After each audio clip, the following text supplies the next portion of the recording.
Um, this is our workshop to discuss proposals in track 3B1 and track 4 of the resource adequacy proceeding.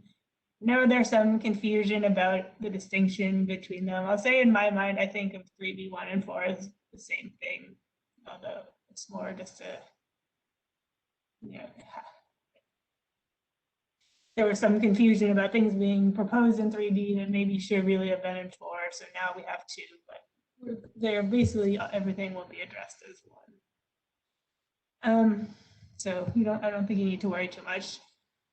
Just to note, we are recording this workshop and we'll be posting materials on our website after it's completed. I'll be hosting along with my colleague Linan Kao. If you have any issues, you can send us a message in the Q&A function. As always, please be aware of your surroundings and perform an ergonomic check. I expect most of you are familiar with our WebEx setup at this point. Just to remind everyone, if attendees are muted, if you'd like to ask a question or talk, there are 2 options. You can either send a message through the Q&A function. You'll see there are 2 chat functions. One is called chat and one is called Q&A. We ask that you use the Q&A, not the chat, so we can more easily manage it. If you can write something in there and we'll read it out loud, or you'll see under the panelist list, there's a small hand. You can press that and raise your hand, and then we can unmute you so you can speak. If you do raise your hand, please press it again after you speak to lower it so we can tell whether you have another question or not. And then, as always, we're looking to stimulate an honest dialogue, engage perspectives, so please be friendly and respectful. As I said, please use the Q&A function, not the chat, and please, don't chat with others. We have quite a full agenda today, but I expect there'll be plenty of time for discussion. So we have a good amount of time built in, but see, we're going to be covering quite a lot of ground, so we'll try to keep things moving as best we can. Starting off with RA imports, the planning reserve margin, availability limited, resource procurement, and locational ELCC in the morning, and then MCC buckets, more ELCC, and demand response, RA penalties, hybrid QC values, and RA as a T&D function in the afternoon. So to start off, we have Lois posted on agenda on RA import requirements. Turn it over to him. Okay. All right. Thank you, Simone. Can you hear me okay? Yep, we can hear you. All right. Thank you so much. Good morning, everybody. We're going to walk through the CAISO's import RA proposal. I'm going to go over a couple of background slides, then we'll review the proposal, and we'll finish up with a couple of slides on benchmarking and industry practice, and then we'll open it up for questions. If you don't mind, I think there's about 10 or so substantive slides that I'll walk through, and then we can open up for questions after I walk through those. Let's go to the next slide. Okay, a little bit of background, and I think you've heard this through previous workshops as well in different contexts, but I think it's important to acknowledge the changing supply landscape across the West. As you probably know, supply conditions across the Western interconnection are increasingly tightening, driven by a number of factors, including movement towards clean energy policy goals by different states. And as older baseload resources retire, there's an increasing dependence on reliable imports to meet the needs of the grid, not only in California, as we've experienced, but also across the West. And as the California LSCs are competing for these imports, it's important to ensure that these are procured and are reliable and dependable imports that we can count on to manage grid conditions under various stress situations. We're going to touch on this towards the end as well, but in part as a result of last year's heat wave conditions that impacted multiple balancing authority areas, we're also seeing load-serving entities across the West position themselves to secure firm imports with firm transmission to ensure that they have sufficient imports to meet their system needs. So it's within this context that we believe it's important to ensure that the RA imports that are secured by LSCs are reliable and dependable. And these are the proposal elements that you'll see today. We think that they help ensure that the RA imports that we get help meet the grid needs because they provide reliability and dependability. Let's go to the next slide. So in developing our proposal, like I said, we looked at these requirements through the lens of reliability and dependability. So what does that mean? Well, in its most basic sense, if an RA import is awarded in the market, there has to be high confidence that that energy will be available. Similarly, if that RA import is awarded in the market, there has to be high confidence that that energy will be deliverable. Those are, I think, two key tenets of reliability and dependability of imports.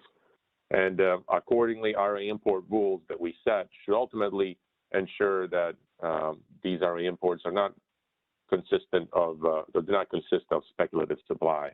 And as we look through the CAISO proposal, we think that the different elements that we're going to be proposing address some of the key indicators or key arrangements that have traditionally been associated with the potential of speculative supply. That's high energy bids into the market to avoid dispatch. We think that the proposal elements that we're going to highlight here provide the right incentives for parties to bid the energy and bid those imports into the market at marginal cost, because that they're going to have to identify the source, they're going to have to procure the associated transmission, high priority transmission, they're going to have to attest that that import is solely committed to the load serving entity in California that it's been sold to.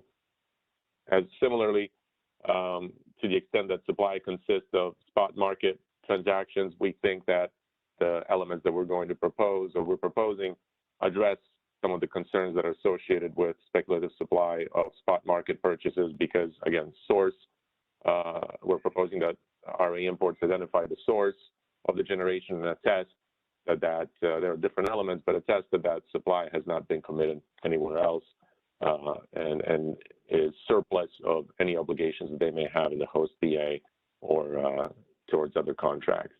And then finally, potential of also addressing the double selling concern.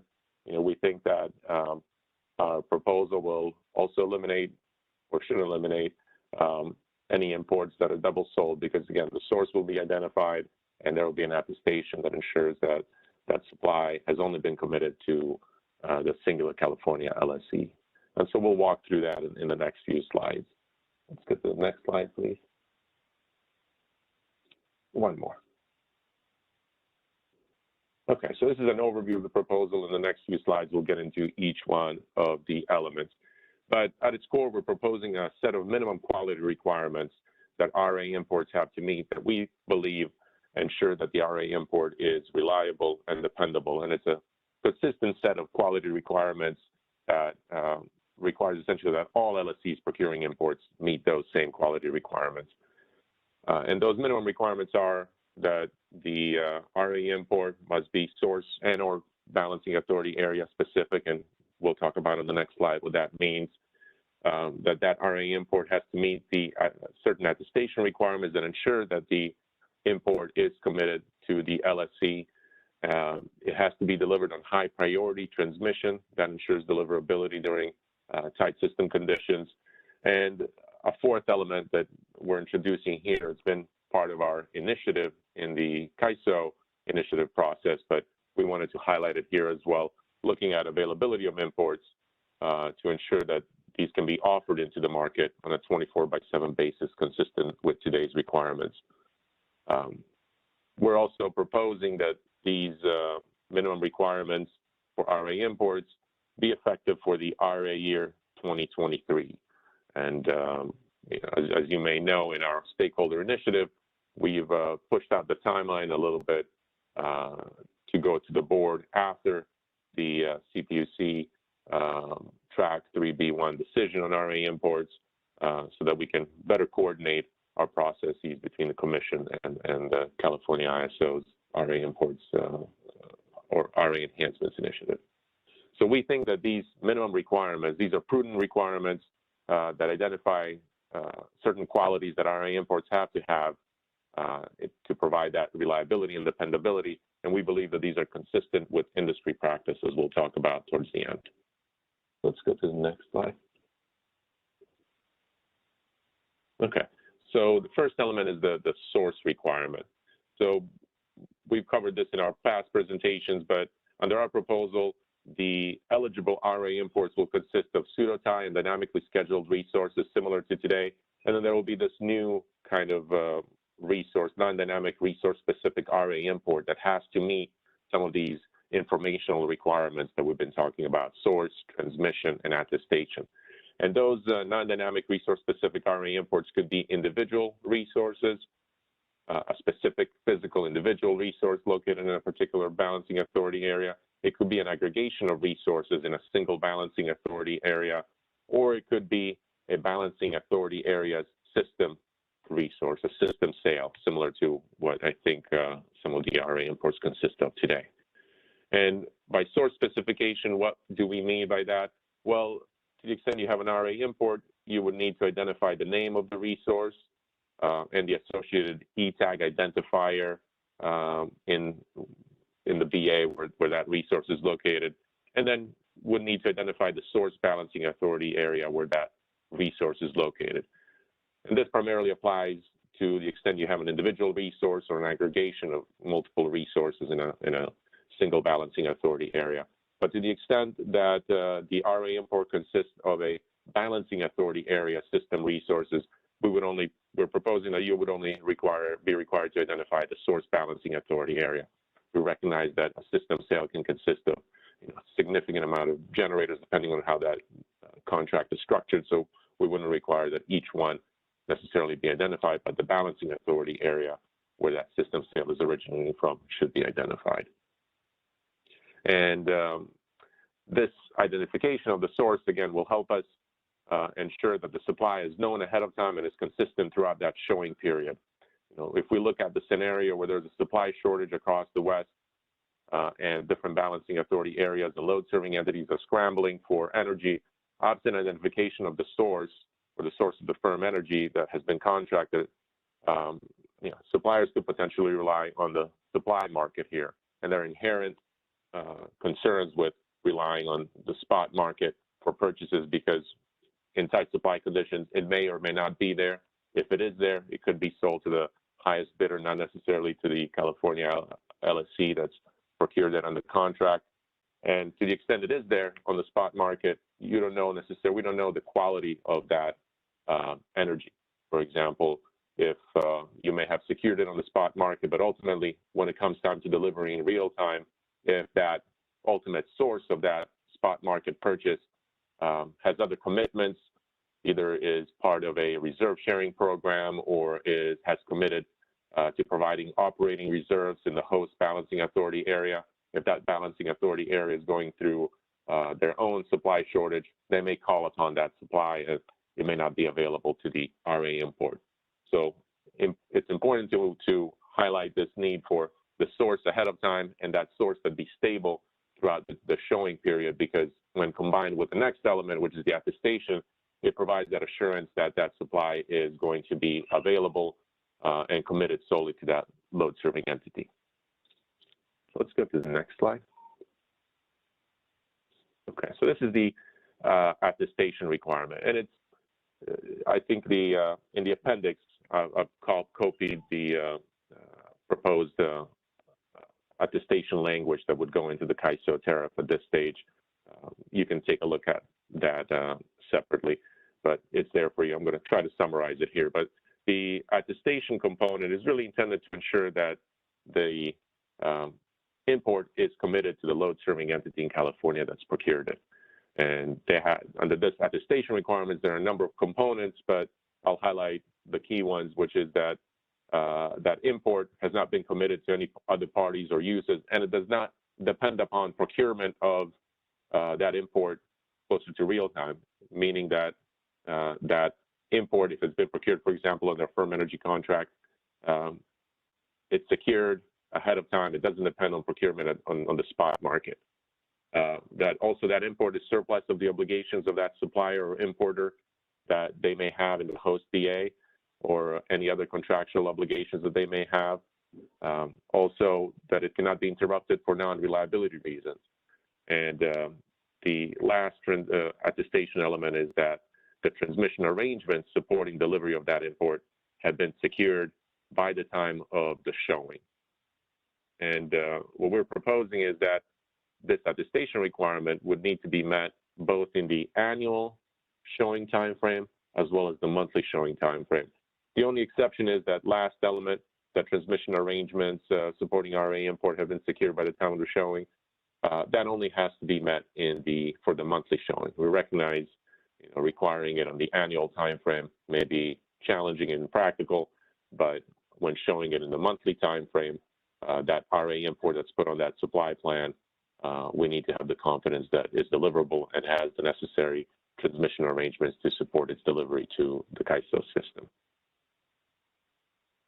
So that attestation element ultimately is intended really to provide that certainty that in tight supply conditions, the LSC, when LSCs and balancing authority areas are scrambling for additional energy, that firm energy or that firm power under RA contract is available to the LSC and to the CAISO. And a violation of the attestation element would be a violation of the tariff, since the attestation will be in the tariff, and it's a common tool, as you'll see when we talk through the industry practice. It's a common tool that's used in the tariffs to ensure that the entities that are signing that attestation, there's a backing behind that attestation, and in the past, FERC has taken strong action against parties that have signed an attestation but have not performed to it. Okay, so let's go to the next slide. Millers, we have a couple of questions and comments. Do you want them now, or do you want to wait till the end? Yeah, if you wouldn't mind just waiting till the end so we can we make sure that I walk through these. I think we're close to finishing up here.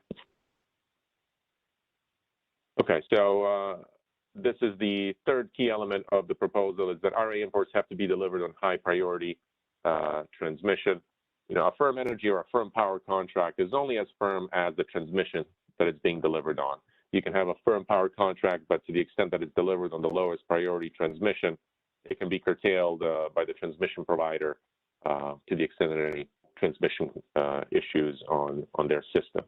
And in particular, when we get into tight supply conditions across the West that are impacting multiple balancing authority areas, not only is there a potential supply shortage and parties are scrambling for supply, but as you can probably expect, both the networks, transmission, and the interties between different balancing authority areas are fairly loaded with LSCs and balancing authority areas trying to bring in energy to their system. So there's a high likelihood in those circumstances that there are going to be curtailments. And to the extent a firm power contract is delivered on low priority transmission, and let's say the lowest priority, which is hourly non-firm transmission, that is the first thing that is curtailed. And so, I think it's important that RA imports have a deliverability requirement that ensures or provides a greater level of certainty that these will be delivered during tight supply conditions. And so the CAISO is proposing that RA imports would have to be delivered on firm transmission on the last transmission leg to the CAISO. This is, you can think of tradition, again, the interties, the last transmission leg into the California ISO before the California ISO is the transmission provider. And firm transmission is has the highest reservation priority. It's the last type of transmission that is curtailed.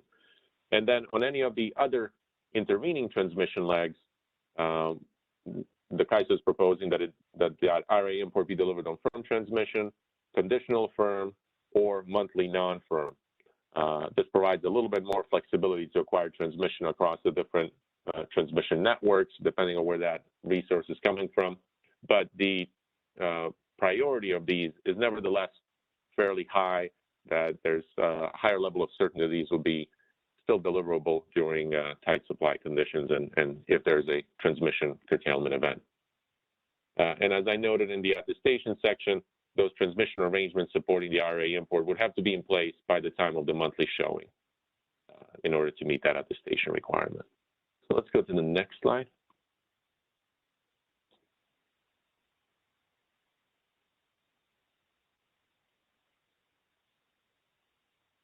Okay, so this is the RA import offer obligation, the last element of the proposal. This is the element that we've been, if you've been following our initiative in the CAISO stakeholder process, this is something that we've been proposing the last few iterations, but we haven't necessarily raised it in this proceeding, but we wanted to include it and highlight it and hopefully seek some comment on it as well. Currently, RA imports have a 24/7 day-ahead must-offer obligation. And we're proposing to retain that must-offer obligation on a 24/7 basis in the day ahead and extending it on an interim basis. In our initiative, we're proposing extending on an interim basis into the real time until the day ahead market enhancements initiative ultimately identifies what happens to the real time must-offer obligation of all RA imports if and when we move to the new day ahead enhancements proposal that's being discussed currently. So under this framework, there's a 24/7 day-ahead must-offer obligation for RA imports, but under this framework, to the extent that an RA import has any kind of operational limitations, there's the potential that they could qualify for, or they could seek use limited status or conditionally available status that identify any kind of limitations that may prevent them from meeting that 24/7 must-offer obligation. Also, there's the opportunity to utilize different types of outages to the extent that there are conditions that impact the availability of those resources. And that's under the current framework, which we anticipate retaining going forward under our RA enhancements initiative.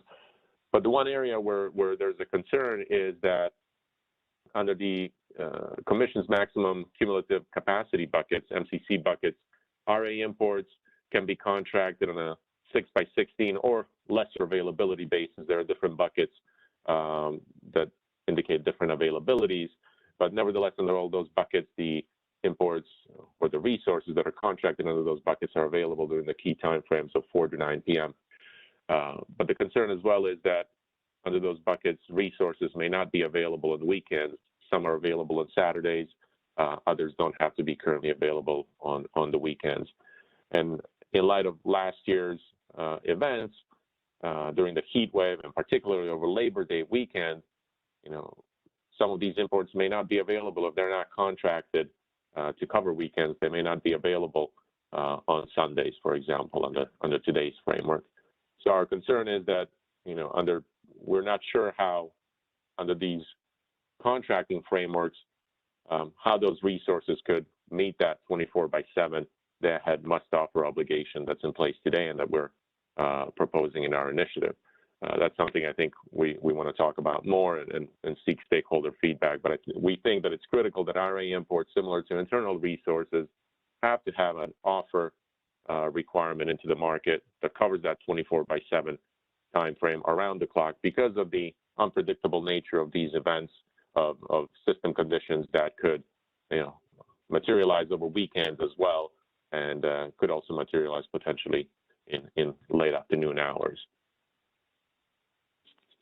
So this is certainly an area that we would appreciate some more feedback from stakeholders, but we believe that it's important that RA imports have an availability or be sufficiently available to meet their 24/7 must-offer obligation, at least in the day-ahead market. So let's go to the next slide. So just briefly, an overview of the implications of our proposal is that imports, to the extent they're not able to identify the source and are unable to meet the attestation requirement, would not be able to qualify for providing resource adequacy. System sales as today will continue to qualify, provided they can identify that source balancing authority area and meet those other requirements like the attestation and transmission delivery requirement. But to the extent, this concept of non-resource specific imports, it could not, unless they can identify, again, that source and have to meet the attestation and the other requirements, they could not provide RA, but they could provide economy energy.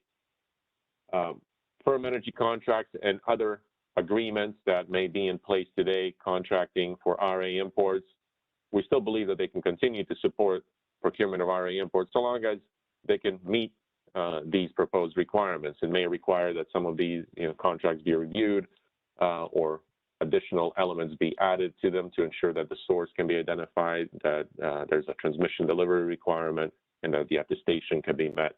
But we're not necessarily dictating what type of contractual arrangement has to be in place, whether it's firm energy capacity contract, et cetera, so long as these resources can meet the proposed requirements.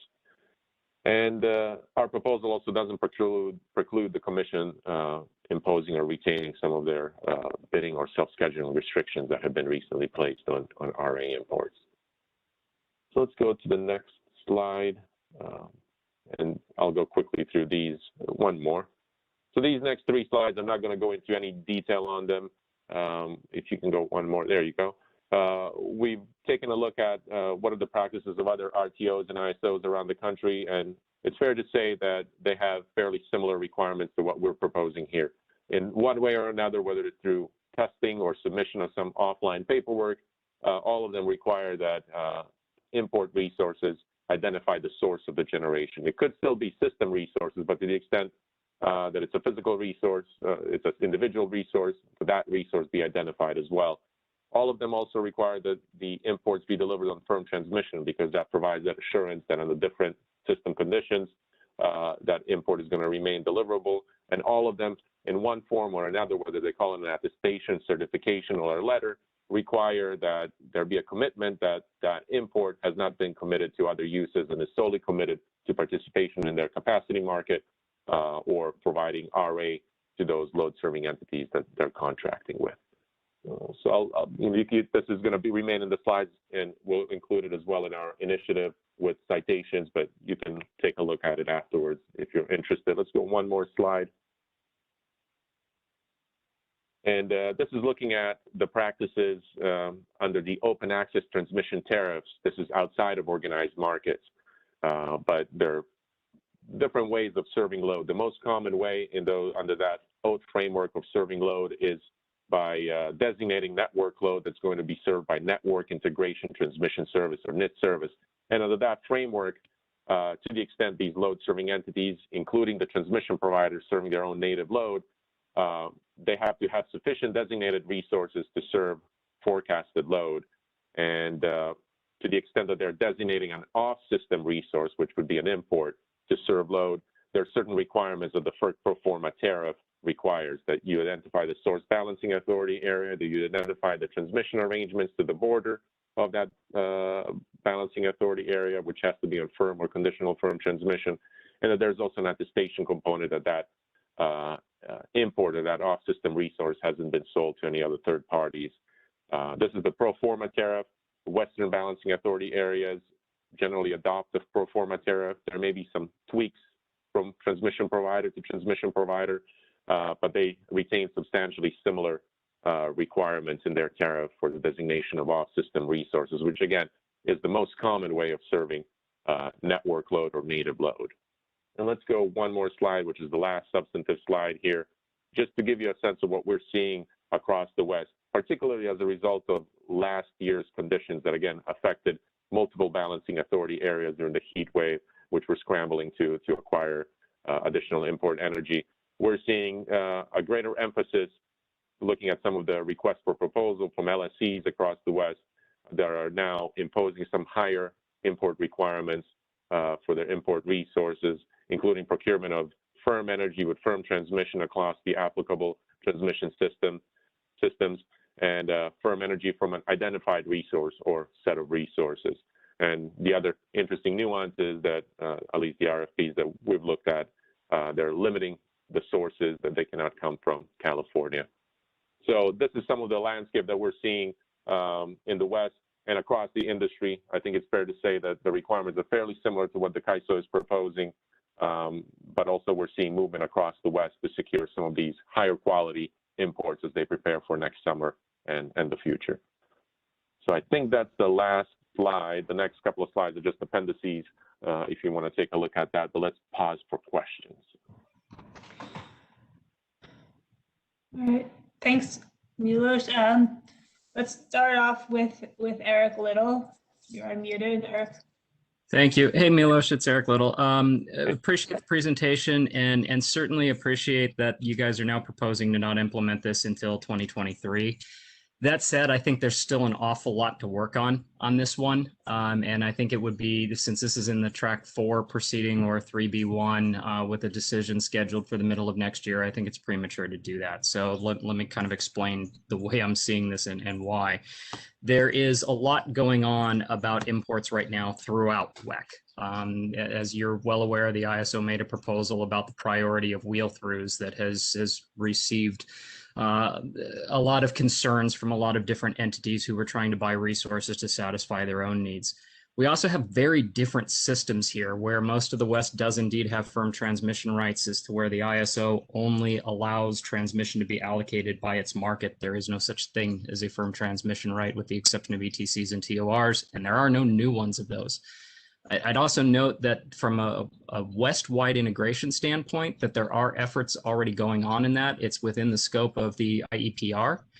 It is within the WEC's current processes that they are looking at. And I think that we need to have a much larger process around that rather than just a couple of organizations starting that. I think we need all of the participants in the West to be able to make decisions on how all of this is going to work, because we do have very different systems when it comes to how they operate. So I'm not saying that there aren't problems with imports. I understand your concerns, but I am worried that trying to put something like this in place where California changes its rules independent of others is going to place more constraints on the market. And I'm worried that the potential outcome is you make it so difficult to contract with a resource that they simply say, I'm not going to. And I know that in theory, everybody says, well, it'll just make the price go up. And that might be true. But having been involved in negotiations with counterparties before, I can tell you that there's certain terms and conditions that you put into a contract that they say there's no amount of money that will make me accept that. I'm just simply not going to do it. So I'm concerned that if we set up differential rules compared to others, that we end up losing out and we end up having no imports and we end up having LSEs unable to meet their RA requirements, and we're no better off than where we are right now. So I would encourage us that instead of trying to make a decision by the middle of this year within this proceeding, that we really look toward integration within the West to really look at how things ought to be done West-wide to make sure that the entire system hangs together. The last piece I have for you is on the MCC buckets. I will say that that is a larger issue that really belongs in track 3B2 because it really gets into how the accounting for resources works and how all of it hangs together and what type of level of reliability you are trying to achieve. And as you know, the Cal CCA SCE proposal that's there actually removes MCC buckets because of the problems that you're noting, that the problem is not really in the time frame that MCC buckets were designed for any longer. The problem is in a different time frame. So supportive of the notion that we need to relook at that, but I don't know that that's a decision that ought to be made here independently. I think it needs to be made considering the entire structure of the entire program. So sorry, not really a question, more of a statement. We'll certainly include it in comments within the proceeding when that opportunity presents itself, but some things for the ISO and other market participants to consider. Thanks. Yeah, thank you, Eric. No, appreciate it. We have a question from Noah Tong. Has the CAISO considered making the attestation as a standard practice for an SC rather than on a monthly or annual basis? Sorry, could you repeat that? You broke up there. Sorry, has the CAISO considered making the attestation as a standard practice for an SC rather than on a monthly or annual basis? Yeah, no, good question. We haven't considered it outside of the context of tying it to the submission of the supply plans. As we are envisioning it, to the extent that a supply plan is submitted on the annual or the monthly time frame and it has an import, that's really when that attestation will take place. But with RA being a annual and a monthly construct, we really just try to tie it to the submission of the supply plans when they have an import identify on it.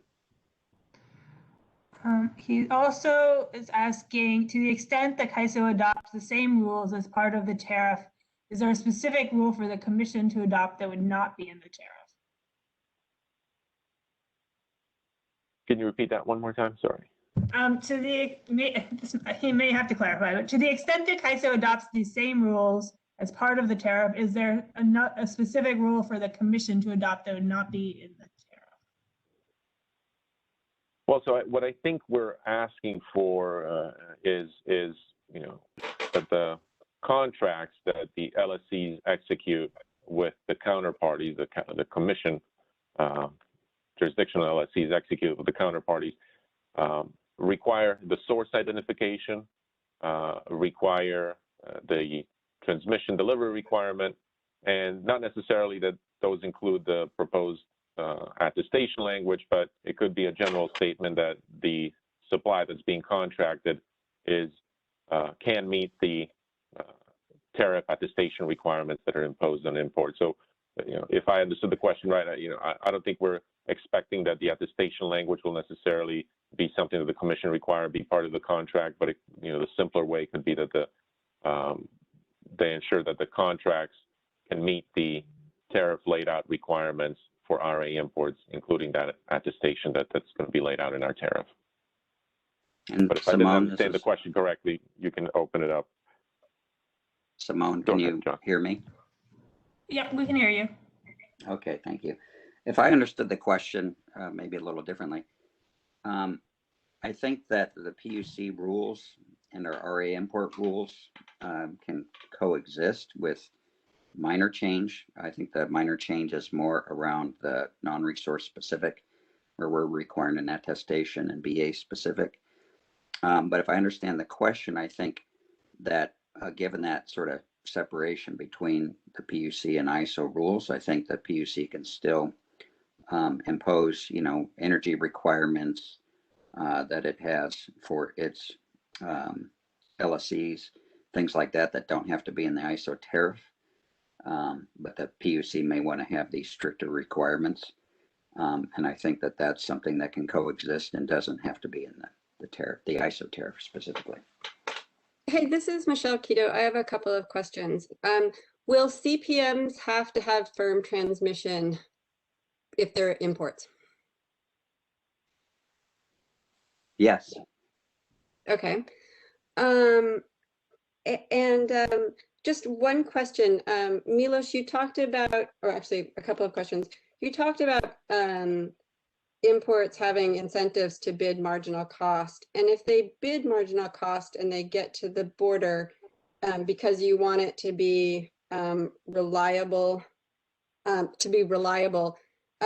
how does that work with CAISO's proposal regarding wheels? And if the wheels bid, or excuse me, if the RA imports bid, they get lower priority than wheels? Yeah, thanks, Michelle, for that. I think we do recognize, that as part of that summer enhancements initiative, we've identified this issue of priorities under certain circumstances where wheels may get prioritized over imports. And that's something we're planning on working here through a stakeholder process in the near future.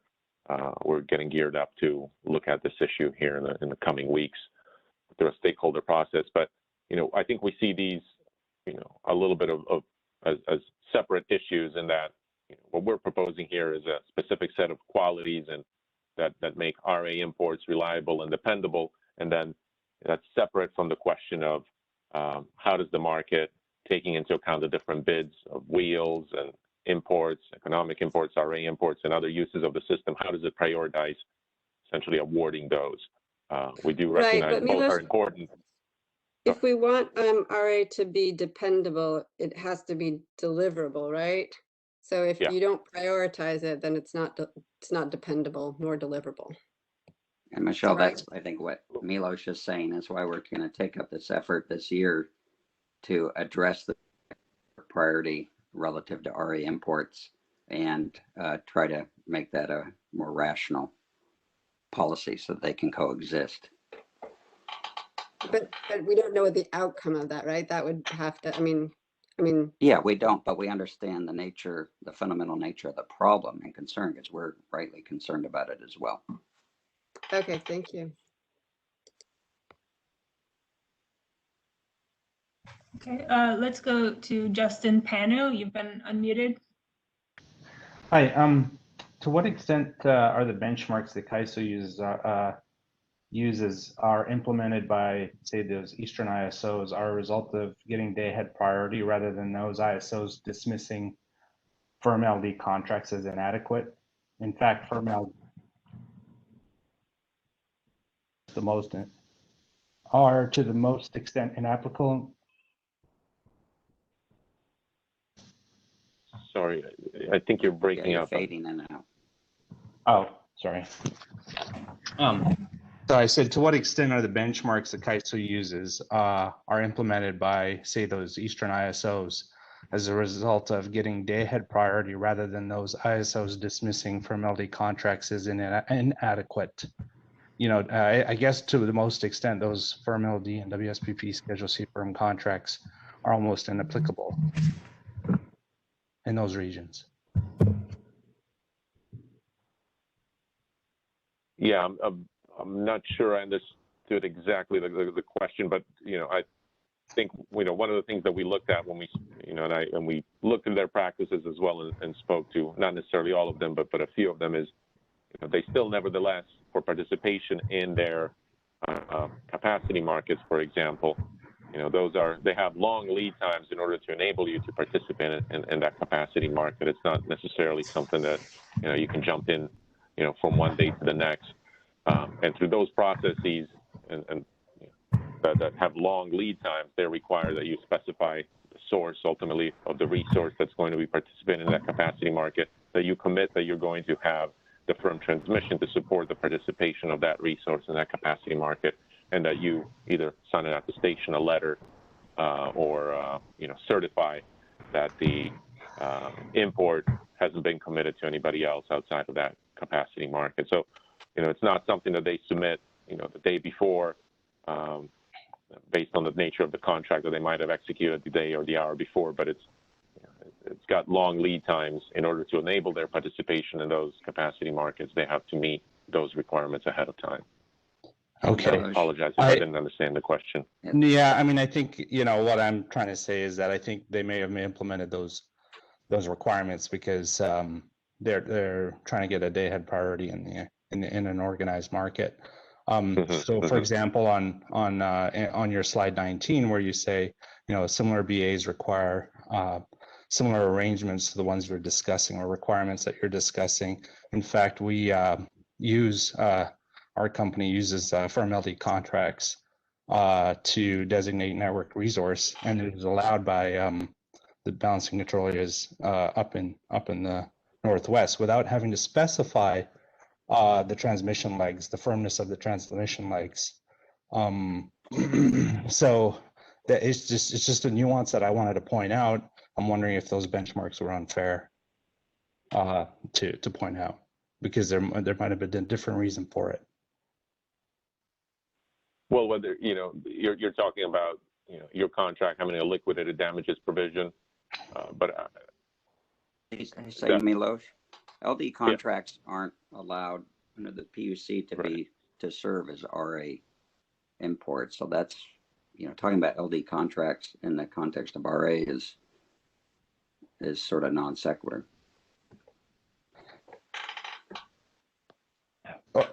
That's fine. I'm just pointing out to the CAISO initiatives, and then what's all and just pointing out the differences or the differences in the use of LD contracts in the BAs in the Northwest versus that are allowed to be designated. Are allowed to be used without specifying the firmness of the transaction or specifying the BA, as long as they're non-curtailable, and it's just something that's allowed up in the in those BAs to designate a network resource for the purposes of being for the purpose of NITS. Yeah, and maybe reach out to me offline and we can talk through that. There may be some nuances depending on which transmission provider, and but certainly would love to talk to you more. Here are two questions I think you can take together. One, Doug Emerson says, on the must offer obligation, are you saying this is not a self-schedule or an actual offer that may be dispatched by CAISO depending on the bid stack? This is different than current CPUC mandate of must flow. And Scott Olson said, how is this proposed change an improvement over CPUC's non-resource specific import RA must flow rules? Have the new CPUC import RA requirements helped to alleviate concerns regarding risk of non-deliverability, any analysis performed, and the impact of the rule? Sure, and this is Milos. Where I think the concern is with the current rules, and like I said, I think on one of the slides is, we're not necessarily, limiting or we think that the current rules that the commission has on bidding and self-scheduling restrictions could remain under this framework. But, where our concern is that imports that are contracted that can be delivered on low priority transmission, regardless of ultimately how you bid them in, if that's not deliverable because it's been curtailed, it's been delivered, for example, on BPA system on hourly non-firm transmission, and there's a curtailment, regardless of how you bid that in, it's not going to be delivered to the CAISO if it doesn't have a high priority transmission requirement. And similar to the attestation, when you ultimately get into tight supply conditions across the West, we want to ensure that import has been committed to the CAISO, and that attestation, we believe, does that because it carries that enforcement from FERC. If you signed on attestation and you violate it, FERC looks at that very, very much as a violation of its tenets. And if you have both the attestation and the firm transmission requirement, then it gives you, if you bid it in as the self-schedule it or bid it in at between 0 and -150 and you're awarded, that gives us that certainty or greater level of certainty that regardless of the conditions that may happen on the grid or across the West, that import is deliverable. Whereas without those requirements today, you can bid it in, get awarded, but ultimately when it comes time to deliver it, you don't know if it's going to be there because of the different conditions that could occur across the different systems.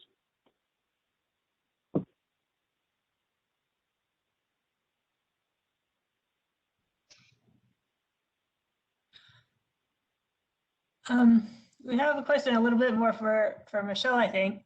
The CAISO presentation says that its proposal for imports does not preclude other bidding self-scheduling requirements by the CPUC. Can Commission staff please describe how the CPUC import RA requirements differ from the CAISO proposal? And are there some elements of the CAISO proposal that CPU staff does not support? I don't think we can say whether we support it or not. Some of the differences are that the CPUC doesn't require the firm transmission and CAISO is requiring the firm transmission. I think one of the possibly unbridgeable issues is that ours are firm like a must flow requirement, and we allow like 6x16 contracts, and those are incompatible with this 24/7 must offer obligation. Thanks.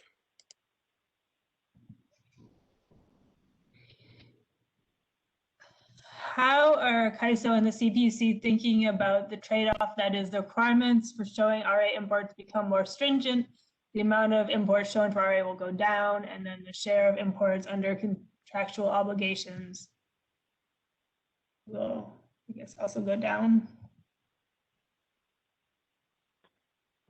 This is Milos. I think I understood the question. I'll speak at least for the CAISO.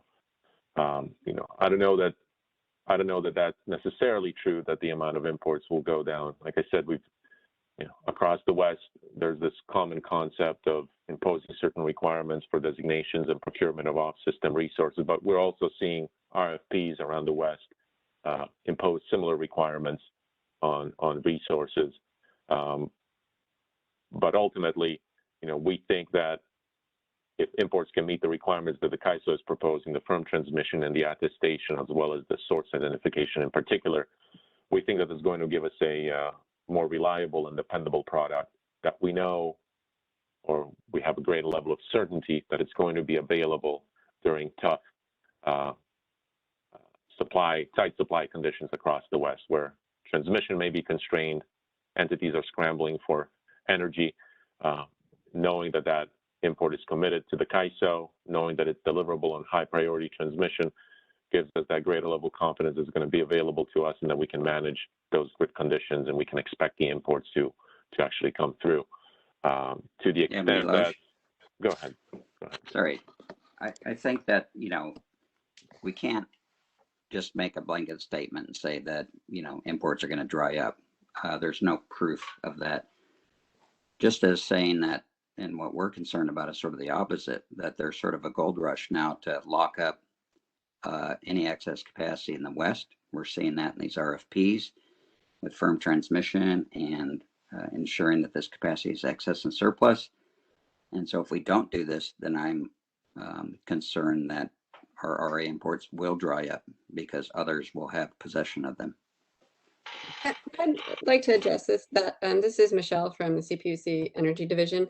So one issue is that I think the Commission was concerned about, and it does care about, is whether you know, you could have the source just be the balancing authority, and then the balancing authority, you know, with the bid caps raised for imports to 2,000.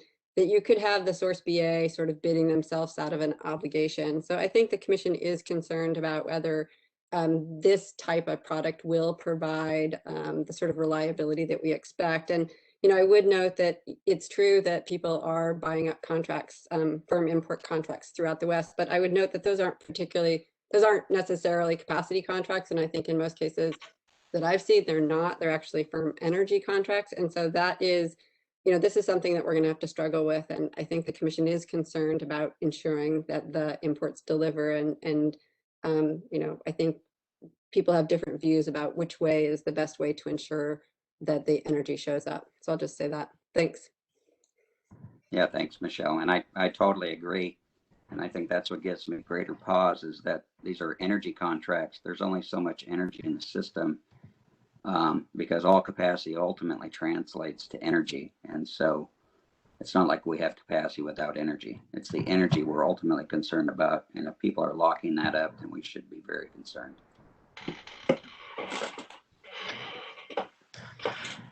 Okay, let's go to Ian White now. You're unmuted. Yes, hello. This is Ian White with Shell Energy. I was wondering, how does the CAISO propose to verify resources marginal costs for bidding purposes for CAISO external import resources? So resource specific, pseudo-tied, or dynamically scheduled under this proposal. And perhaps, if you know, I guess that's a bigger issue just in general, is, you know, how can we move to a system where if the CPUC is going to want to cost verify or require import resources to bid marginal costs, what does a process look like for determining marginal costs for different resources? So that's my question. Thank you. Yeah, thanks, Ian. This is Milos. Maybe I can follow up with you online. I help to look through what that process is for non-resource specific resources, but there is a process laid in our tariff. I just can't pull it up right now, but I can follow up with you offline. These resources can have, for bid insertion purposes, we do have methodologies in place. Okay, and yeah, my question isn't really about non-resource specific, since that product offering doesn't seem to be long for the world. Mostly my question is about how will that be treated for resource specific, pseudo-tied, or dynamically scheduled? Perhaps they're treated the same way. So yeah, an offline follow-up would be great. Thank you. Okay, we'll do. This is John. For resource and dynamics that are tied to specific resources, just like an internal resource, same process, because you can actually get the attributes of that physical resource.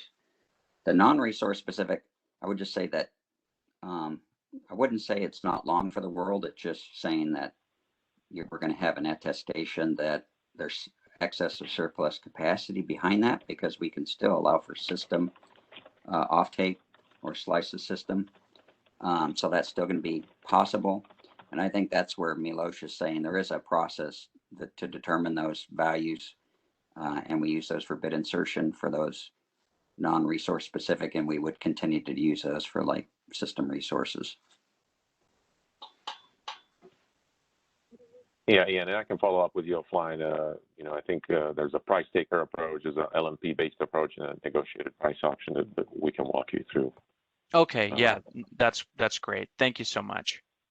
Yeah. Thanks, Milos. I think since we're running a bit behind, we're going to have to move on to our next topic now. Apologies to everyone who we didn't get to your questions. But yeah. Let's. No problem. And if anybody has if we didn't get to anything, this is Milos. Feel free to reach out to me offline, and I'll be happy to get together with you or answer questions. And Simone, is it possible that we can add some comments to the questions as we go yes, through the day? yeah, you can answer the questions that are in the Q&As in the Cool. chat. So Milos, let's take a look at that and see if we can get some answers in the Q&A. Yeah. Thank you. Great. And let's go to Kyle Navis and Christian Lambert now. Thanks. All right, thanks. Can everyone hear me? Yes. Thank you, Simone. Morning, everyone. Thanks for taking the time to listen to some of the things that Cal Advocates has been considering as we think about the PRM. I'm joined today by my colleague, Chris Lambert, who will finish up the presentation, and we've got about 20 minutes. So I'm gonna try and keep a steady pace to get through the material and then ask you to drop your questions in the Q&A, and then we'll try to respond as we go and take verbal questions at the end as well. So let's jump on in. Next slide, please. Thank you. We wanted to just get everyone on the same page. So part one is background, and part two will be a look at what Cal Advocates is considering as we think about the PRM. We'll just start with some perfunctory details. These are things most of us already know. PRM is an additional 15% of load that's procured by LSEs above the California Energy Commission's 1 and 2 forecast peak demand. The 15% PRM was adopted in D040150 and includes 6% for WEC and NERC requirements, and that's broken down into 3% of load and 3% of supply. It allotted 4% to 6% for forced outages, and then the difference is actually undefined, but comes out to around 3 to 5% allotted for load forecast error. And then the LSE level PRM technically also goes up to 17% to account for lumpiness in procurement. Next slide, please. Now, as we look ahead over the next 3 to 5 years, we have several push and pull factors which are affecting how many resources are available to California's LSEs. Supply is tightening, Diablo Canyon and the OTC plants will be retiring, the import markets are tightening, and we are seeing hesitation in the import markets to comply with the Commission's new import rules. And at the same time, supply is expanding. Half of the 3,300 megawatts authorized by D19-11016 are scheduled to come online by this August, while the emergency OIR is also bringing on incremental generation, and the IRP proceeding is contemplating somewhere between 4,700 and over 10,000 megawatts for the 2023 to 2026 time period. And then, of course, the overall context is changing. The severity and size of extreme weather events is pushing us to think about which forecast to use, while the CEC is reevaluating its forecasting methods to try and account better for climate change. And of course, CAISO has presented data that showing that forced outage rates are higher than anticipated by that PRM decision back in 2004. So clearly we need to think about changing the PRM. Next slide, please. However, we also need to be clear-eyed about what changing the PRM can and can't do. And Cal Advocates thinks that getting the sequencing right for a PRM change is crucial. If the PRM were increased for this summer of 2021, it would only exacerbate the challenges of the already tight market and could lead to procuring more resources that are already underperforming at the times of highest need. If we raise the PRM in 2021, it's just too late to have a real impact on this year. And as things stand, all capacity that is available is going to need to be contracted, and a higher PRM will not lead to incremental resources for this year. Additionally, the emergency OIR has already initiated the process of getting new resources for 2021, and layering an increased PRM on top of that would not add value. From Cal Advocates' perspective, D21-02028 in the emergency OIR is going to be a smoother path to new resources in 2021 rather than raising the PRM too quickly, which could lead to penalties, scarcity pricing, and say LSE coordination issues. And so as we look ahead, Cal Advocates expects that the emergency OIR will also issue a second procurement authorization to address gaps in 2022. We also think that the Commission adopting a new PRM by at latest the second quarter of 2022 for implementation in RA year 2023 would allow adequate time for the bilateral market to meet those needs. So all of that means that 2023 looks to us like the key year for implementing a PRM change. Next slide, please. Oh, thanks. Of course, the Commission and stakeholders have begun to do the kind of analysis needed to define the PRM. SoCal Edison and Energy Division have both presented lots of load expectation studies, and the CAISO has put forward a proposal in both the emergency OIR to raise the PRM for 2021, and then another to raise it in 2022 in track 3B1 of this proceeding. The CAISO's proposal is a 17.5% PRM on top of a 1 and 2 load forecast. And that 17.5% is made up of 6% reserves plus 4% forecast error and 7.5% for forced outages. And internally, we've estimated that those would increase requirements by about 2,500 megawatts across the whole system over the years 2021 to 2022. Next slide, please. So now on to part 2, what we're thinking about. One of the bigger issues we've been considering is what the right forecast is to use for the PRM. In the RA Enhancements Initiative, the CAISO has brought up the possibility of using a 1 in 5 forecast and removing the 4% forecast error component from the PRM. And the table on the right of the slide shows the differences in the 1 in 5, 10, and 20 forecast peak loads relative to the 1 in 2 forecast that we use right now. Cal Advocates thinks that this idea has merit because it would more accurately account for longer tails in weather distributions that are caused by climate change. And it looks like CEC is also scoping out some new methodologies to support the 1 in 5 forecast in the 2021 IPER. Next slide, please.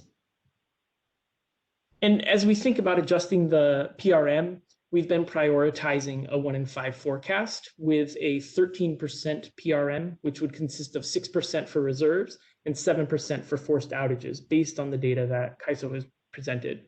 So to put that in equivalent terms to today, that's a 1 in 2 forecast plus a 17.8% PRM, which consists of 6.3% for reserves, 7.3% for forced outages, and 4.3% for forecast difference between the 1 in 2 and 1 in 5 forecasts, with a bit of rounding error thrown in there as well.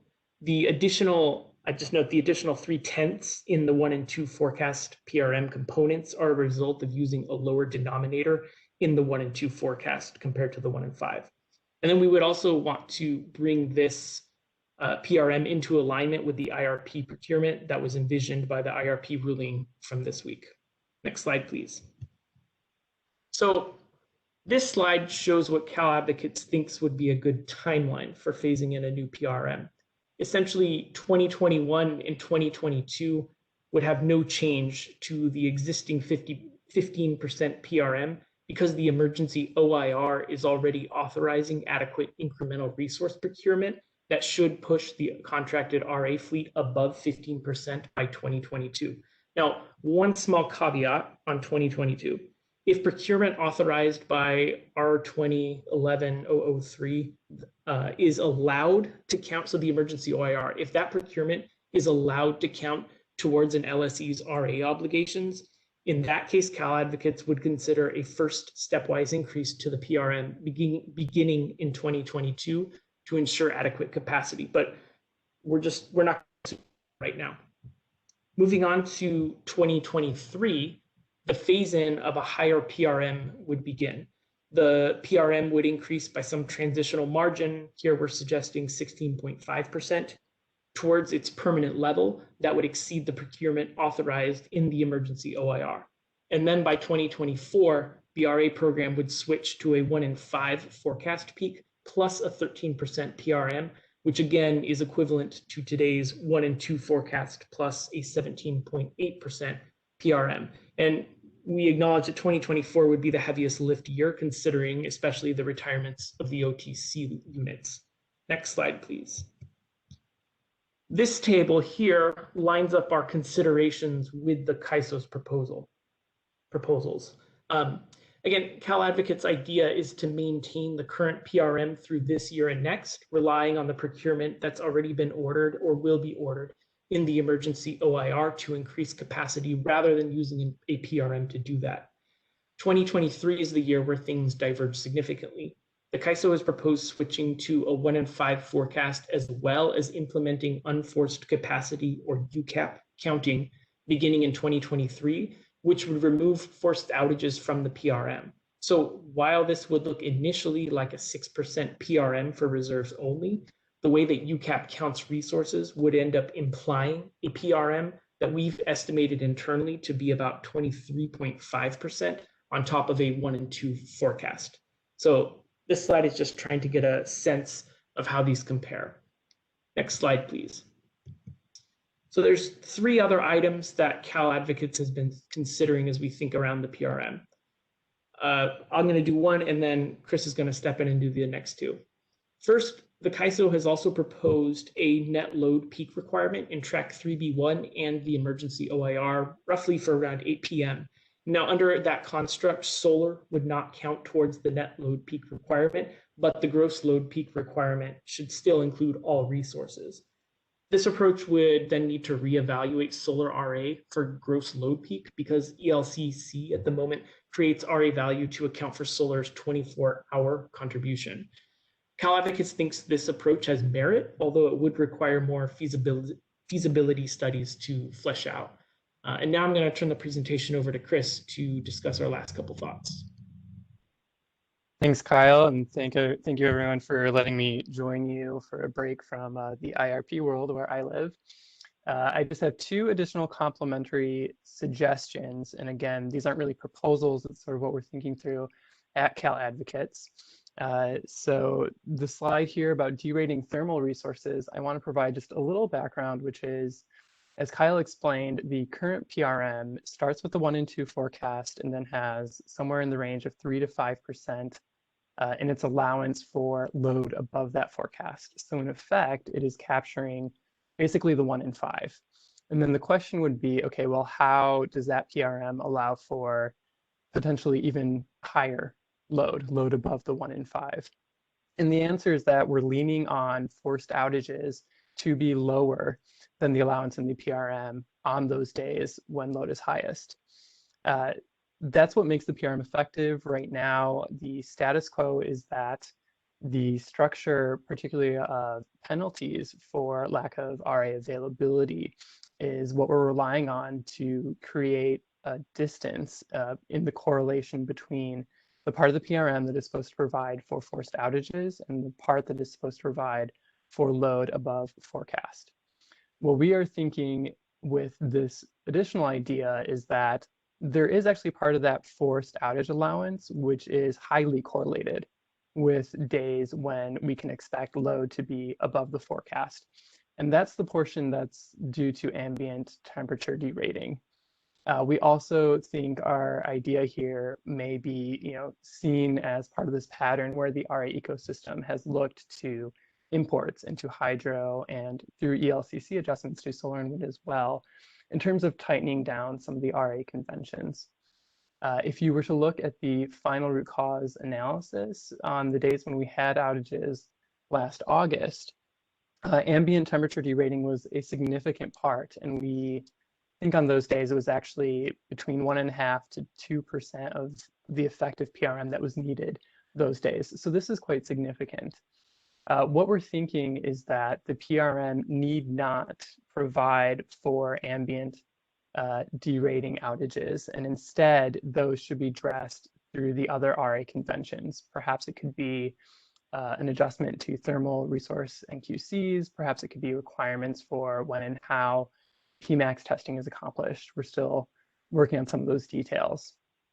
We also think this might go some distance to address some principles behind the UCAP idea while balancing concerns about the serious scope of the full UCAP with respect to the contracting problem. We have this body of RA contracts, and how do you account for that transition without creating too much regulatory risk therein.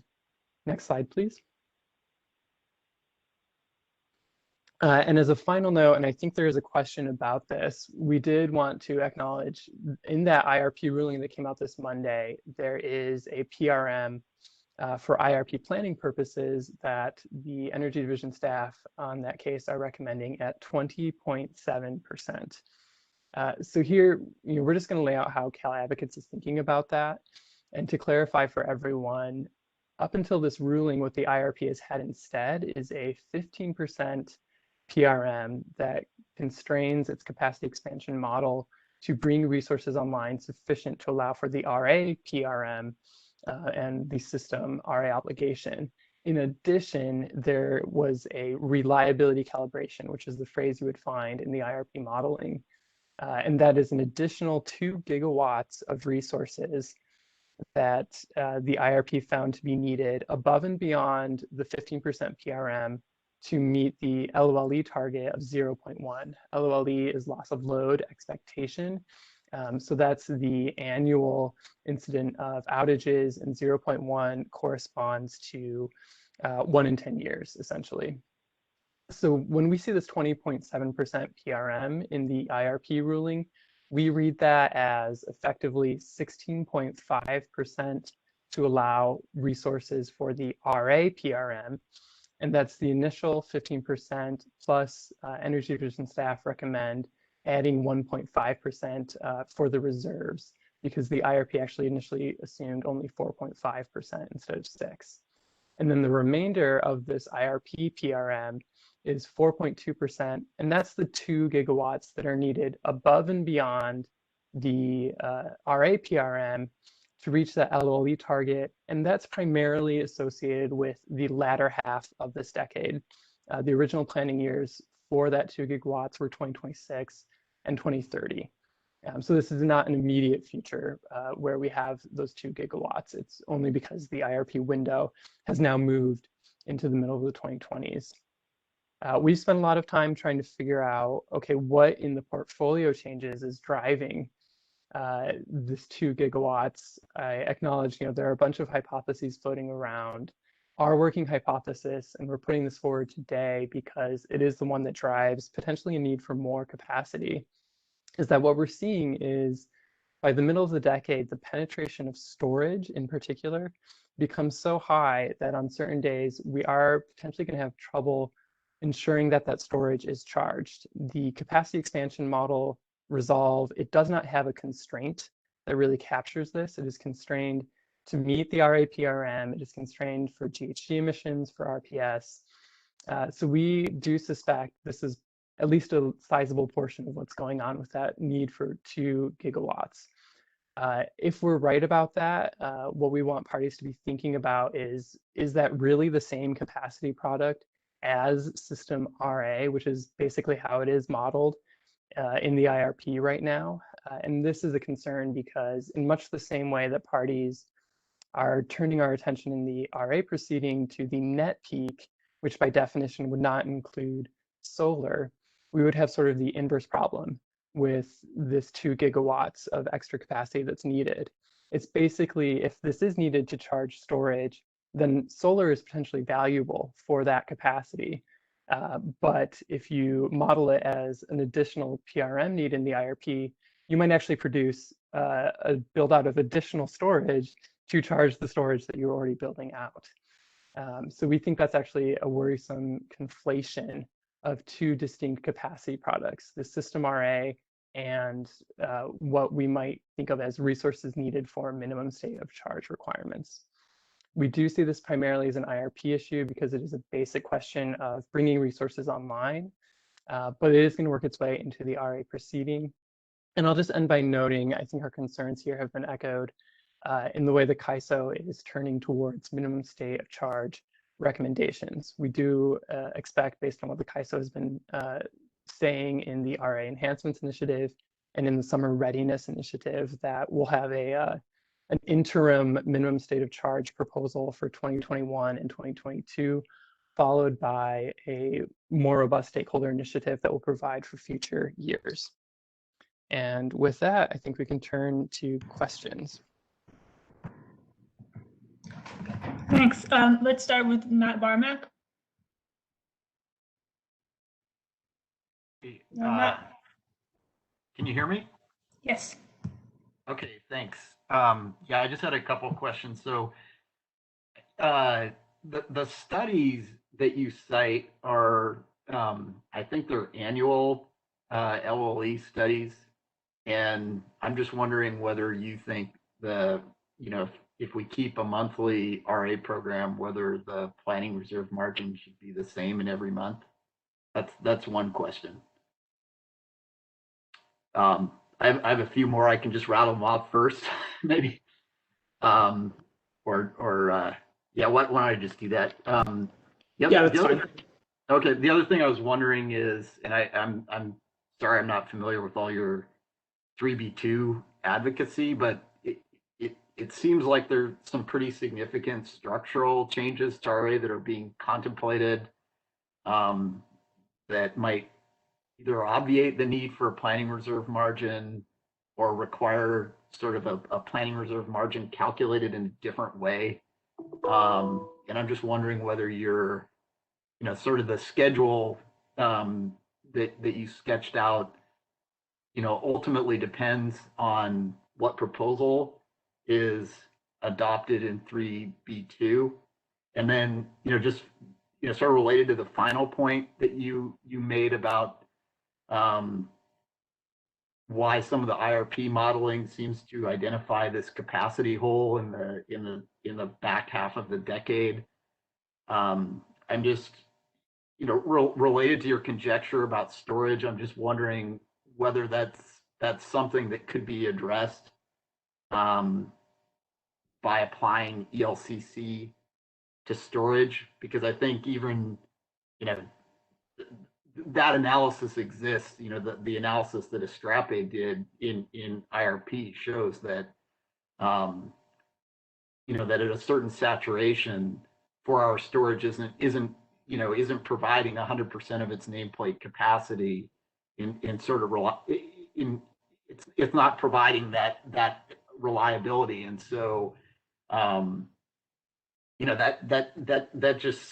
just seems like a known issue. And if the RA counting were appropriate, you wouldn't get this perverse outcome where just more and more storage that isn't really effective is being added to address the gap. So yeah, thanks for any thoughts you might have on those questions or issues.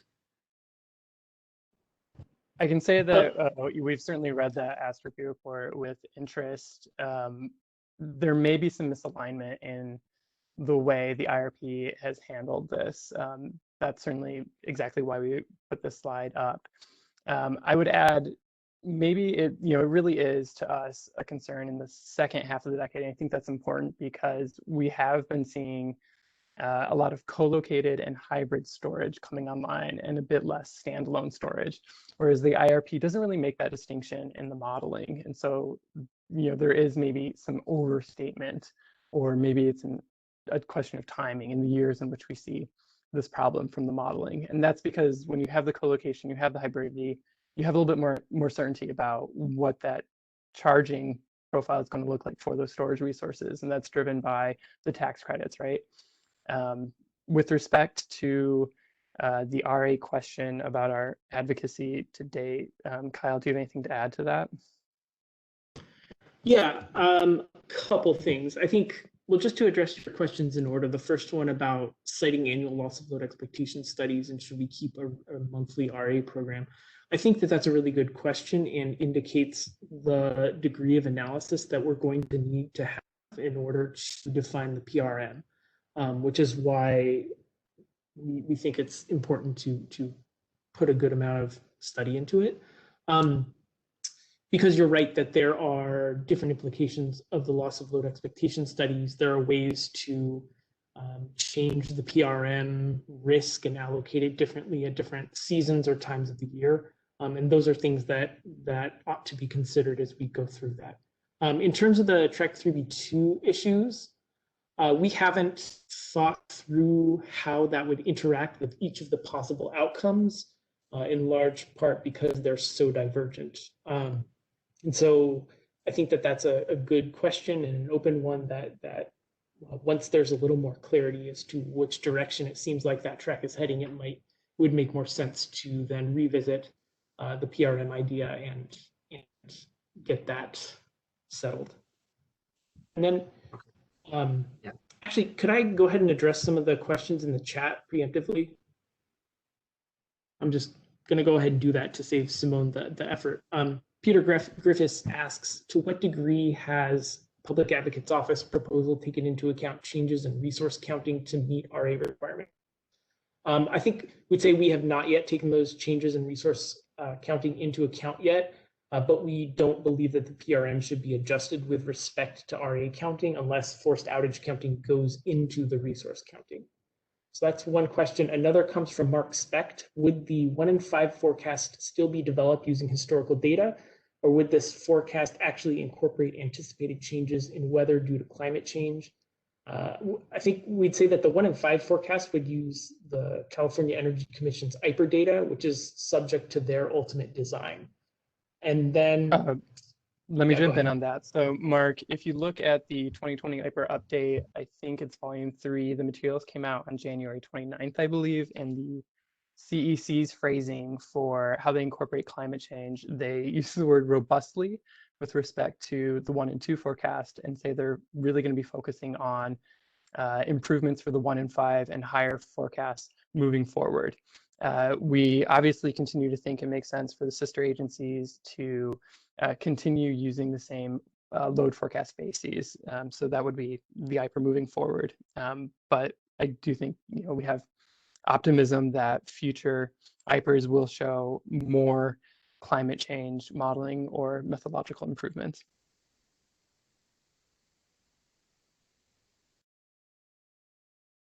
Lynn Marshall is our forecast expert.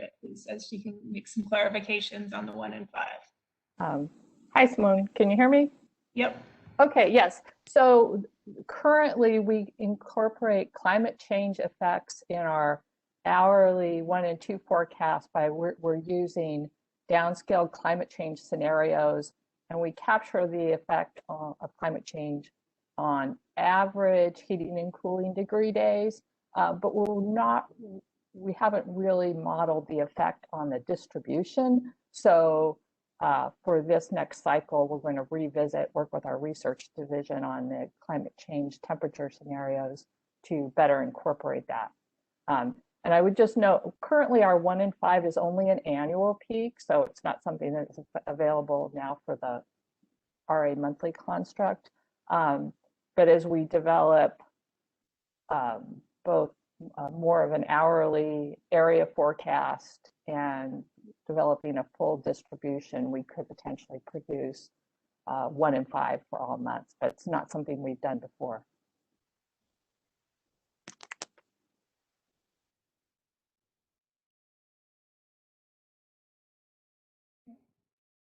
Thanks, Lynn. And then Scott Olson, do you have another question or a question? Yeah, thank you. Thanks. So thank you, Kyle and Chris, for this presentation. I think it's nicely thought out. My question is basically tied to this last slide when it comes to tying this proposal to the IRP procurement proposal that just came out. At the very end of that proposal, there was a question for stakeholders that said, instead of the whole process that's originally proposed here, which is pretty complicated about how do you allocate the additional amount? How do you track it? Can people opt out or not opt out? How do you do a backstop? One of the items they recommend or ask for feedback on is, what if we just tied this additional procurement to the RA proceeding based on a higher PRM? And the initial reaction, at least that I had to that, is that would make a lot of sense. It would be a very efficient way to do it. You would increase your procurement. You would deal with load migration, which is a concern to ESPs and CCAs. You would respect what entities have actually already procured, which is definitely important to IOUs that are pretty long on RA. So I just wanted to get staff's feedback, both Kyle, Chris, you, as well as Simone, Jamie, Michelle, to say, can those items be integrated? Would you be supportive of using the PRM to support additional IRP procurement? I know there'd have to be an agreement. Right now, there's a disconnect here, 20.7 versus 17.8, but assuming that a number could be decided upon, could this be the process that's used for additional procurement instead of the current IRP procurement structure? I think my initial reaction to the question would be that the challenge to overcome is historically the IRP has relied on the directionality of its results. No one has ever said we're going to need less solar and less storage. It's just not present at all. But the problem is with this 20.7%, if we are right that there's some inflation of different imputed capacity products, it also implies that the portfolio analysis approach of looking at what is the effect of the entire body of changes in the system resource mix, that is a complication that's going to be really tricky to think through, because the directionality of bringing on the specific components of the resource mix could change year to year. So some years, maybe the ratio of extra solar that is available to charge storage is higher or lower. And so that's going to cause some investment uncertainty relative to the current paradigm where you have explicit capacity products. You have system RA, and we see from the reference system plan, the preferred system plan, what we think is the pathway to get there. And these 2 gigawatts that are needed to fill what you call the reliability hole may be fundamentally different. And it might be that a way to provide more investment certainty, which is eventually good for ratepayers, that might require that we treat these different components separately. I think we're, as a stakeholder ecosystem, just turning our attention now to these questions. So I'm sure we'll be seeing a lot of different arguments brought to bear on that question.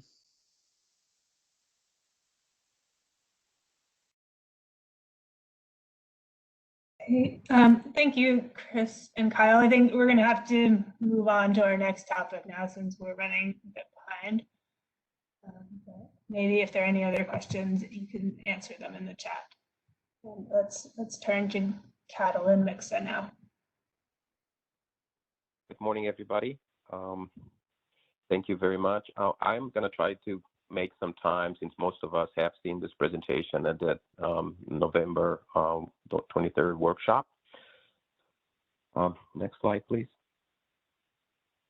So we all know we're transitioning from using, mostly gas and 24-hour resources to using intermittent, non-dispatchable alongside with batteries. And batteries do have limitation, both the megawatts and megawatt hours, and they do need to charge more than they discharge. Next slide, please.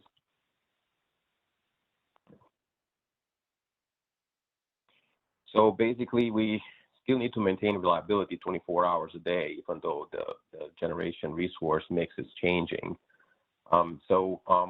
Now that we're getting more and more batteries, and at least in the local areas, we can target how much we get installed there to make sure that we get the most bang for the buck, basically, that we can charge them and discharge them under the given local conditions.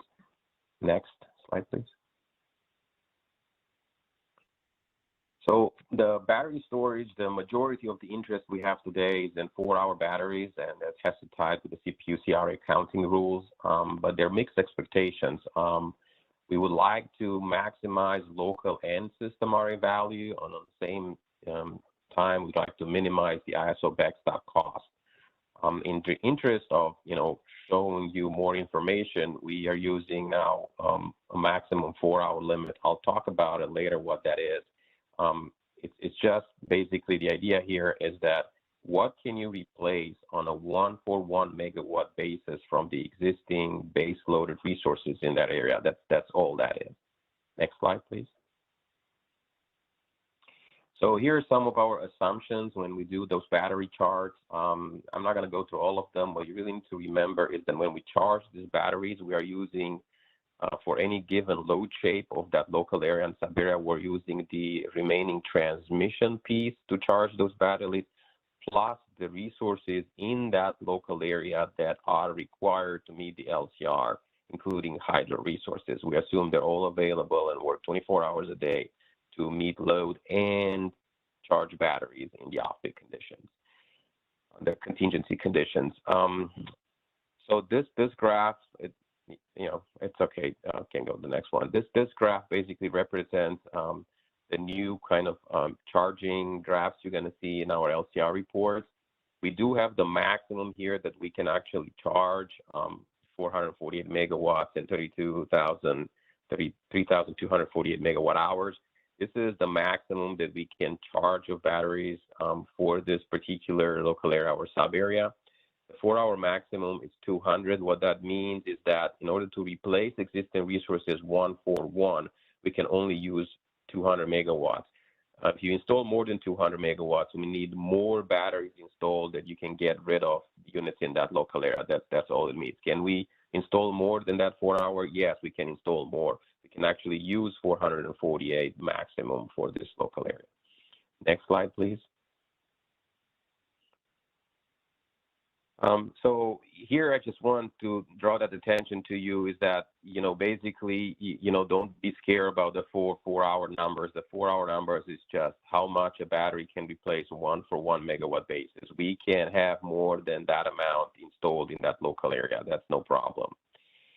Everything is then in, an estimate. We are estimated that these new batteries having the same effectiveness factors as the old resources that are displacing. That may or may not be true. So we'll just leave it at that. Next slide, please. We all know that the local regulatory agencies actually establish qualifying capacity. ISO has a backstop call, but we actually don't actually establish that. We can decrease the QC to the NQC for testing or deliverability. And it's just a reminder. Next slide, please. So under the LCR study, what you really need to remember is that the LCR study itself does not establish the RA counting rule. That's the role of the local regulatory agencies. What the LCR study does establish is, what is the megawatt requirement, maybe the megawatt requirement in each local area and sub area. We do have effectiveness factor that we publish, and we have load charge and battery charging parameters. Which generators count, and what are the technical megawatt needs is established by the technical study, but not the RA counting. Next slide, please. Okay, for this slide, the only thing you need to remember is that currently for CPM backstop, you can use the megawatt value at the TAC level, the megawatt value, local area and sub area, and effectiveness factors. We are currently not using the load charts or the battery charging graph. So under our enhancements proceeding, we are asking for authority to make sure that we can use the entire energy so we can backstop at other hours other than the peak hour. Next slide, please. Under our local RMR enforcements, we currently can enforce all 5 of those things: the peak, the local sub-area effectiveness factor, load charge, and battery charging. Now, RMR is not automatic. Somebody does need to ask, and they need to submit an affidavit, and they need to ask for either retirement or mothball in order to qualify for that. Next slide, please. I do have an example over here that, basically I'm not going to go through the whole thing, but the idea here is if we told somebody that, okay, we can only use 110 megawatts of batteries, yet the counting rule says 200 of them count for both system and local, then we basically cannot use 90 megawatts of that for local reasons because we can charge them under contingency conditions to meet local peak. So we expect that will be accounted when the whole showings are coming over. So if we ask to begin with for 800 megawatts and now we're getting 890, everything will work out fine because 90 megawatts of that battery we were not able to charge, but everything else is able to charge, and the rest of the resources mixed will make it work out. If we are short of that, then we would have authority to do some kind of a backstop. So this is all the example is telling you. Next slide, please. So in summary, basically what we're trying to say is that the technical needs have not and will not always equal the RA counting. And at this point in time, we're actually not advocating for any changes to the local RA counting rule. We just want you guys to be mindful. You can go to the next slide. We really want the LSEs and the LRA to be very mindful when you purchase new batteries, and to make sure that you don't just maximize your RA value, but you can also minimize the ISO backstop. And I think maybe most of the LSEs might not care about that. I think the LRA would be very mindful about that too. So while we are just basically striving to get the point down to this is currently a local problem because the battery is just coming over, and the local areas do have a limited amount of transmission, and we're going to hit those limits rather soon. The same issue will creep up in the future when we do zonal or system analysis. There will be a limit of how many batteries you can install in zones and the entire system based on the actual load shapes of those zones or systems and the other resources located there that can charge those batteries. So we just want to tee this up to you and be very mindful of that. But we're not asking for any changes to the counting rules at this point in time for local. Anybody has any questions?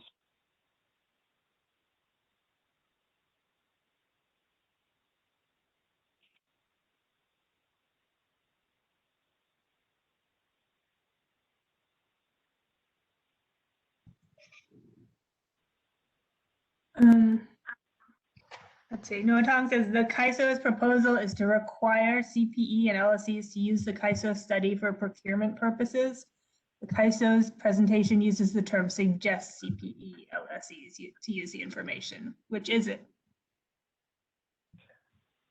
So currently,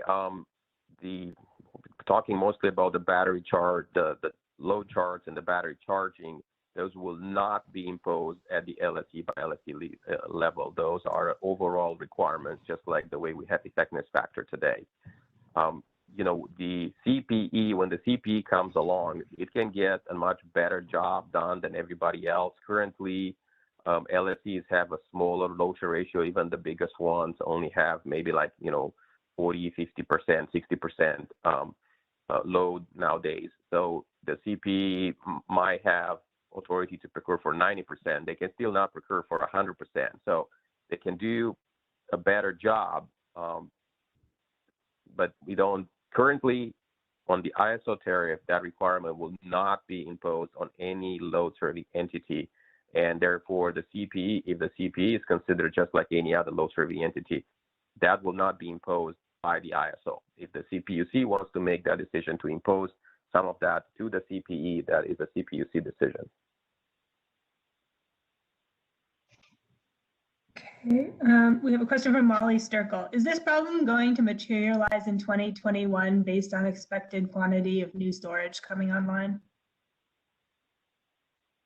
For local 2021, we already went through all the assessments, and we do not believe we're going to have any problems for 2021. So there are very few batteries coming in service by this summer. So.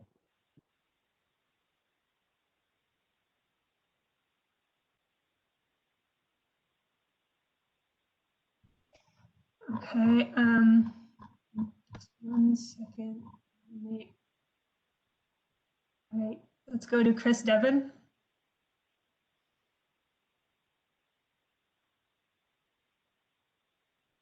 You're unmuted, Chris.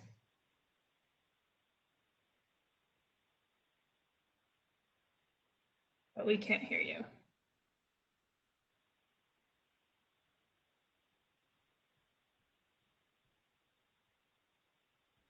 Chris, we can't hear you.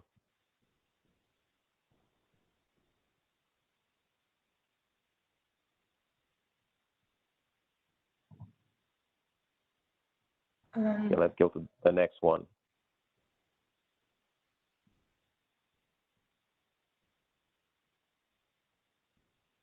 Okay. How far out in advance will the problem be visible will line up with existing timelines to trigger RMR. I think this is a follow-up from Molly's question about if not 2021. So we will continue to publish the 1 and the 5 and every other year, the 10-year LCR reports. All of them will have these graphs and charts. So you should be able to see this coming 10-year ahead.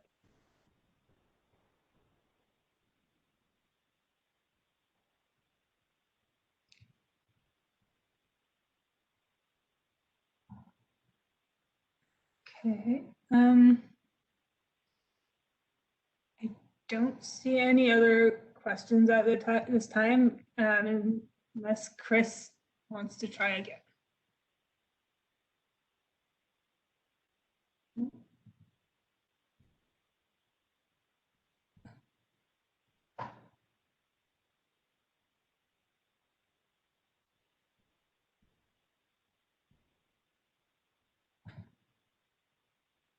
Okay, I guess. Chris, we can still not hear you, so you can catch me offline. Thank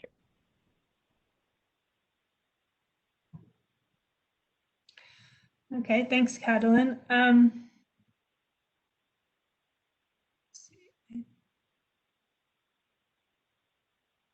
believe, let's see. I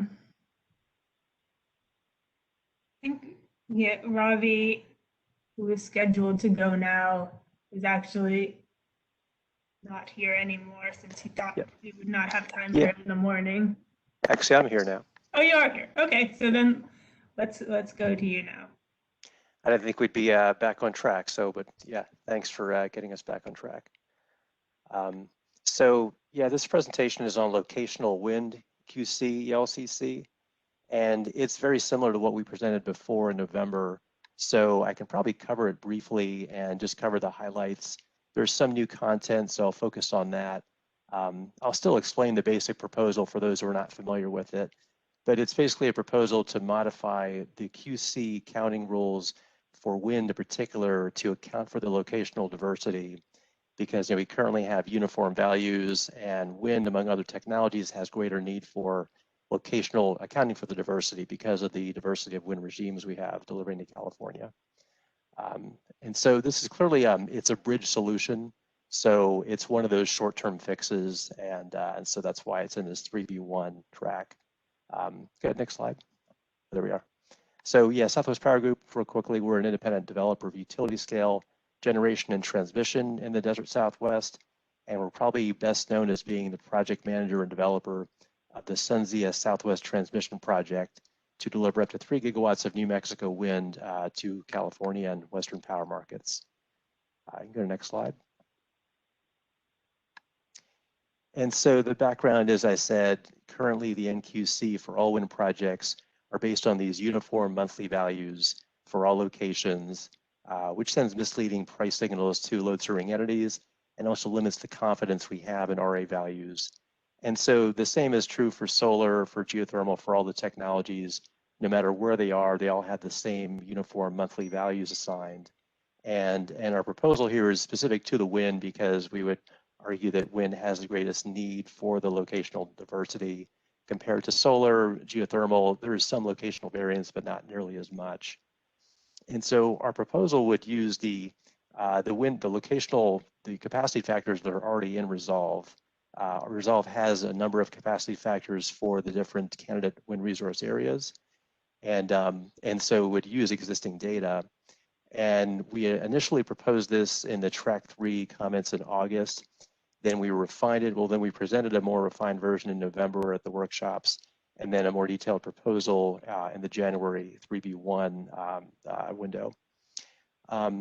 And so there have been, the IOUs did a joint ELCC study, first in July and then in a second report in December. And that was focused on 7 regions that the PUC directed them to study. That study was more relevant or more directed for the procurement evaluation than the actual NQC allocation. And this proposal would apply more to the latter, although it certainly could be applied to the procurement evaluation as well. Go to the next slide.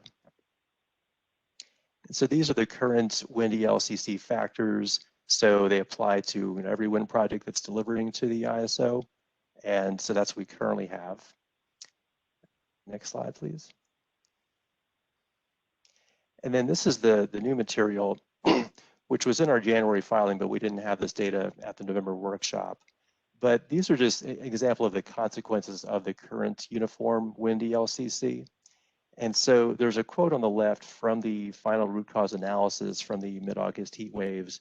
And I'll just refer to the highlighted part of the quote that talks about the overall wind portfolio and how it performed, and really it didn't perform against expectations on those days, August 14th and 15th.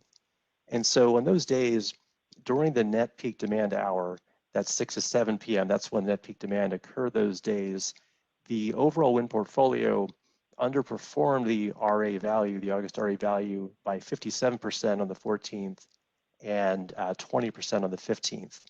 So for August, the whole portfolio had a 21% QC value, and the overall wind portfolio missed even that 21% at that hour. So they were, very much below it on the 14th, a little bit less below it on the 15th.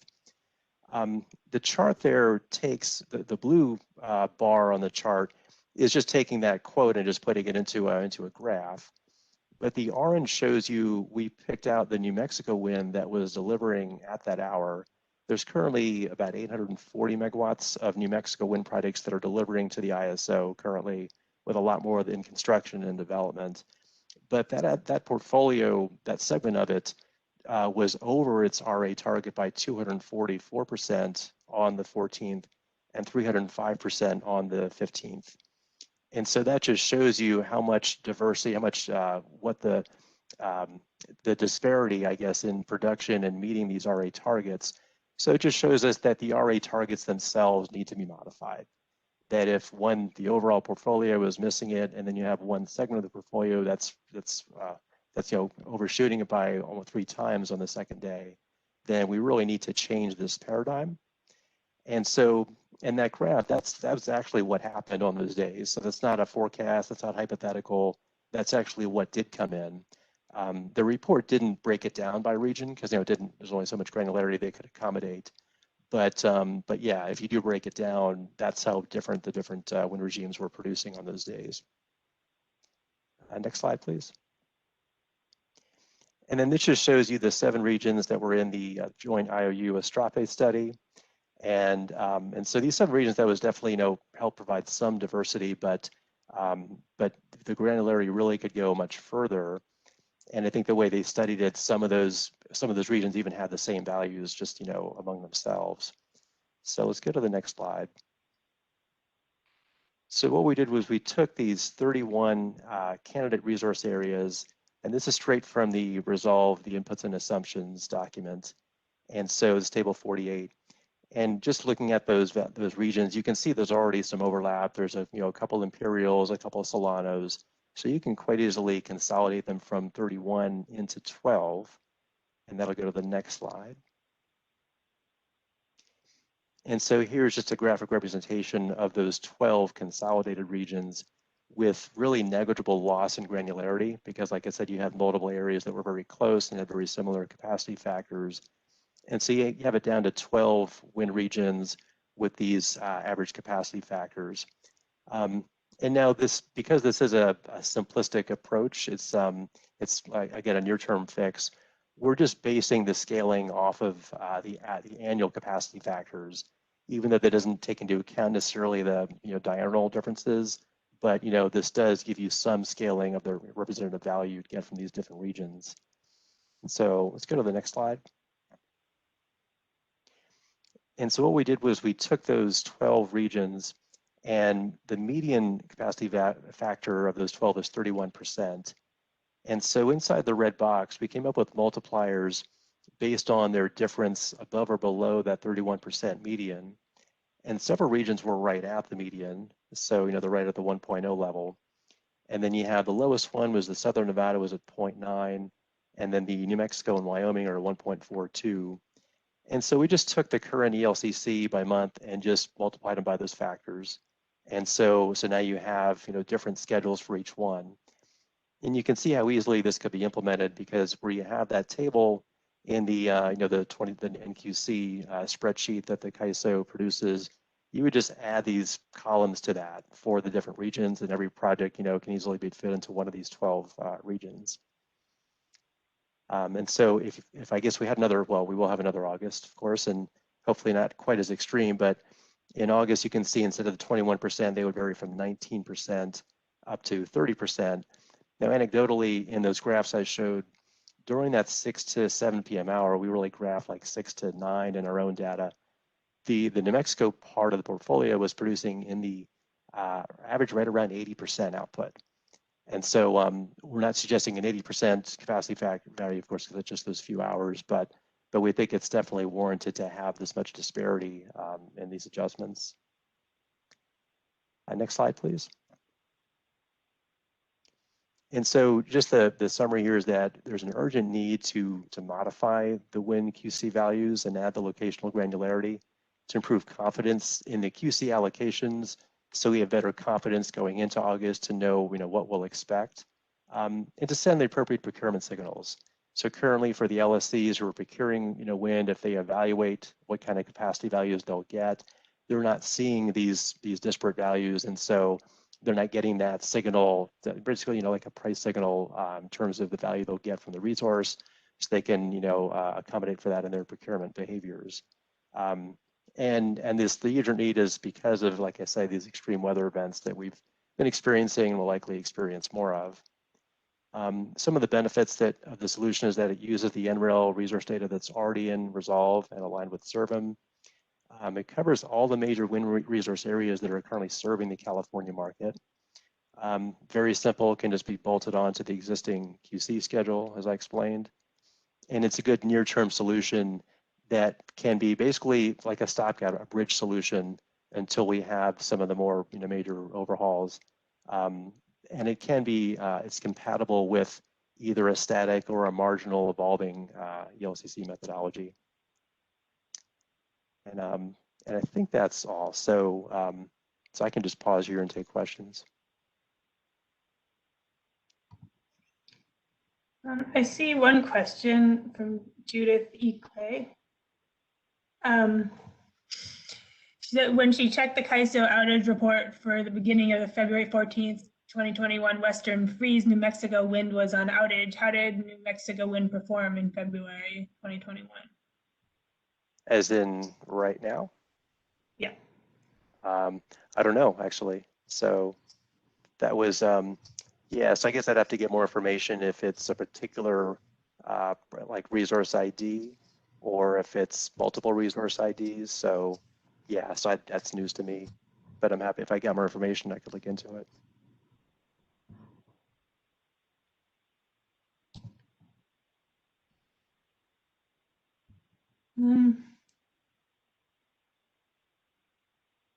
Let's see, we have a question from Chris Devon. Do you believe this same sort of modification should be explored for solar ELCC as well? Yeah, and I come from a solar and wind background, and so what I've seen with solar is just while there is regional variations, it just wouldn't really wouldn't move the needle much in terms of influencing procurement behaviors. Like, I don't know if that's really going to make someone, buy more solar from one region over another, or if it's going to send, yeah, not as much disparity. So I guess our position would be, I guess, neutral on it. So it wouldn't be against it, but we're just looking on at the wind because of the disparity in resource values. This is from Luke Nickerman. Have you considered the long-term solutions being discussed in track 3B2, like an exceedance approach? Mm-hmm. Yes, and I think that some of those approaches there's definitely more refined ways to address this issue, and so this would be something that could be implemented.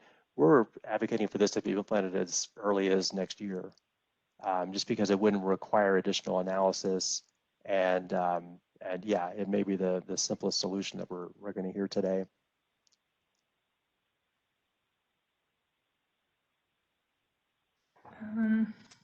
This is from Molly Sturkle. Do we really need to solve this problem? Shouldn't the New Mexico wind get higher commercial values simply as it becomes the commercial basis of generation used to feed into the CAISO as an import? Yeah, I think that currently there already is, it is getting commercial value, and the commercial value in terms of the output and the energy values, just coming in at those higher value energy hours. I think that the difference here is that if people get higher capacity value, it adds that extra incentive and basically gives people incentive to procure resources that will help solve these problems, in these August evenings.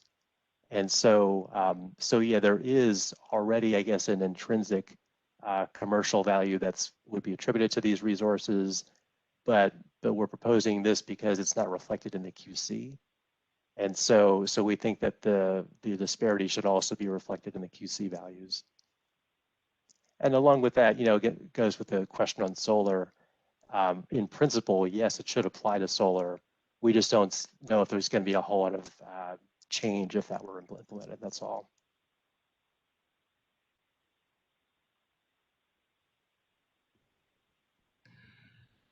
Okay, I think that's everything for the questions.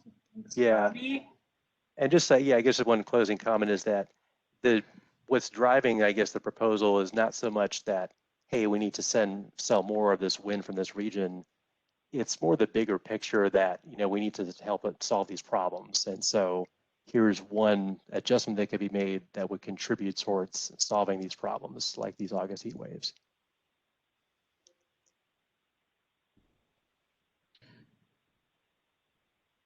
Okay. Thanks.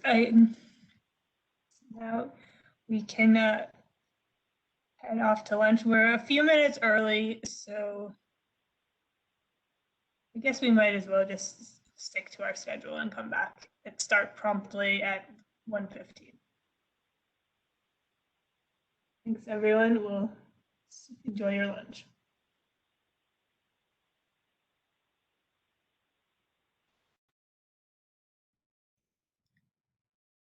Okay. It's 1:15, so I think we can get started. We'll start with several of the Energy Division proposals. We put out a few proposals. Some are more questions looking for feedback. Some are proposals. Some are sort of a mix. Go to the next slide. Right now, I'm going to start with our first 4 proposals, and then we'll talk about one of them later on in the afternoon. So, Lenon, you want to go to the marginal ELC? Yeah, we can start off with marginal ELCC for solar. The next slide. So, for the past several years, there have been parties advocating that we move to a marginal ELCC rather than an average ELCC value for solar and wind. What we're proposing here for Energy Division is that it's time to do that for solar, although we're proposing it in a little bit of a different way than it's been proposed in the past. Rather than a marginal value for everything with vintaged ELCC percentages that would stick with a resource for the duration of the project, we're saying that resources that are currently online would continue to have an average value. This value would be periodically updated over time, as it has been a couple of times so far. But that we're at the point where for new solar, recent studies have said that for RPS, there's a study that it's about 5% in 2022 for new solar. There's also an IRP ruling that's come out that's showing a similar very low value.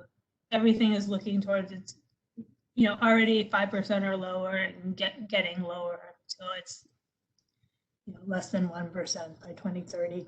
So we're seeing this at the same time that we're in a constrained system where some new procurement has been directed in IRP right now. They're looking at whether to direct more new procurement, particularly to address reliability challenges at the net peak when the sun goes down. We're saying at this time it's time to encourage resources that can produce at the net peak, which would mean that we don't need to be giving any additional value to the standalone solar. So the idea here would be that any solar that's contracted after this track 4 decision would get a 0 capacity value.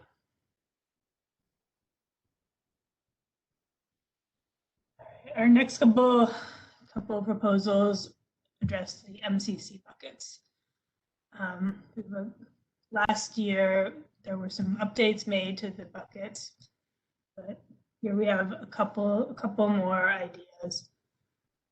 One is that we've seen a lot of high loads on weekends, particularly in the heat waves from last August and September. Of the 6 highest peak load days, 3 of those were on weekends. And it seems that perhaps allowing so many resources in the lower buckets to only be available on weekdays is no longer adequate. So for now, what we're proposing is to require Saturday availability for the DR bucket and then bucket 1, and also bucket 2 if it's retained, although we're also proposing to get rid of bucket 2. Because that is 3,000 megawatts that are in those DR and bucket 1 and bucket 2 at this point. Also for bucket 1, which is the bucket for resources that are available to dispatch 4 hours per day, that rather than requiring 40 hours of availability per month in the summer months, we would require 100 hours per month, which is roughly equivalent to 4 hours a day, Monday through Saturday. And then, as I mentioned, the third idea is to eliminate category 2. Because both category 2 and 3 right now, 8 hours a day and 16 hours a day, are not much used.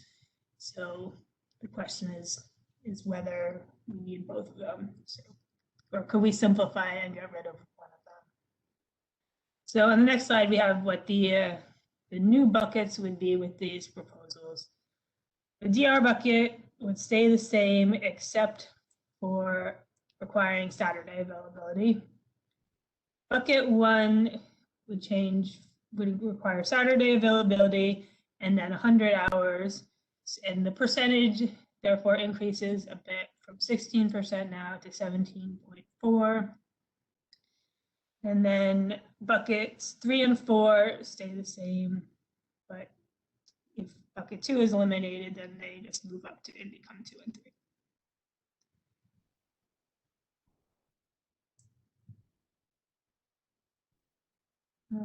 We can go on to the next proposal, which is more partly proposal, partly questions.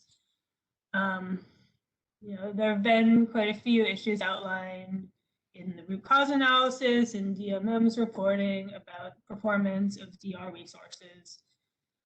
Right now, the MCC bucket cap is 8.3%, which is in line with a resource that is available for dispatch 24 hours a month.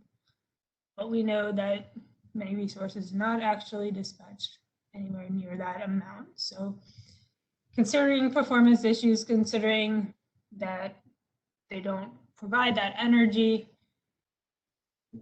we suggest that we should consider whether 8.3 is an appropriate percentage for that bucket. And also to consider whether there should be more requirements on these demand response resources to actually dispatch. Currently there are requirements for the IOU programs to dispatch. There are requirements for the DRAM resources to dispatch, but if a DR resource is outside of that, then it has nothing aside from the testing requirements. So could be something in line with drawing requirements, something in line with the MCC buckets of 24 hours a month. But we're just looking for feedback on what that might be. A similar way to get at that issue would be to have a maximum bid price. If a PDR resource is expected to dispatch under typical conditions, not just emergency conditions, then perhaps allowing them to bid at the market cap at all times isn't appropriate. But again, we're just looking for ideas or suggestions on what that a cap that would be appropriate might be. And then our third proposal is that for DR resources that are counting for RA, they would not be allowed to have startup costs in the master file.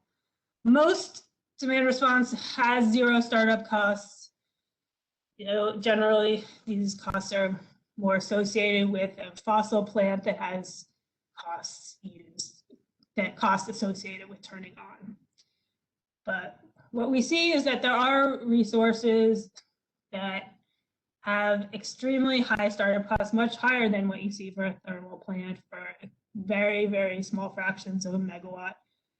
And allowing that means that basically the dispatch algorithm is never going to find it economic to dispatch them. So what we're proposing here is that we close that loop and require all RA resources for demand response to have startup costs of 0.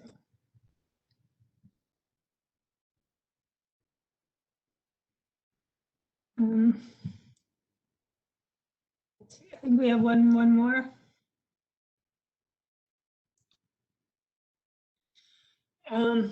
This one is also just looking for feedback for the most part.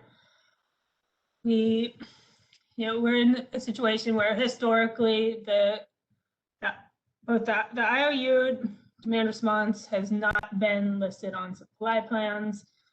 The third party is, but we still have, for both, we have additional credits that we provide for planning reserve margin and for transmission and distribution losses. CAISO last year put out the PRR 1280, which said that they will no longer accept credits for these adders. This is an advance for this year, but they have said that it will be reconsidered in August. So we're asking parties what CPUC should do in this situation.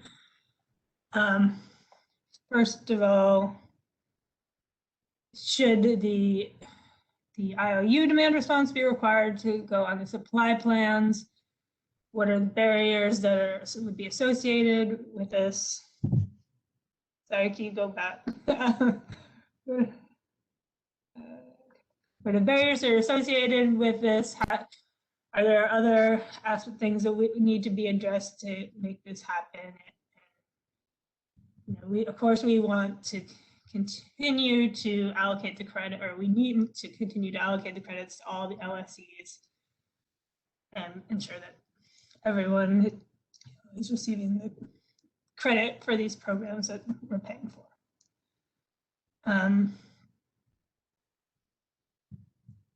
Similarly, if these resources do not go on the supply plans and CAISO does not count them, is there any way to get it counted on their end? It would, of course, be counted on the CPUC. And related to this, there's this question of what to address with the TND and the PRM adders. We've had proposals in the past to eliminate and currently to eliminate the PRM adder. The TND adder also, to some extent, has been questioned.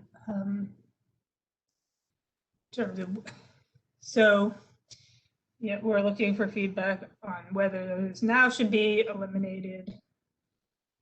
Because are they actually reducing the need for resources? In some ways, these may have made more sense when demand response was on the demand side, but as a supply side resource, are these things that should be showing up? Could parts of it be included in the QC values of resources? Maybe some parts of them couldn't be. Would these have any influence on resources being subject to rain penalties? And just in general, what are barriers or ways to address these issues? Things that would need to be changed both at CAISO and at the CPUC. So that was sort of a laundry list of things, but see, are there any, not seeing any, oh wait, I see a question. Hold on one second. Simone, can you make Shao a panelist? I think she. Oh, is she back? Okay, yep, I'll let her know too.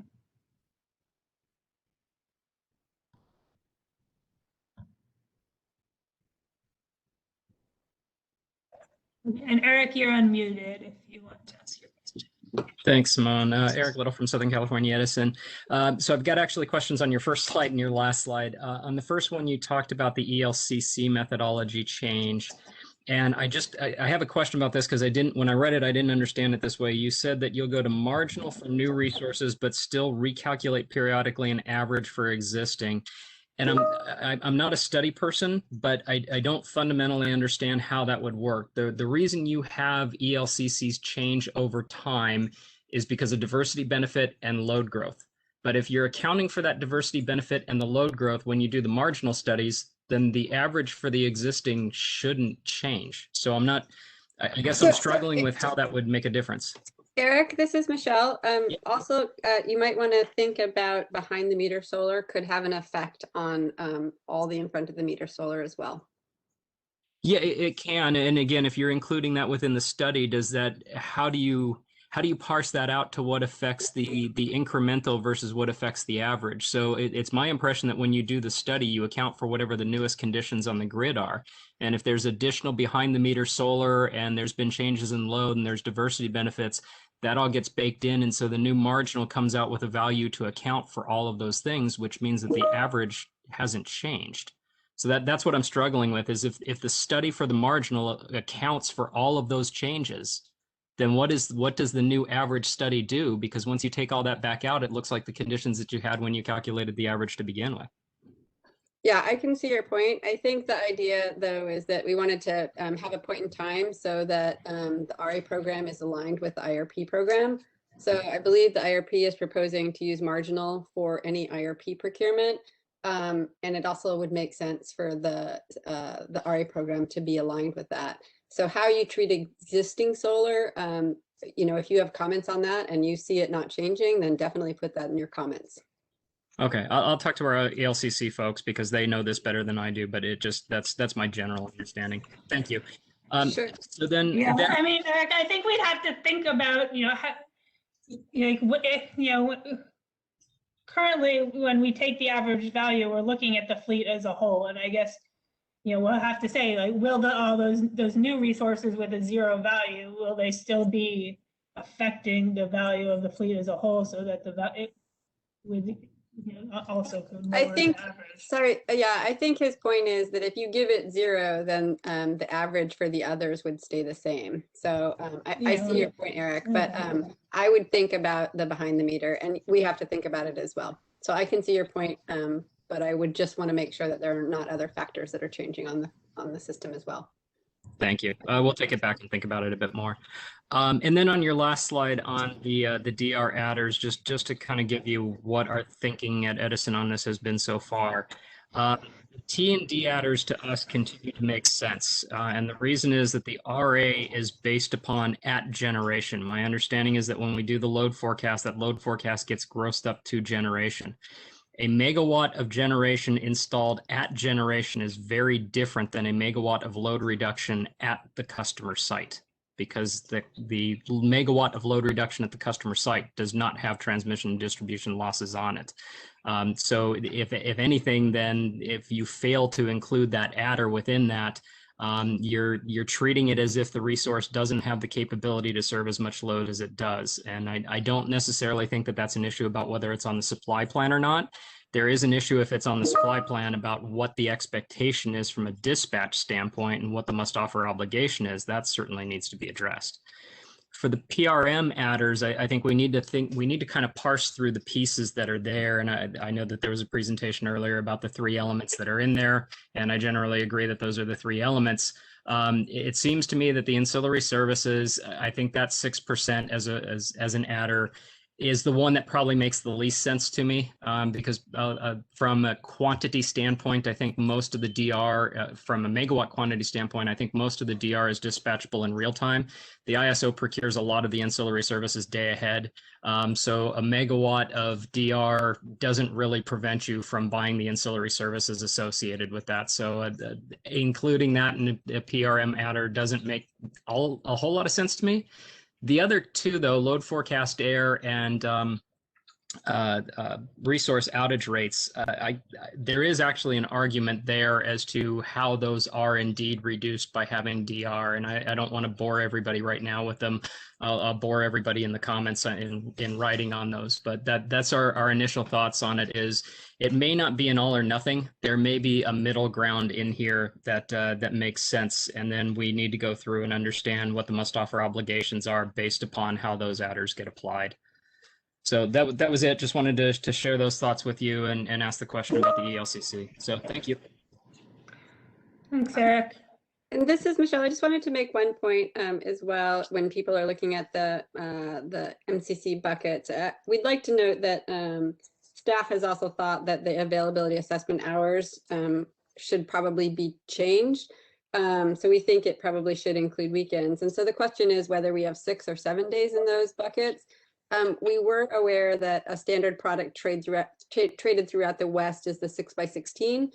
And if that is still the standard product, we do want to try to accommodate this. We did go look back at the events, and we did see that Sundays were not generally as much of a problem as Saturdays. But if anyone wants to comment on that as well, that would be helpful. Thank you.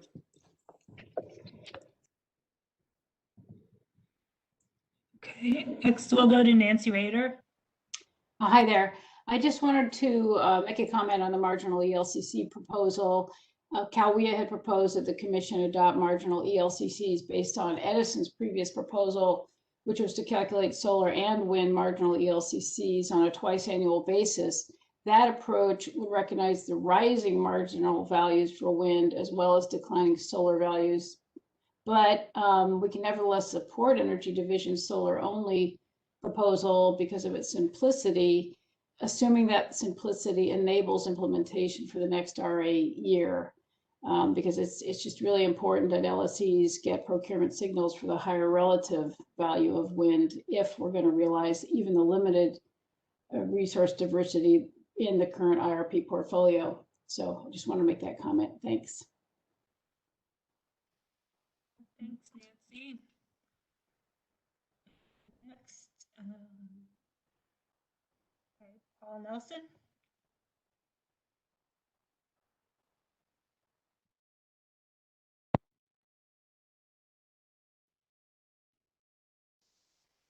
Hi, this is Paul. Can you hear me okay? Yeah, we can hear you now. Okay, thank you. So first, a comment on something that you said about the 8.3% cap for the DR bucket. And you sort of said that in light of the frequency of the capacity is actually converted to energy. I mean, if you consider demand response to be something that you do only in times of stress or emergency conditions, that sort of thinking is, in my view, misguided. I mean, it would be like buying fire insurance and then saying, well, I need to start a fire because I didn't use it. This is Michelle. I'd like to address that, but I'll wait for you to finish. Thanks. Are you? But the question I had was, now I've lost the question I had. Oh, the minimum dispatch requirements. Are you going to apply that to reliability demand response, or is this just for proxy demand resources? So this is Michelle. I'll answer those both. It would just be for proxy demand resources. I think we recognize that RDRR is for emergencies and it's dispatched at 9:50 for precisely that reason. And it's also the reason it's called in the real-time market. I think our issue is PDR, that is expected to be meeting a 1 and 2. So that really means that we, if you look at sort of the amount of energy we expect them to be meeting, we expect them to be meeting average conditions. And what we saw from the root cause analysis is that it didn't look like some PDRs were even meeting 1 in 10 or 1 in 25. And in addition, we saw things that, you know, from the root cause analysis, as well as our own analysis, we did see DR putting in startup costs, which prevented the dispatch. So what we're trying to do is make it useful to the system on a regular basis because it is trying to meet a 1 and 2 load. Thanks. Okay, thank you, Michelle.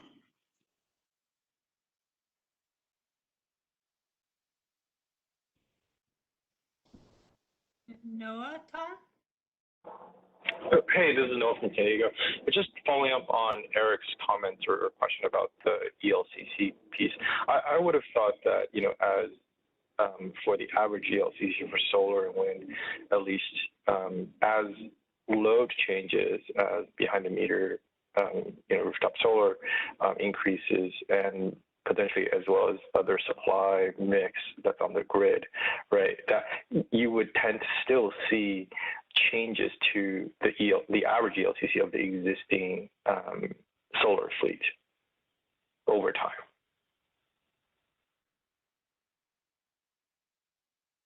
Yeah, so no, I think that was our Eric and my discussion about that. And so I think he's going to go back and think about it a little more, and we will as well. I mean, that was my initial thinking, is that behind the meter solar could make the existing solar less effective over time. I mean, there's also other things, you know, the penetration of storage, if it all dispatches between, you know, the hours of 7 and 9 p.m., it could make solar more effective over time as well. But yeah, I think it does, we need to think about it and model it and look at it. Thanks. Yeah, and I would say that, like, you know, if you're looking at sort of solar by itself, or new solar by itself, sort of questions that come into my mind would be, how does it impact hybrid resources? You know, in the future, would you still sort of calculate and assume that they would be zero, but then essentially would get some portion of the battery only, or would you still allow some portion of hybrid resources to have an amount provided from the solar resource?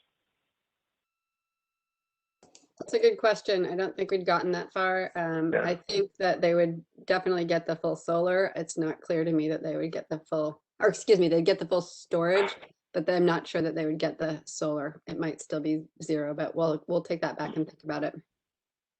Yeah, and with regards to the MCC buckets, you know, in one of the older, earlier decisions, the MCC buckets, I think, were set based on like the number of hours of load that's above 90% of the peak load. And so I think that's where we, you know, the program arrived at like the 20, 30, or 30, 40, 50 hours of each of the summer months. Can you talk about a little bit about how you arrived at the 100 hours?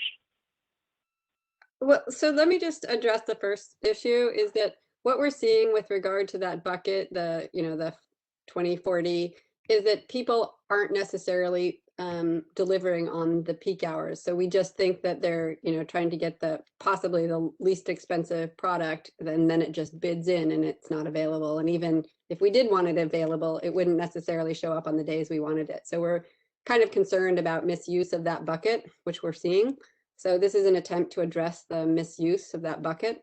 So the 100 hours gives some flexibility. So what we did was we figured it really turns out to be about 125 hours, but we did provide some flexibility in there.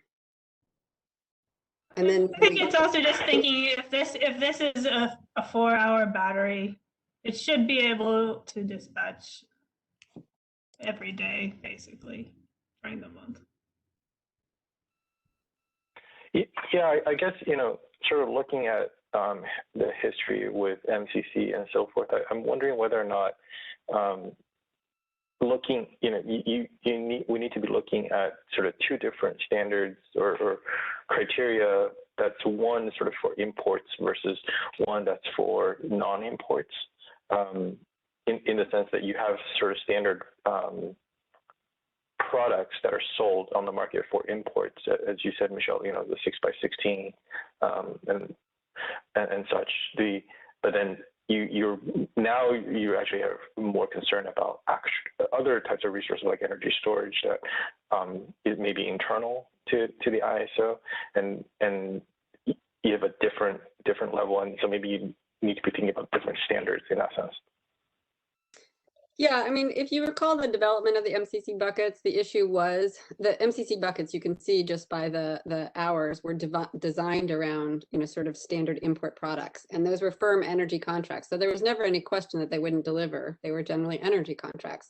What we're finding now is people are using those as a bidding requirement. And it's for all the reasons that we've been discussing, in the larger structural issues, it's not necessarily working because people are using it as a bidding requirement, and then we don't necessarily get it on the days we want. So, so that's what we're trying to address. I hear your point, and if you have suggestions, definitely provide them. Yeah, I was going to talk through it a little bit, if that's okay. Sure, absolutely. Would you guys sort of consider having an idea of changing sort of the minimum standards of an RA resource in that sense? Like instead of the 4 hours and 3 days, consecutive days, is it something, would you add another piece to that instead of sort of changing the MCC bucket? I get the whole MCC bucket challenge here too, so. Yeah, that's a good point. The minimum standard typically has applied to DR resources, but we're just finding other kinds of resources using them. And as we move away from an energy product, which is what we use for imports, and we use the capacity product, you can see the obvious problems that we're confronting. And we're confronting them now. So we are responding to what we're seeing. So. Okay, that's helpful. Thanks so much. Sure, thanks. Okay, so I'll say Luke too, because I see that your hand is up, but you don't have audio connected, so I can't unmute you. So either put it in the chat or connect your audio to your name, and we'll go to Sergio Dueñas. Hi, this is Sergio Dueñas from the California Energy Storage Alliance. I had a question about the MCC buckets. Could you explain a little bit more what's the logic behind eliminating category 2? We think that right now, seeing the other proposal that would be basically extending the number of days, that could be applied to category 2 as well. And that would really sort of preserve perhaps the only incentive that LSEs have to really go out and look for resources, storage resources with durations above 4 hours, as it has been noted in the IRP that they will be needed. And especially given that we see the need for increased resiliency in case of emergencies or wildfires, I just don't understand why the elimination of a bucket that might be even underutilized right now. Yeah, it's definitely underutilized or hardly at all utilized right now. Yeah, I guess the question there would be when would we get to that point where there will be pushing storage from filling up bucket 1, I guess, so that there would be incentive to move to 2 or beyond. So what I'm hearing is, because it's not being used right now, we should eliminate it until there's incentives for that to be used? This is Michelle. I'll say again that what we're trying to do here, if you have comments, please put them in. What we're trying to do is we're trying to accommodate known products, and we're trying to address issues that we have seen arise. And so what we're seeing is that folks are putting their some resources into some buckets that aren't, and then using it as a bidding requirement, not a must flow requirement. So we can't run a system on resources that only provide bids 40 hours a month. And if it turns out that those bids, for example, aren't on the days we need them. So yeah, I understand that concern, but I don't see how that relates directly to eliminating bucket 2. Like, what sort of assets are doing this, and how is that being sort of accounted for in the revision of the MCC buckets? So maybe you could tell me what resource do you want to put into that bucket that you're prevented from putting into it? I don't think of a particular technology in mind. I think there are a wide array of storage technologies that could fulfill the requirements of bucket 2, and that bucket might be underutilized precisely because those resources wouldn't get an incremental value in RA due to the 4-hour rule and other rules around the RA construct, right? So we know that we want resources that can fulfill that goal. We see it in IRP, we see it in the CAISO's LCR studies, et cetera. And the existence of bucket 2 right now might be the only incentive for LSEs to look for someone, for some resource with those characteristics. But it seems to me that eliminating it is just communicating, signaling to the market, we don't need anything like this. While instead in IRP, we see the average duration for storage reaching 8 hours, which is exactly the duration of bucket 2 right now. Right, but that 8-hour resource could fit in bucket 1. I mean, that would assume that you're above 17 point, or the difference between, assume you penetrate to 8.3% of DR, we're talking about an additional 10%. So if you were to fit it in bucket 1, basically by eliminating bucket 2, you're communicating to the LSEs, really what we care about is either 4 hours or availability every day, every hour.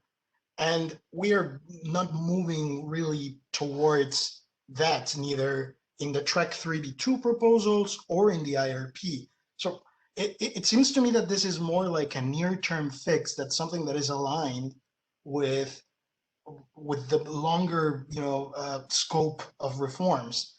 And we'll definitely comment on this, but I do urge the team to take a look at CISA's MCC proposal. We submitted it as well, and I think there's a lot of value there, and we can even incorporate the idea of having additional days, Saturday included, into that proposal with preserving the value of different durations. okay, and I guess Brian Thaker also noted that Sunday, September 6th was the peak of the year. So, and I addressed his comment, which is to say that we are also trying to accommodate standard traded products. But I hear your comment, which is that you would like us to keep bucket 2. So thanks for that feedback. It's more than a like. I think it's warranted given the results of Energy Division's analysis. But thank you, Michelle.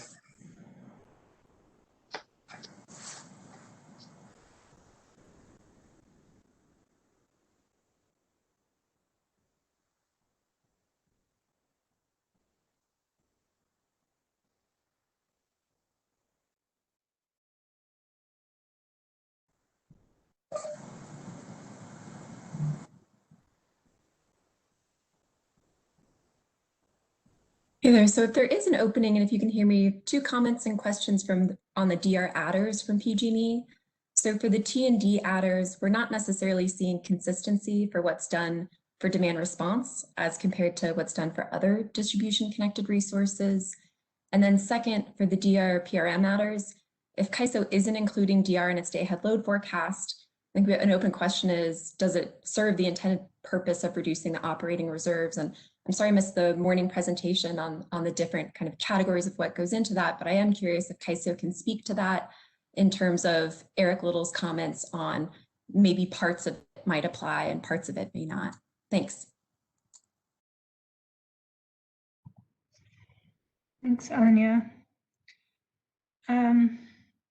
Let's see, we had a question about DR limitations and why not create incentives for your DR to perform as required or significant penalties for non-performance rather than limiting the amount. I think the question here is that we're talking about DR that is not, the commission cannot set any requirements for it. It's outside of all the commission programs and up to LSEs what they're buying. Often they're only buying RA capacity and not requiring any particular performance.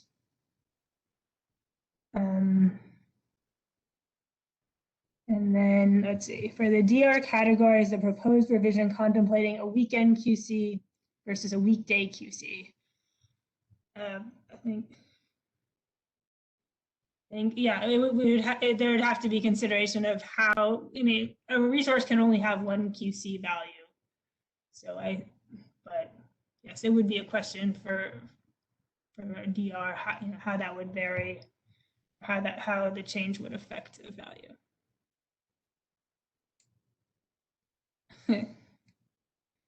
And let's see. I think we're running a bit behind, and I think we've gotten most of the questions. So why don't we move on to Lauren?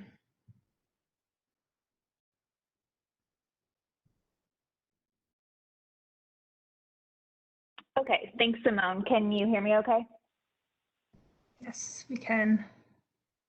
Okay, so hi everyone. Today I'm going to go over the CAISO's proposals that are in track 3B1 and track 4 related to RA crediting as well as demand response. So if we can go into the next slide, please. In track 3B1 and track 4 of this proceeding, we proposed several important and interrelated changes. So I'm going to go through each of those here today in this order. The first is to end the practice of crediting resources against the RA requirement without showing them on supply plans. This proposal applies to all resources that are credited without a supply plan showing, and for all LRAs that are using crediting to meet the RA requirements. And in the next few slides, I'll kind of go over what the CAISO's process has been to address that and how we're looking to align with the CPUC on this proposal. The second proposal is to, oh, sorry, if you could go back.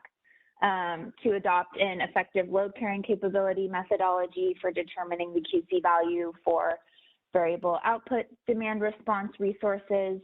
The third is to remove the planning reserve margin adder from demand response capacity values. This is something that we just touched on in the last presentation, but we'll go into the CAISO's perspective on that.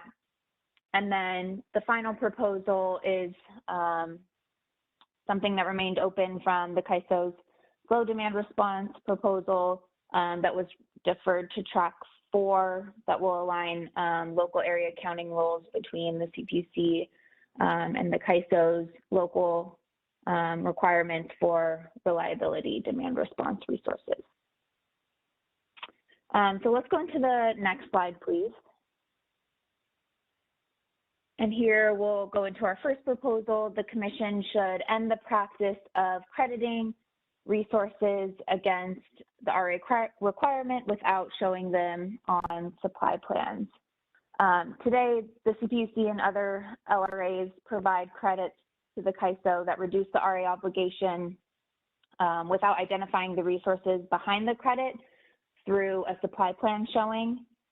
And the supply plan is what the CAISO uses to identify a resource as RA capacity. So by not identifying those resources, crediting erodes the CAISO's ability to operate the system reliably with the capacity that's procured through the RA program.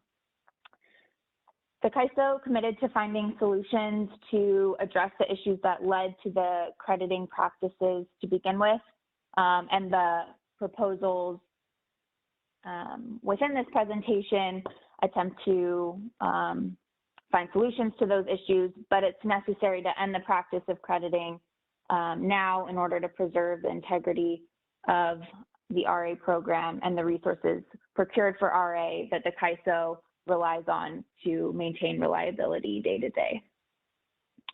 This applies to all local regulatory authorities in the CAISO footprint and will ensure that there's no leaning on others' RA capacity, no discriminatory treatment among RA providers, and no LRA are getting or all RA resources are applicable to the CAISO tariff rules by being shown on supply plans. We've allowed the business practice of crediting in the past, but it's not a requirement or a process that's outlined in the CAISO tariff. Let's go to the next slide, please.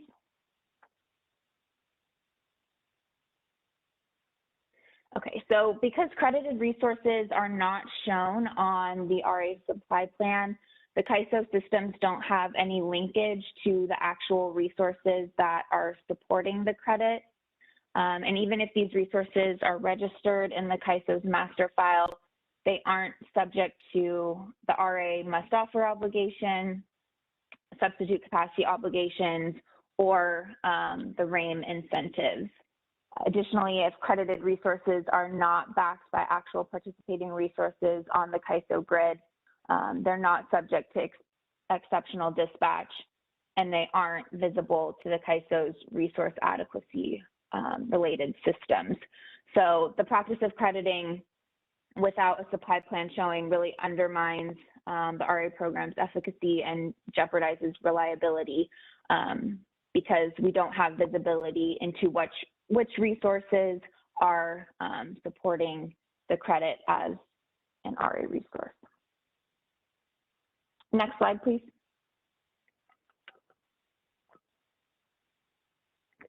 Okay, so the CAISO initiated the BPM PRR 1280 process to ensure equal treatment and reliability of the RA fleet. PRR 1280 would have rejected any non-net neutral credits that lower an LRA's RA requirement without an associated supply plan showing. The PRR would have still allowed for net neutral credits that could be used by LRAs as long as the RA resources are also shown on supply plans and therefore subject to the CAISO's RA rules. And this would be allowed for the purposes of facilitating cost allocations across LRAs or LSCs. For example, what's being used or what CAM is being used for today. The Commission and stakeholders expressed concerns with eliminating credits. Most of the comments surrounded the IOU DR programs and concerns largely focused around the RAIM exposure that comes with being on a supply plan and being shown as a RA resource. PRR 1280 has been held in abeyance at this time until the CAISO and the Commission work constructively to resolve the crediting issues to reach a solution by August 1st, 2021. Given this, the CAISO is proposing to end crediting in this track 4, and then the proposals that follow will also make changes that should help facilitate the transition from crediting to supply plan showings and align the CAISO and CPUC processes. So Mel, do you see any questions at this time?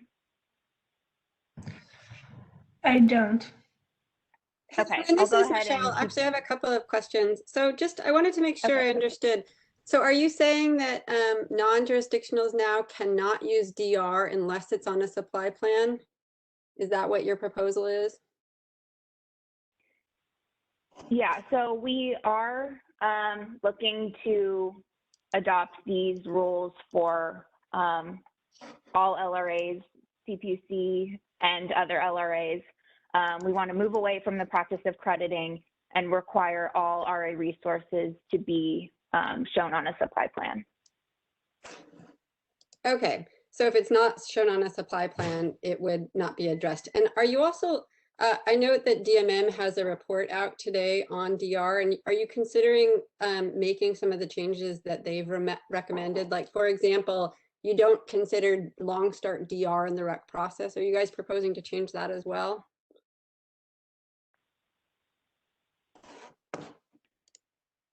That isn't something that we have in this proposal, but we can look into, I haven't seen their report yet, but we can look into their recommendations. Okay, to see because what those are. a lot of their recommendations are about how the DR performed, and so it's not just the crediting, it's also participation in CAISO's market. So for example, CAISO exempts DR that is less than 1 megawatt, for example. So that seems like something that could be addressed. Changing the availability assessment hours, manually dispatching DR is something else that they raised. And the whole issue of commitment costs that we mentioned earlier. So these seem like really good things that would be great to include in your initiative as well. Okay. Thank you. Yeah, thanks, Michelle.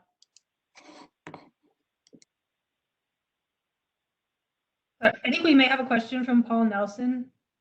Is your hand Hi, up again, Paul? Hi, this is Paul with Klika. Can you hear me? Yep. Yes. Okay, so going back to the prior slide, 74 exceptional dispatch. My understanding from reading the DMM report is that reliability demand response was exceptionally dispatched. So I'm struggling with this comment they are not subject to exceptional dispatch.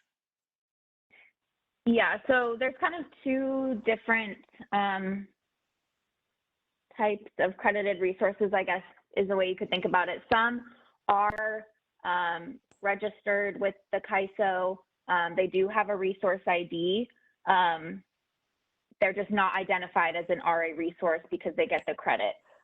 Those resources we would be able to exceptionally dispatch. They just wouldn't be considered an RA resource. There's other types of credited resources that aren't registered with the CAISO in their master file. They don't have a resource ID, and those are the ones that aren't able to be exceptionally dispatched. Okay, so I think that this in bullets needs a bit more clarification, because I was reading it like if it's not on a supply plan, it can't be exceptionally dispatched. And I think what you just said is, well, if it has a resource ID, it can be exceptionally dispatched. Yeah, that's correct. So, okay. The other thing is I really hate to do this because it kind of puts us in a bad tone, but going back to the next slide is you say you want to work collaboratively with the commission to resolve the crediting issues. And it seems like a collaborative constructive is trying to meet somewhere in the middle. And all I'm seeing here is a repeat back of what you would want to implement in your PR 1280. So where's the compromise here? Well, I think what we're doing here is bringing the CAISO's proposals to this track 4 so we can discuss and get feedback from the commission and other stakeholders on how we can resolve some of the issues that were brought up in the PRR 1280 process.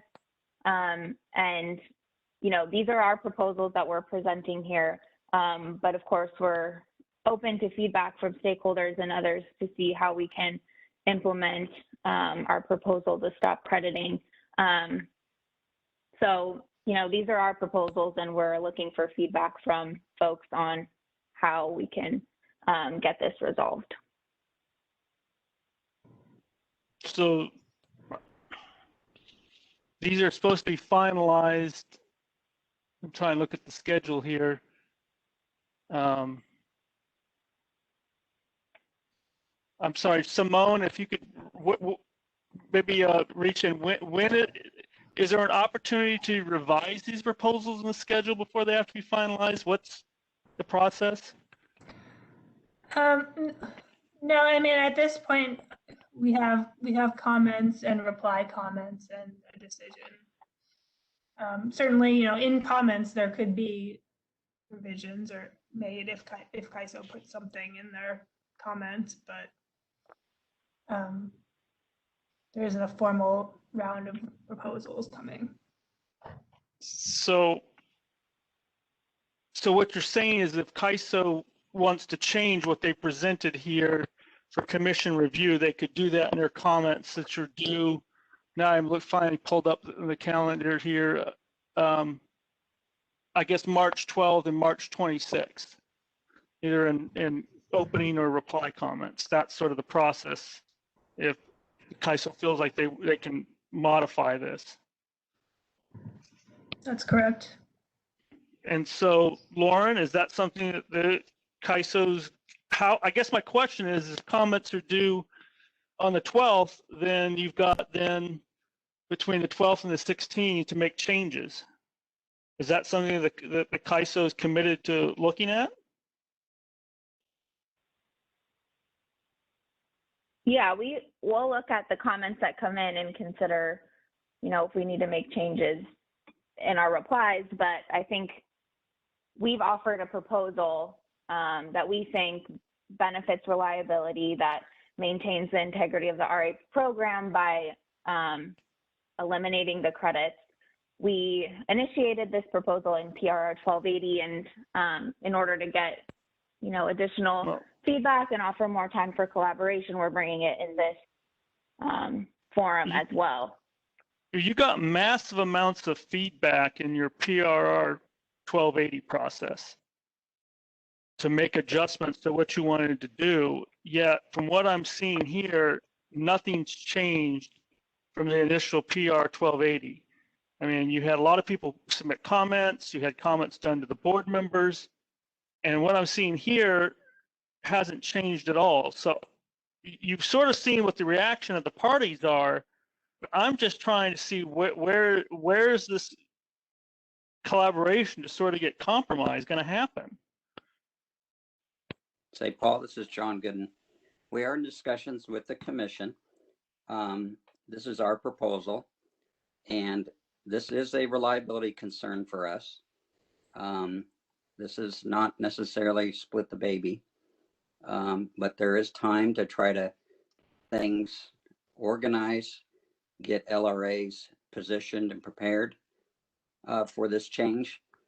And so collaboration isn't always about, a complete split down the middle, but this collaboration is giving more time, getting prepared, notification, and working with the LRAs, not just the PUC. We're working with several other LRAs to try to get this corrected and in alignment with the tariff.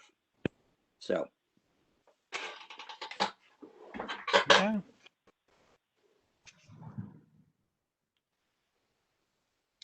Thank you. Okay. Let's go to Luke Tugis. You're unmuted. Yes, hi. Yes, hi. Good afternoon. Can you hear me okay? Yes. Yes, we can hear you. Great. Thanks for the opportunity to comment here. Lauren, on this proposal, how would this apply to DR that is on supply plans? It's my understanding that the PRM and the T&D adder components are added on later on after the supply plans are submitted. And so what's the ISO's proposal for addressing those, that incremental RA capacity?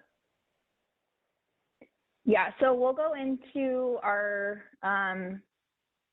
position on the PRM adder in a few slides, but just to summarize, we're proposing to stop applying the PRM adder to demand response.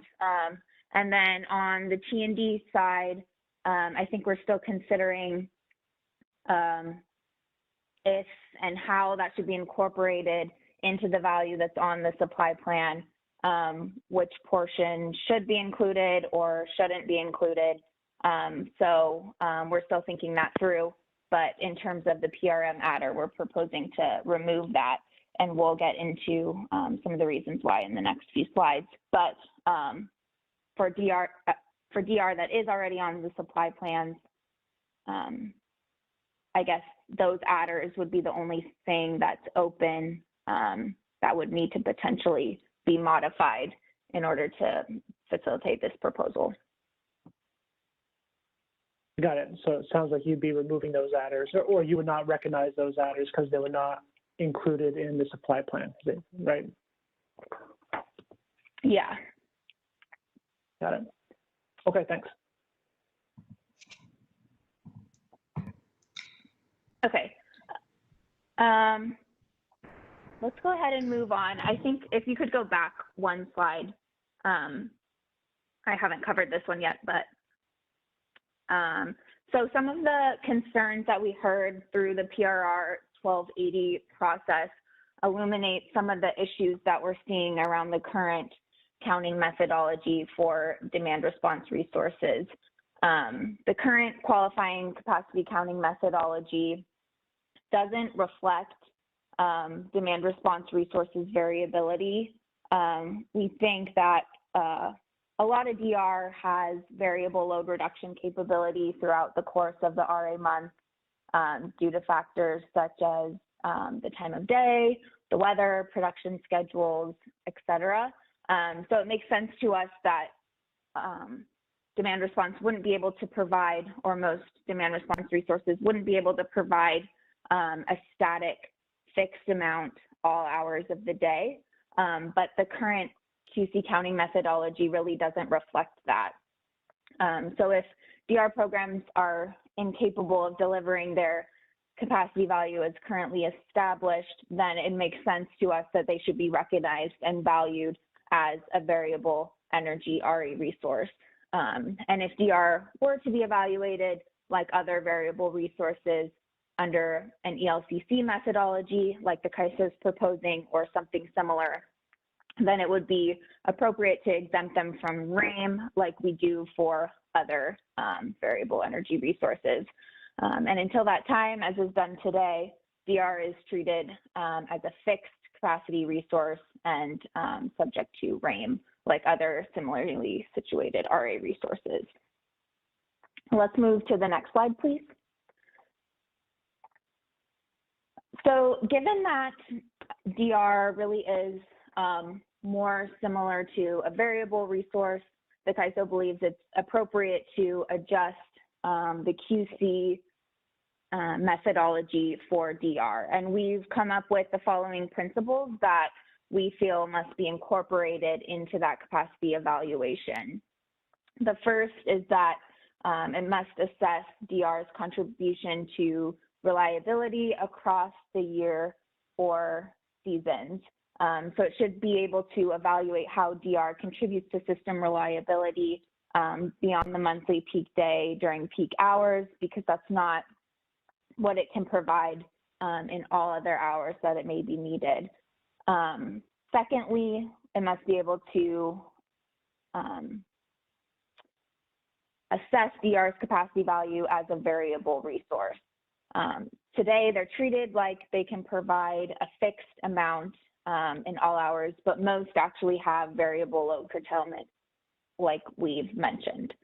And then third, it must be able to assess DR's interactive effects with other resources. And this is something that's really important and we think is a big benefit of assessing DR under something like an ELCC, because use and availability limited resources like DR can saturate alongside similar resources to the point where incremental amounts of the same resource type adds less and less additional value to the system. So these are the principles that we think must be incorporated into a demand response capacity evaluation methodology. And if we go to the next slide, please, we get into the CAISO's proposal for this methodology. As the CAISO is presented on before, we're proposing that the Commission adopt an ELCC methodology for variable output demand response. An ELCC methodology will inform its contribution to system reliability, considering its load reduction profile, availability, and use limitations. It considers the interactive effects of variable and use limited resources and how they work together to maintain reliability. This assessment will help inform program design features and overall investment decisions to ensure procuring the best resources at the lowest cost, because as the system changes and the makeup of the resource adequacy fleet changes, the needs from the RA resource also change.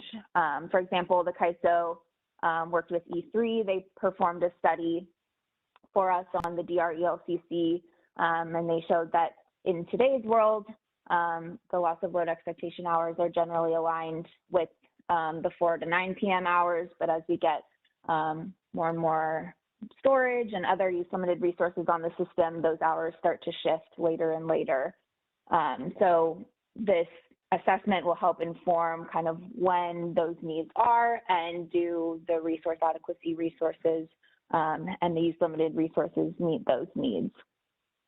And then also, the use of an ELCC methodology will provide operational flexibility to demand response resources through a must offer obligation that would allow them to bid their actual capability rather than a fixed amount in all hours. And the load impact protocols, which are used today to establish the QC, we think could be helpful in establishing that operational capability by assessing load impacts under different conditions. But the way they're used today to set the QC value doesn't address the QC counting principles that we discussed in the previous slide.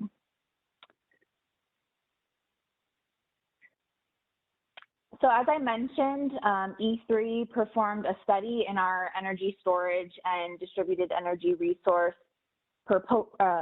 process and demonstrated that demand response can be evaluated under an ELCC methodology.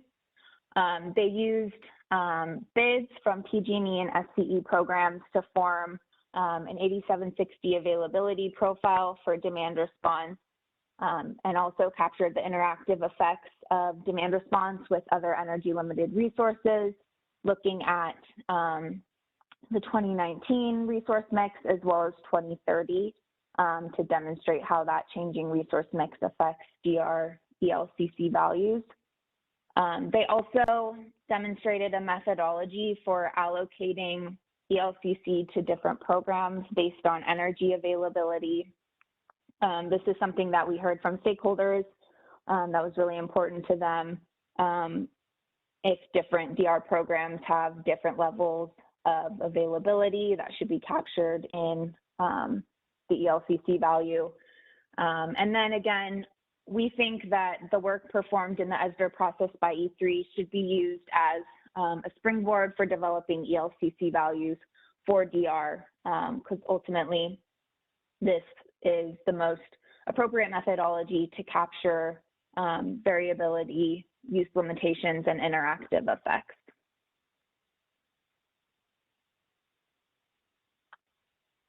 Okay. Let's go ahead and move on to our next topic, the PRM adder. We have a couple questions, Lauren. Should we cover those first? Okay, first of all, about slide 77. Could the CAISO comment on what they believe the current load impact protocols do not address in that space? Any of those elements are not addressed by the LIP. Has the CAISO considered whether the LIP could accommodate that concern short of moving to an ELCC? Sure. So the way I understand how the LIPs are being used to establish the QC value today is that they take what DR, the load impacts for DR during the peak hours of the month and from 4 to 9 p.m. And that's what's used to establish the QC value. So we're really just looking at what it can do during this peak hours on the peak day of the month. So it's not really addressing the variable nature of the resource, because it's assuming that that's what it can provide in all other hours as well. It's also not really looking at the other resources that we have on the system at any given time and aligning what DR can do when it's needed based on what else we have on the system. So that's where I think we see the load impact protocols as they are today as coming short, and where we think ELCC could do a better job of capturing the value that DR provides. So thanks. I see that you've unmuted my line, and I have a follow-up to that. So on the notion of being studied over the peak periods from 4 to 9, just curious, these are use-limited resources. There's a restricted number of strikes to DR types of resources, and there is opportunity cost bidding that gets executed associated with them. The likelihood that these resources are going to be needed to dispatch in an hour other than those peak periods is highly unlikely. So I'm curious, if you did an ELCC methodology, how does the ELCC methodology account for the fact that once it gets struck its nth time, which is its last, that it's no longer available anyhow? Because I would hate to see an ELCC program saying it's needed in 8,760 hours a year, so I'm going to significantly derate it because of the fact that it's not available for that by contract when it was never designed to do that in the first place. I'm struggling with that notion that the load impact protocol is somehow really seriously missing something in that space. So Eric, this is John. I think it's interesting because solar under an ELCC wasn't designed for all hours either, 24/7. It produces during the day, obviously. And so I don't think that's sort of the basis for whether you apply ELCC or not, because you're looking for the contribution to reliability. That's the bottom line. And for DR, what we largely see is that it does contribute in those peak hours, but that's not just when we have constraints. We have constraints that can occur at other hours. In the net load peak and even after the net load peak and at other times. And we still need resources available even in those other times. And so it largely addresses many of the concerns, but not all of them. And so that's one area where DR contributes, and it gets a little bit of a ding, but where it really is impacted is on its frequency of use, duration of use, which is exactly, I think, your point. Its availability affects its ELCC as well, because it's just not available that many hours a year or for that many consecutive hours. John, I agree with you, and that's why we've got a 3B2 proposal out there that says to look at that peak load, net peak load, and energy duration needs. So I don't disagree with you there. I do think it's a bit of an unfair comparison to say that wind and solar uses an ELCC. Wind and solar had an exceedance methodology. We didn't move away from exceedance because of an RA concern. We moved away from exceedance because there was a legislative mandate to do so. So we still have a measurement. So I guess my question is, short of going to an ELCC, if you're worried about the net load peak hours, if we move those hours instead of 4 to 9 to 5 to 10, or 5 to 11, or 4 to 11? Is there something that can be done there within that study process, short of going to an ELCC methodology that gets you there, recognizing that 3B2 is looking at longer-term options to really address the use limitations and the energy limitations of resources, because we don't really do that with any other resource now. So I'm not sure why we pick DR as the one that immediately has to happen versus everything else has to happen. Eric, this is Eric, Carl from the ISO. I'd like to address one thing first, which is, one of the reasons why there was a legislative mandate to move from the exceedance methodology to ELCC was to better reflect the reliability contributions of the resources. It's not like we just sat there and said, yeah, we're going to keep doing great and great and great if we just keep building solar out. We have a tool now, and one of the reasons we continue to rely on ELCC is it gives us a better measure of multiple hours of the day. Again, we have challenges with the LCC, but it's a much, much better tool if you're looking over multiple hours than the exceedance was that just looked over a couple hours of peak. So I don't want to mischaracterize, what the shift to ELCC meant. And on top of that, when we look at what LIP does, LIP looks at how much can you drop load. Okay, great, you can drop this many megawatts of load. Just like solar in the middle of the day can produce this many megawatts of load. But what ELCC captures, and Lauren pointed out, was it captures that interactive effect. Absent that, if I'm looking at a fleet of resources and say, okay, DR could be really useful during some intervals if it has sufficient availability, and the other resources around it make it such that, yeah, all we need to do is drop that little bit of load during those peak hours. We've got other needs now, and how they play with the other resources matter. And so I don't think the load impact protocol really recognizes, as well as ELCC does, is the interplay with the rest of the fleet. And I think that's something that the ISO has been really hitting on in the portfolio analysis and other elements of our enhancements. And I don't think we can overlook for DR if we're not overlooking it for wind and solar. And so I don't think we should overlook it for demand response either. They're in many ways similar, and similar tools can and should be applied. Carl, this is Michelle. So one of the things that ELCC does is it gives a whole category for one resource. So for example, for wind, as we were talking earlier, I mean, a wind resource could be, performing really, really, really poorly, but we still give it one number because it's not tied to the resource. When you move away from, exceedance, I mean, I personally prefer exceedance because I think it tethers you to sort of real facts as opposed to a model. I think you lose a lot of that granularity and you lose all of the incentives, right? What incentive does solar and wind have to perform when they get just an ELCC? Likewise with DR, I think we could be, seriously removing some incentives for good performance if everyone just gets doesn't get we study them in our process so that we can look at programs that are working or not working, but we'll lose that if you go to an exceedance methodology.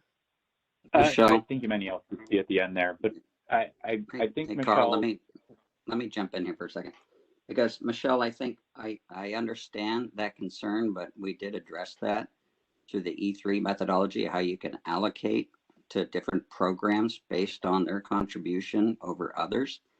And so it's not just one size fits all, and we can enhance and incentivize those programs that do better than others through this method. That was part of the E3 methodology and process, if you recall. And so I just want to dispel that myth that it's just one for all. We treat them all the same. No, we have a way to do an allocation of that ELCC. The other issue is that, Michelle, is that the DR programs really aren't that dissimilar. Again, I would say RDR is kind of a class, but DR generally, when you look at the programs, tend to look similar, addressing the availability assessment hours, sort of their frequency and use. As far as the aggregate attribute, tends to look pretty similar. I grant it that the individual loads that are providing that response are heterogeneous, but that doesn't mean that the resources are necessarily heterogeneous. They're much more homogeneous than not when you look at from the program perspective.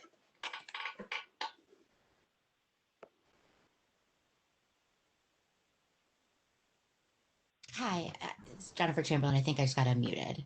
Yes, I was about to call on you. Okay, thank you. Sorry, Simone, I wasn't sure where the beat versus the other was.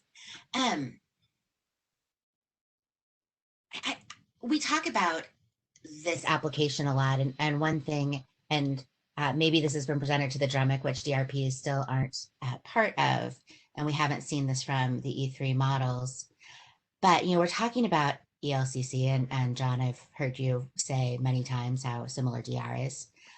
Can somebody give me a numeric value?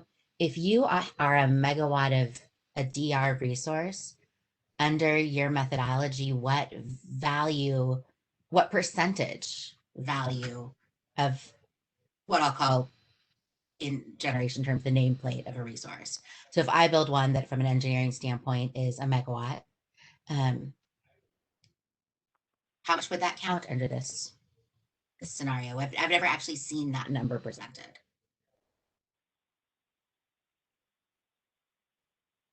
Jennifer, this is Lauren. I can address that question. So we did present within the ESDR process and also in the DREMIC, but what we found in the E3 study is we compared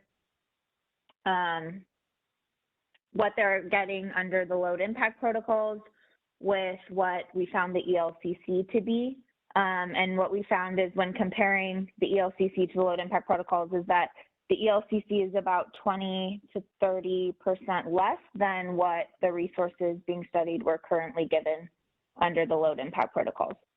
So that's what we found in the E3 study. Of course, this is just a subset of resources and based on what those were bidding into the market. But that's what we found in the study, at least for the programs that we looked at. What programs did you look at? You talk about, utility programs, but we don't have a lot of clarity. I am going through my first load impact protocol study, which I fully expect will give my resource some kind of a haircut from where I think it probably is. And then you want to apply the ELCC on top of that. So you're saying that would be a 20 to 30% haircut, so to speak. Is that being compared to which utility programs? Is this a residential AC cycling program? Is this a pumping program? None of that is very clear. Yeah, so in the presentation that we have on our website, we have the programs listed. It includes some AC cycling, some ag, some RDRR as well. So there's a mix of resources that we looked at. And the list of those is in the presentation that we have on the website for the E3 study. I've been trying to find this kind of value, so I'll look at your website again. It's not always user friendly, despite the fact that I'm okay. Yeah, a and I pretty can regular send that user. to you as well to make it easier. That'd be helpful, Lauren. Thank you. Yeah. I just think numbers like that is really important. We talk about this stuff in theory, but these have actual values. And when it comes to DR, we don't ever talk about it. We just talk about how to kind of beat it out. Eric Little's comment that we're always leading with this resource, I think, is resonated with me. Thank you for letting me ask those questions. Okay, Lauren, we had some questions from Amy Wong about what number are you trying to get at with ELCC? Is it the lowest capacity value that we would use for the entire month, even though peak hours the value might be higher? Is it, or should it? It probably would, given that it wouldn't vary, the capacity value wouldn't vary. And then it looks like you're only looking at the bids for a given program. So how would this be adjusted for changes in the customer mix? So this is John. ELCC is a very different. It's not the lowest or anything like that. What it's doing is it's looking at how much capacity of the flavor you're looking at, which is say DR, and how much it has to replace the perfect generator, a generator that's always available and completely responsive. And so it's a very different methodology that ELCC uses. So it's looking at during those times when you have a loss of load expectation, how much capacity of this ilk or this flavor of resource you need to displace that perfect resource. So it's neither. In your question, it's something quite entirely different.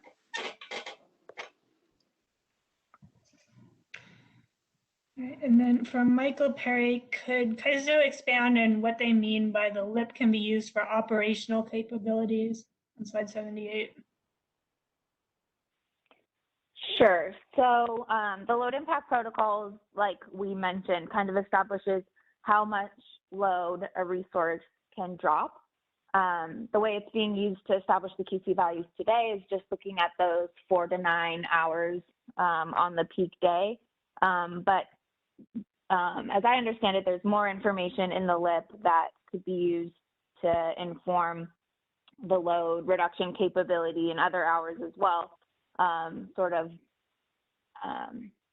used to inform kind of what the forecast of the resource on any given day and hour. So what we're thinking is the load impact protocols might be a good way to inform what the bids should be on a day-to-day basis into the market.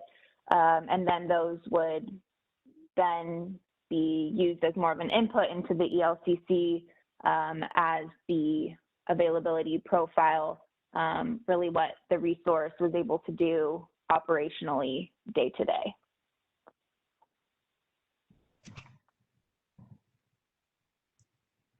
Okay, we'll go to Luke. Hi, this is, Yes. oh yeah, sorry, thank you, Simone. Hi, this is Luke again. So, Lauren, you were saying that you would propose, the ISO would propose that their methodology be used as a, quote, springboard for investigation of or development of an ELCC methodology. Can you please expand on that? Because here's my problem, and this is, kind of echoes what Jennifer was saying earlier, that I'm looking at all these slides, and that's all that I can see constitutes this proposal. And there's no kind of narrative, there's no opportunity to talk with the consultants, there's no opportunity to really see their analysis, how they got to what they got to. And I just feel like, forgive me for being facetious, but, I feel like there's been some discussions going off in a room that I've not been aware of, and so regarding this proposal. So it's not really clear to me what the methodology is. And so, again, just to reiterate, can you please explain what you mean by springboard and how, also answer how this constitutes actually a proposal for a specific ELCC methodology?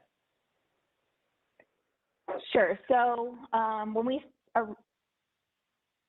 when we started this effort in the ESDR 4 process, we sort of went through a stakeholder process where we had E3 available to explain their methodology and what they did.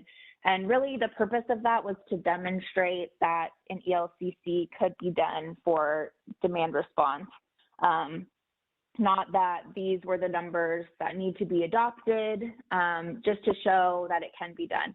What we're now asking for is that the Commission adopts their own ELCC to apply to demand response, because of course our study was just sort of a first step and informational to show that it can be done, not looking at all DR programs, just looking at a subset as sort of this first step. And then from there, what we're looking for now is to work with the Commission and stakeholders to come up with a ELCC methodology that could actually be put in practice for demand response. So we've gone over the study in the ESDR process, and we've also submitted it into the RA proceeding. And we do want to give, stakeholders the opportunity to kind of understand what that methodology looks like. We tried to do that in the ESDR process, but again, what we saw that as being is kind of a starting point to actually develop the methodology that's going to be put into practice.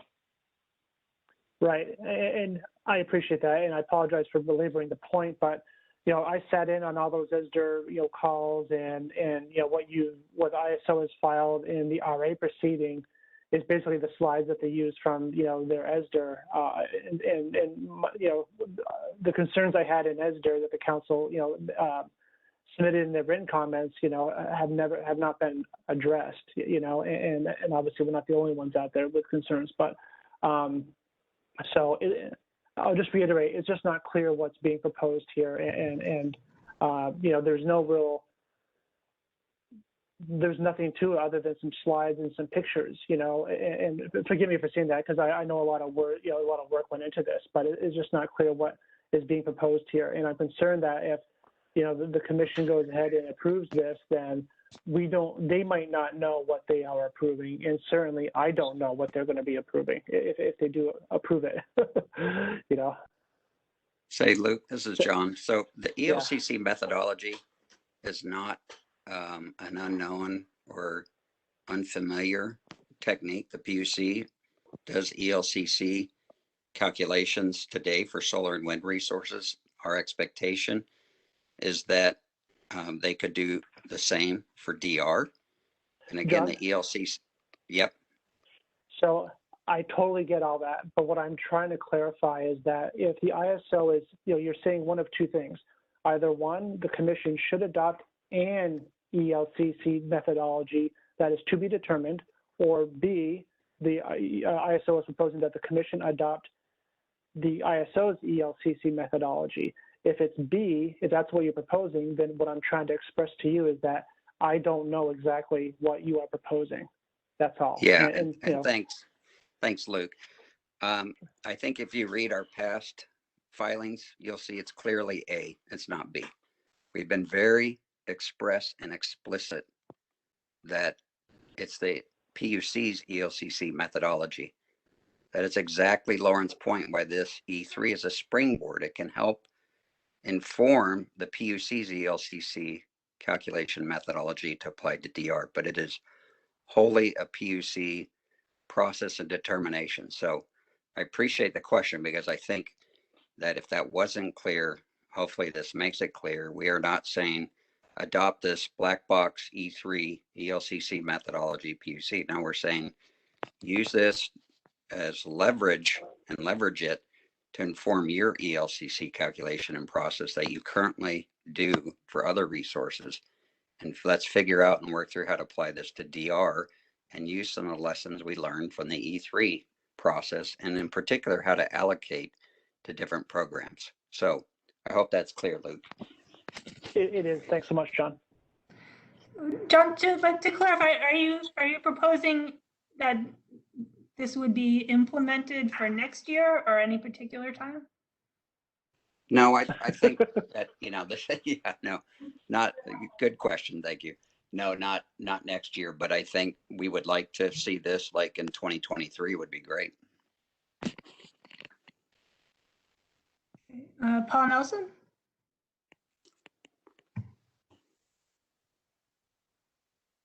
Hi, this is Paul. Can you hear me okay? Yes, you can. Okay.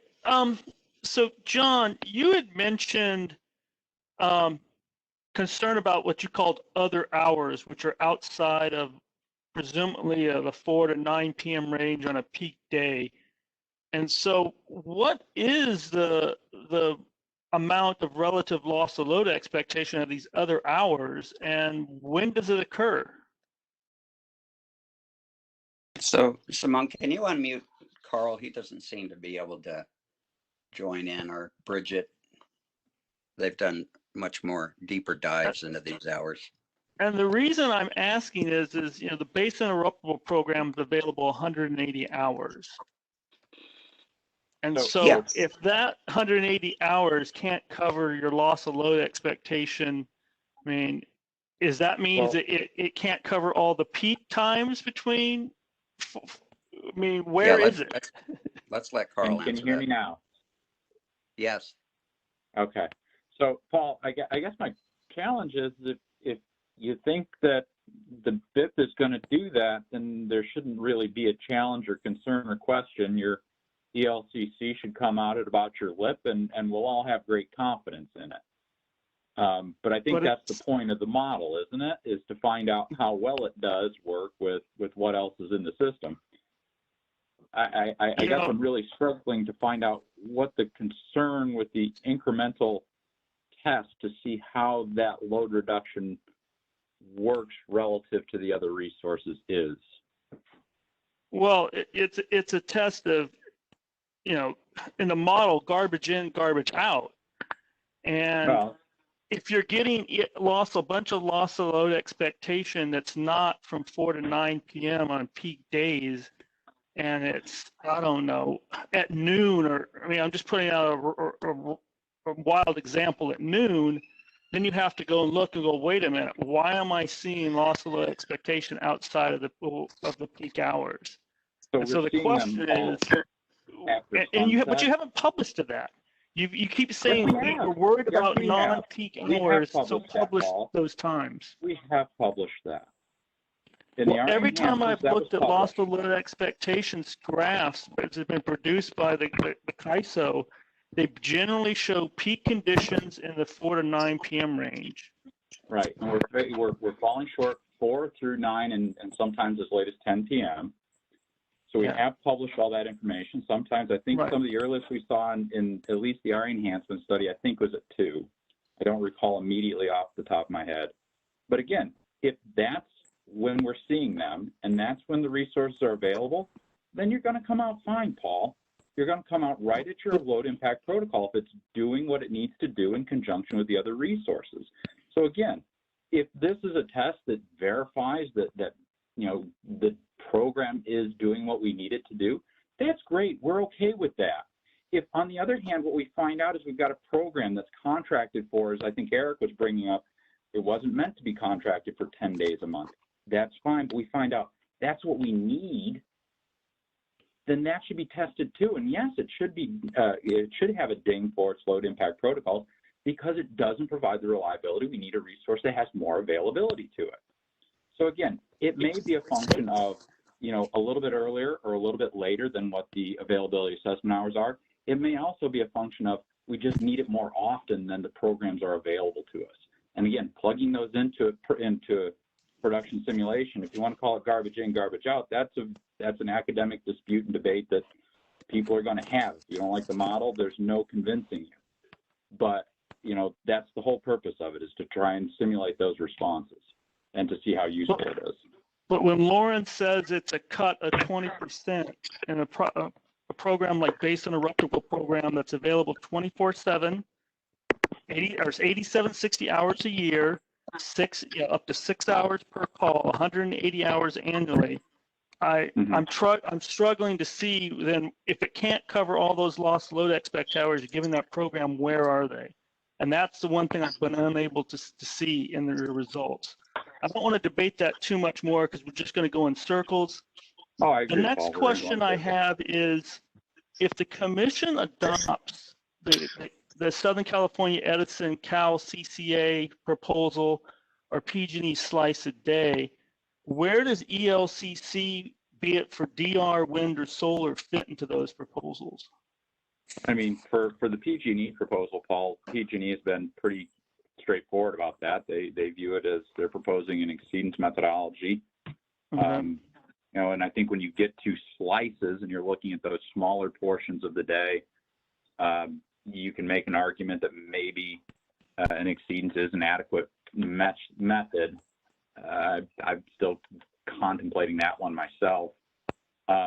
With the SCE proposal, they've also said that we wouldn't even need ELCC because we'd be using net load and we'd be backing that out. Now again, the specifics of how we generate those net load profiles in the Edison Cal CCA proposal are escaping me right now. But in any of those instances, you know, there are specific methods to remove ELCC for wind and solar. That doesn't necessarily mean that, for example, in the Cal CCA Edison proposal, ELCC would not still work just fine for DR. For PG&Es, they'd probably still argue to go to the exceedance methodology for that and look at and have a slice that really mirrors when those DR windows happen. I'm sorry, did you say that you thought for one of the proposals you would still need DR ELCC but not for wind and solar, or you'd have different treatment? No, you wouldn't do it for wind and solar because the Edison proposal specifically says we're going to use net load. Okay. It's not going to be RA. So you wouldn't need it for wind and solar.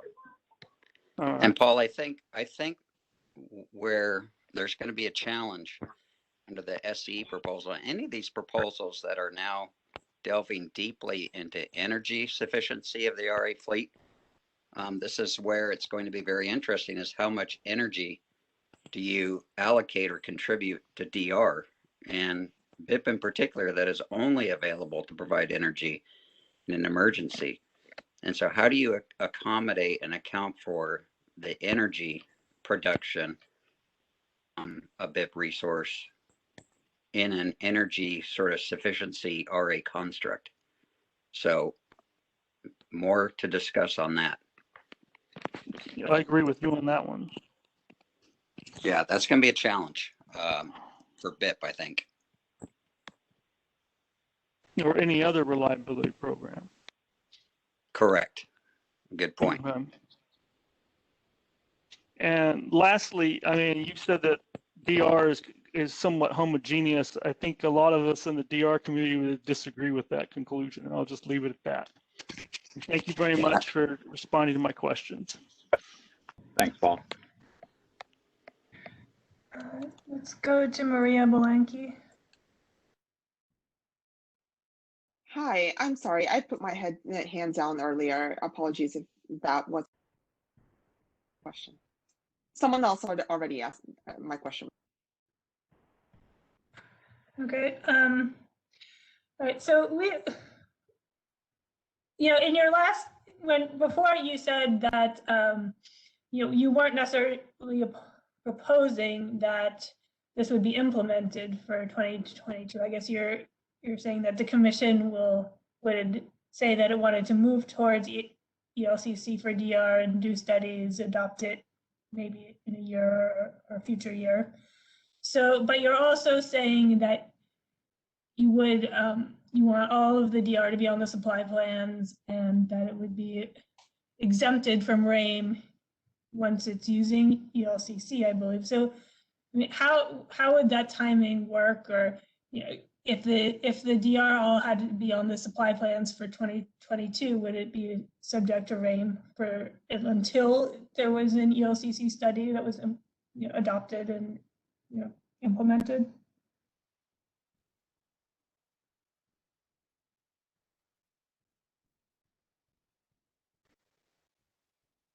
I mean, I assume, this is John, I don't know, Lauren, if you were going to jump in, but we would have to continue with the current until we have the new methodology.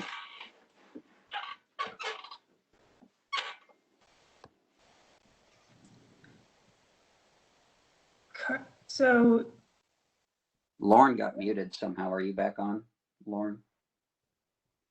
Can you hear me? Yeah, there you go. Okay. Yeah, I think John covered it though. Same in that okay, so everything would just be subject to RAIM and not be considered a variable resource as far as CAISO is concerned. Yeah, I think under the status quo, that's if the methodology stays the same, then that's how it would work. There could also be some sort of transitional methodology that could be implemented more quickly that addresses these principles that could be used while an ELCC is being developed, but that's kind of where we're at now. Okay, let's see, Amy Wong. I'm sorry. Oh, okay, go ahead. You're unmuted, Amy. Hi, thanks, Simone. Yeah, I just kind of going back to my question earlier, John, that you had responded to. So I know in Lauren's presentation, she had mentioned that, one of the issues for how DR programs are treated today through this allocation method or this credit is that it's one number for the entire month for a given program. And so I guess I'm just wondering, is part of the ELCC attempting to resolve that or address that one value number? So are you looking to have different numbers for different days or different hours? Or is it just to reduce this one number by amount that may be less than what's actually given when the program is dispatched? Does that make sense? Yeah, that does make sense.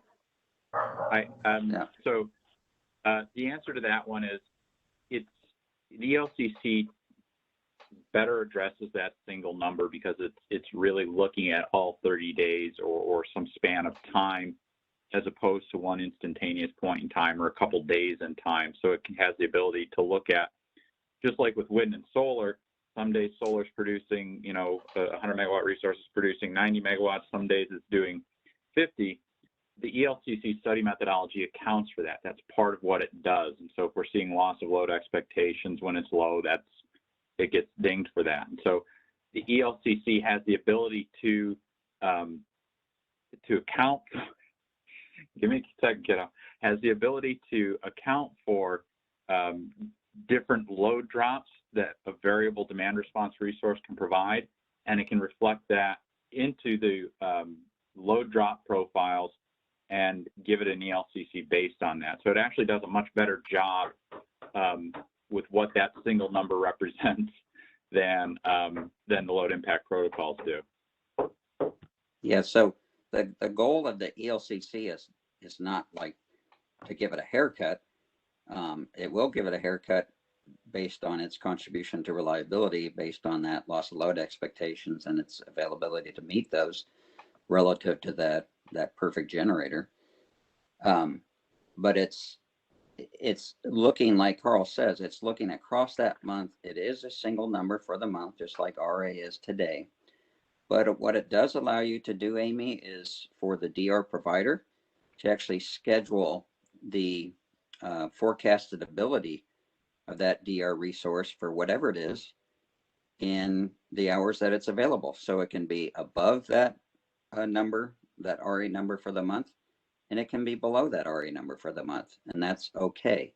Just as solar is above and below its RA value through the month. And again, that's sort of the benefit of the ELCC, is it provides that flexibility to the DR provider, and that's good for the ISO, so that we can actually see what the true forecast capability is through the bid of that resource, that DR resource, rather than sort of this fiction of trying to, you know, deliver a fixed megawatt RA value all hours, which for many DR resources is not possible. Thank you. Sorry, just one additional question, if I may, on touching on that point, John. Do any of the current CAISO tariffs address that or state that, or if this is something that's adopted, the CAISO will update or, you know, create a new tariff stating that bids, you know, without penalty can be greater than or less than the ELCC value? So the way it works for wind and solar, and this is Carl, sorry about that, right now is their ELCC values are derived out profiles. And so what we require for them is to bid in their forecasted production. So what we've got now, I'd have to ask our legal team about it, but we'd likely need some modifications to mirror that, to make sure that the must offer obligation and how the DR resources are available to us reflect the fact that it's based on ELCC. It may not be necessarily forecast from the DR provider, but something that would allow for variability in those bids to reflect their ELCC value.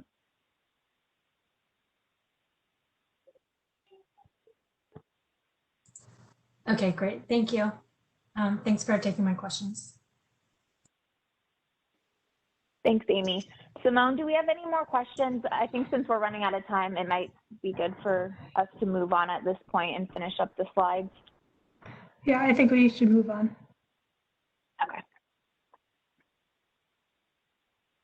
Okay, so getting back to the PRM adder, this was something that we discussed before, but just providing the CAISO's proposal on this. We are proposing that the commission remove the PRM adder from demand response capacity values. This is just kind of some background that I think everyone here knows based on the previous discussion, but we think that the PRM adder inappropriately reduces the available resource adequacy capacity needed by the system. And if we move on to the next slide, we'll get into the reasons why that is. In real time, the CAISO must procure sufficient supply and reserves to serve load and meet all applicable reliability criteria at that time, regardless of what was forecasted in the planning horizon. So this includes load that is subject to curtailment by a supply side DR resource. So just to elaborate a little bit more on that, we forecast and plan to serve all our load in the operational time frame, even the load that may be curtailed if it's dispatched through a demand response program. Including the PRM adder wrongly assumes that the curtailable load does not exist on the system and does not need to be served in the first instance. So essentially it's treated like energy efficiency. We also think that demand response doesn't reduce reserve requirements or costs, and there's no evidence that demand response lowers the system forecast error or lowers the system average forced outage rate. Let's go to the next slide. I'll go ahead and finish up, and then we can take questions just since we're running a little bit behind on time. Our next proposal is that the commission should allow only fast responding RDRR to meet local capacity RA requirements. This is something that we've proposed previously in track 2, but it was deferred to track 4. It was part of our slow response demand response proposal regarding local RA. And so just to reiterate for folks, to meet local RA needs, resources must either be able to respond within 20 minutes following a contingency event. That's what we would call a fast responding resource, or they must have the ability to be dispatched frequently on a pre-contingency basis. So those are the 2 ways that a resource can meet our local needs in responding to contingency events. The CAISO cannot pre-contingency dispatch slow RDRR resources because they can only be dispatched after the CAISO has declared an emergency or warning event. So as a result, they can only rely on fast RDRR or resources that can meet that first condition to effectively meet our local capacity needs. So again, those are resources that can fully respond within 20 minutes of a contingency event. Let's go to the next slide, please. This is Michelle at the CPUC. Given that we're having a local reliability event, why can't CAISO call a warning and then call the RDRR to meet that need, since we do local for reliability, right? Yeah, so that's what we are, that's what we're proposing basically is if we have a warning or emergency, the RDRR can respond to a contingency. If it can respond within 20 minutes, then it meets the local RA needs. But we need the resource to be fast responding because once we have a contingency event and we declare the warning or emergency, the CAISO only has. But why can't we pre-dispatch it for a warning? So if you see that you're going to have, without that resource, you know that resource is needed for local, you're pre-dispatching all the other stuff. Why don't you pre-dispatch this by calling a warning? Because absent this, you'll have an emergency. So let me jump in here for a second. Warnings aren't applicable to local transmission emergencies, which are triggering these contingencies. Alerts, warnings, system emergencies, those are all related to system issues, mostly tied to operating reserves. What you declare here, Michelle, is called a transmission emergency when you have a contingency, and we can trigger RDRR for transmission emergencies. But again, once you trigger that transmission emergency, given the type of contingency it is, we have 30 minutes to reposition the system per NERC and our reliability standards. And so that's the issue. So there's a nuance here about if you can pre-position, if you can pre-position the PDR, because you can see that if you lose the line, you will be short. Why can't you pre-position the RDRR with something like a transmission emergency, 2 hours before? If you know a day before, how come you don't know 2 hours before? Because you don't know if you have a contingency until you have a contingency. But we're pre-dispatching things because we're getting close, right? So, But we can't because you have to declare the emergency before there's even an emergency. okay. Well, I'll give it a little more thought. Thanks. Okay, thanks. Let's go ahead and move to the next slide. So we have heard from stakeholders that there are RDRRs that can partially respond within the 20-minute window, and that they should be able to count for the portion that is able to respond within 20 minutes, even though the full resource takes longer.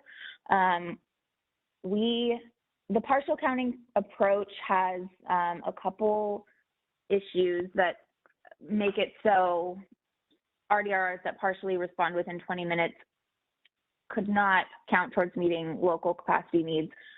The first is that it's inconsistent with the current RA rules that require a single resource to have the same local and system qualifying capacity values. In order to change that, the commission would need to develop a record to understand and weigh the impact of decoupling the system and local capacity values, and how that would affect compliance and procurement associated with those changes. The second is that it doesn't ensure a firm response within the 20-minute time frame. Estimations based on historical tests and performance would draw from a limited data set, and there isn't a contractual requirement or performance incentive to ensure that the fast portion would perform as needed. Although we cannot utilize slow RDRR to meet local capacity needs, a demand response provider could create separate resources to distinguish between the fast and slow responding resources. So that's what we're suggesting as a potential alternative to partially counting one resource as system and local and the other portion just for system.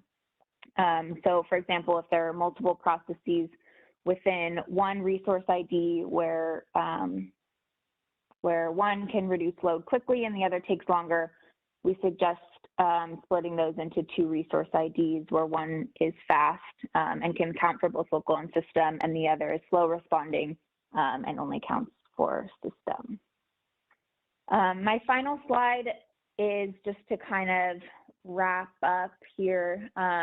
We're proposing that these proposals be adopted together to ensure reliability and comparability of all RA resources. We started the presentation talking about crediting and making sure resources are put on supply plans. The proposals that followed, we believe can help facilitate this change to getting all resources onto supply plans, as well as align CAISO and CPUC rules. So we're proposing the commission commit to developing a new qualifying capacity methodology for DR with stakeholders to enable its use in 2022. We discussed already that a transitional methodology may be needed before fully implementing an ELCC in 2022, but something that assesses DR's contribution to reliability as a variable resource would enable the CAISO to revise our tariff to treat DR as a variable resource under the RA rules. So for example, the variable must offer obligation and frame exemption for those bids. So those are all the slides I have. Simone, I know I'm a little bit over time. Do you have any more questions, or do we have time to take any? Yep, we still have some time. We'll go to Noah Tom. Okay. Hi, this is Noah Tom from SDG. Can you hear me? Yes. Oh, great. Hey, so I wanted to sort of just go back to the discussion that Michelle and John were having with regards to the RDR. I think my understanding at least was trying to bridge the gap here that RDR is sort of only activated upon emergency. and that's why John was saying that you can't call an emergency until an emergency happens. And I think Michelle is saying, well, why can't you call an emergency ahead of time so that you can dispatch them? If you don't, I think sort of maybe the answer is, well, if you call them ahead of time and you don't, or the emergency doesn't actually happen or happens midway through their dispatch, you may be worse off at a later point. Is that what I'm getting from you, John?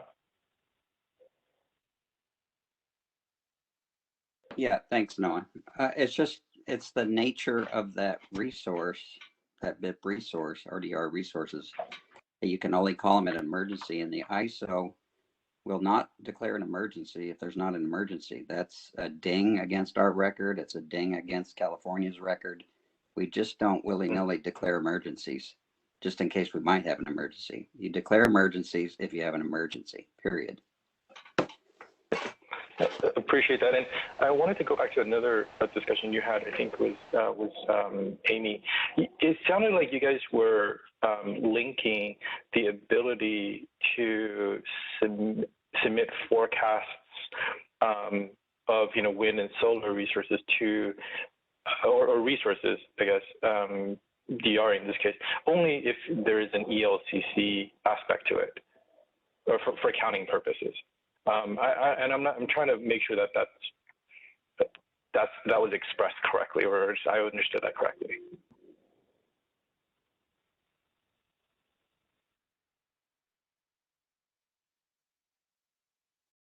Yeah, so this is Lauren, back on that point about forecasting. I think what we're proposing is that if DR is valued under an ELCC methodology, then it would enable the CAISO to make the tariff change to allow DR to bid their variable forecasted capability into the market rather than that fixed QC value like it does today. So more aligning it to how wind and solar is done today. Right. Even though, I mean, the ELCC value itself is still a fixed value. Yeah. Right. Okay. Yeah. Because I was getting concerned that if let's say under PG&E's slice of day proposal in track 3B2, that if the wind and solar go to exceedance, then the ISO wouldn't allow the forecasting to be submitted, and it would go back to sort of very blocky schedules that has to meet the NQC value, like sort of what we do today with PDRs. I just want to make sure that's not what you were trying to say, and sort of like tying the forecasting. This is like a system implementation of how resources can submit their forecasting into the ISO markets seems to be somewhat, I guess, irrelevant to the actual number that gets submitted. It seems like that's a capability and not whether or not it's a limitation. Just some thoughts. Thanks. Okay, thanks. Paul, do you have another question? Hi. Yeah, this is Paul. Can you hear me okay? Yep. Yes, we can hear you. So on the fast and slow start RDRR for local, so if you have a local event, then you wouldn't use a 30-minute program at all then to meet a local need? You wouldn't utilize it at all, or would you still call it? Oh, you have to remember, it has to be an RTD for our real-time contingency dispatch. So it's a 5-minute dispatchable, and that's talking about in the summer readiness right now, Paul, which I think you were part of, about registering resources under the RTPD, 15-minute option, hourly, or 5-minute. And so to respond to a contingency in a local area, they'll have to be 5-minute dispatchable as one element of that. And again, if it takes 30 minutes or 40 minutes based on setup time, again, the requirement is that we have to have it fully done over in 30 minutes. So the system has to be repositioned in 30 minutes. So you can't have a 30-minute resource because we have some setup time. I mean, we've been through this before. Everybody has some setup time. You have to understand what just happened to the system. You have to make some decisions about how to redispatch it. And so there is some setup time. And so we really need resources that if we can't pre-dispatch them like a generator, then they have to be fully responsive in 20 minutes so that we can meet those requirements. So this restriction that applies to any resource that with a startup and ramp rate, if they can't get to their Pmax in 20 minutes, then they're not eligible for local or won't even be utilized for local. That applies to all resources or is this just RDRR?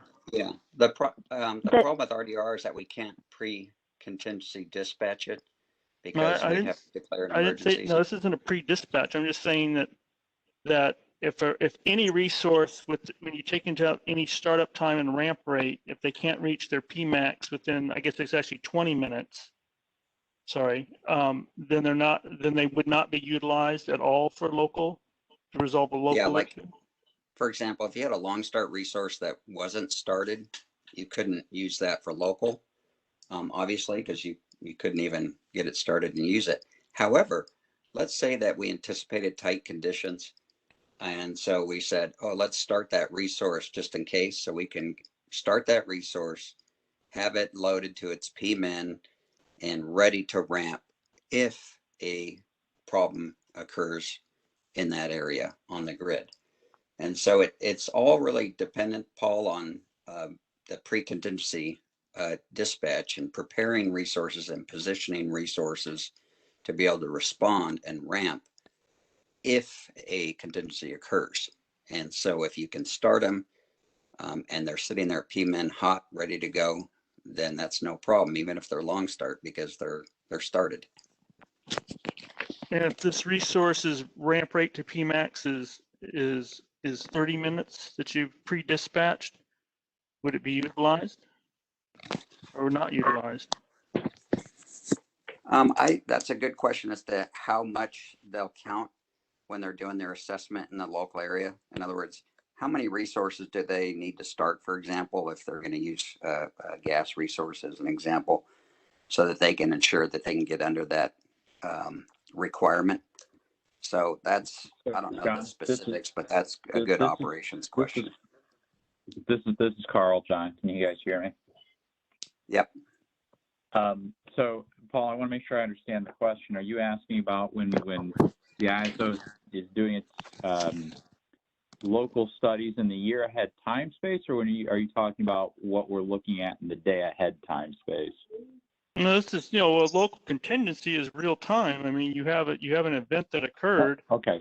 And you're trying to resolve the local contingency. Yeah. So basically what we're looking to do is we situate the resources, and it may be above Pmin that we situate them. We're not, the pre-contingency dispatch is not limited to a Pmin level dispatch. It's to get it to a level to where we are able to address the contingency in 30 minutes. So if its ramp rate is, to get from Pmin to Pmax is an hour, we would have to pre-contingency dispatch that resource to above Pmin such that we could address that contingency in real time should it arise.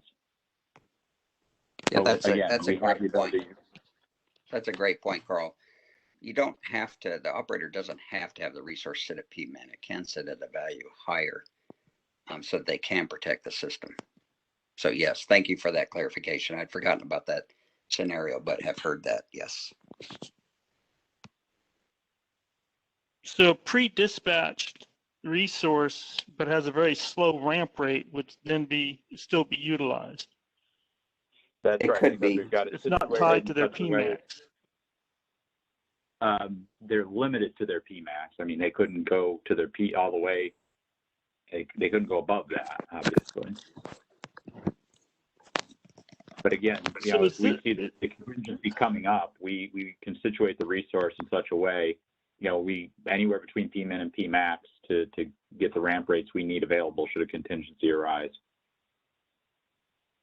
So I'm a bit confused because it seems like this is more of an issue about being able to dispatch a unit and less about its ramp rate. Because essentially, some DR programs essentially they have a ramp rate. Is that it's not an all or nothing that occurs. It's like an industrial process on some of the customers. You start shutting things down in sequence, so it's got a ramp rate. And I'm trying to understand: is it the ramp rate that's the problem, or is it its ability to dispatch the problem? And I'm kind of confused of what the problem is. It's a bit of both, right? Which is, and again, I'm going to offer this up, and I don't want to take up more time from other presenters today. I want to make sure, as Simone noted at the beginning of the day, we keep moving.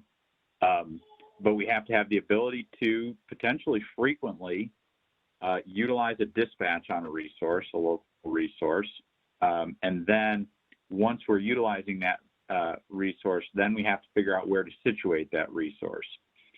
So we make the first decision about the dispatch and then the second decision about the positioning of it. But an RDRR resource, you don't have that ability to pre-dispatch it. And that's the key sort of issue that we're raising here. So it depends, Paul, on its startup time and ramp rate of what it can deliver. Because again, you can't pre-dispatch it. I think I'm going to cut this off since we need to move on to our other topics. Okay. Thank you very much, Simone and Don. Thanks, and Paul and Lauren, John.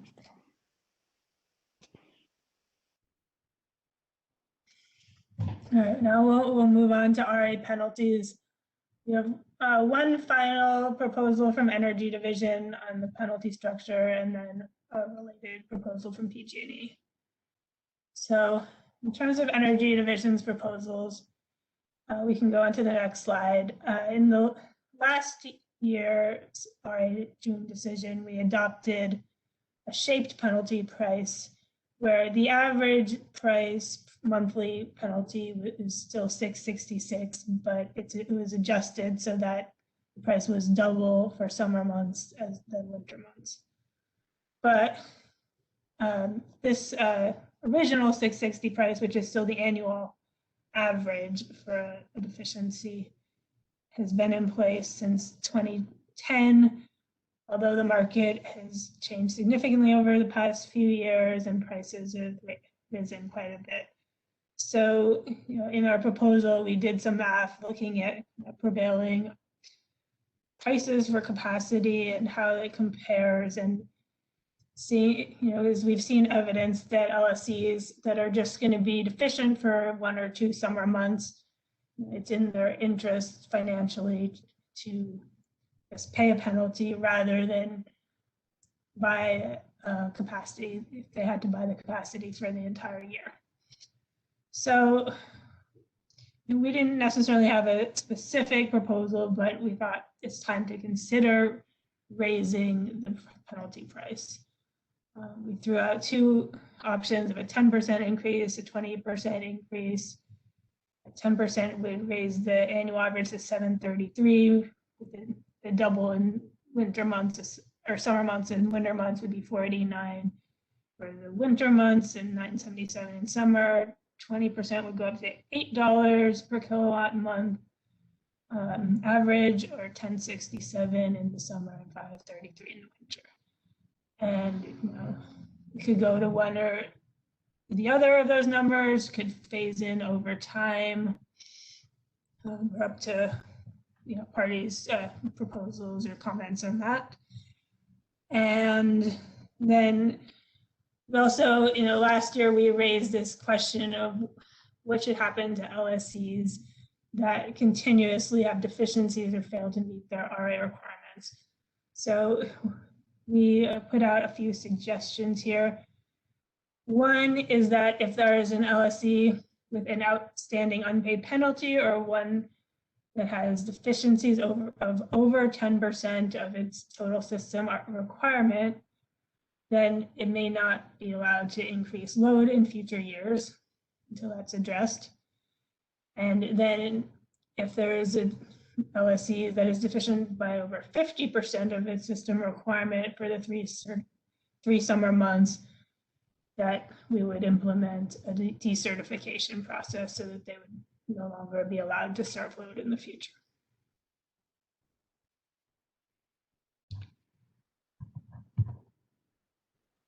Let's see. I don't see any questions, so let's go to PG&E.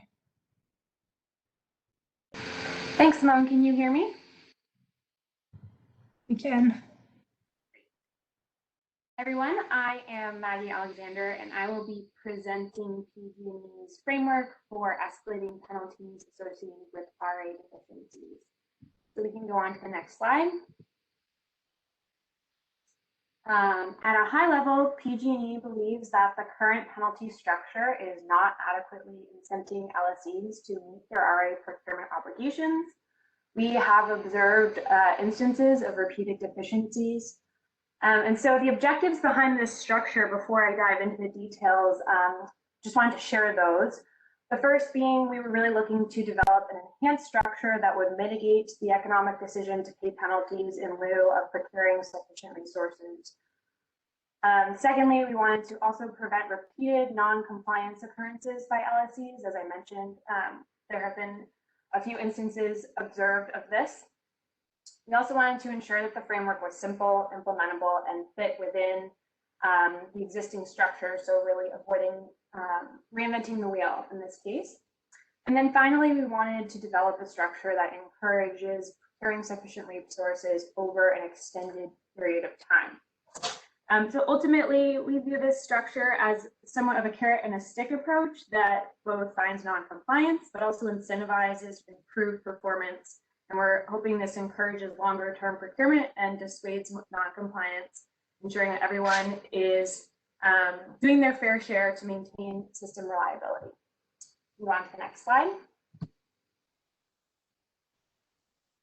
So before we dive into the details, I just wanted to also highlight what this framework is not. I think this will help address some questions. And so in summary, this proposal does not address, does not change the existing penalty structure for flexible or local RA requirements. This is for system RA only. It does not change the current penalty price for deficiencies.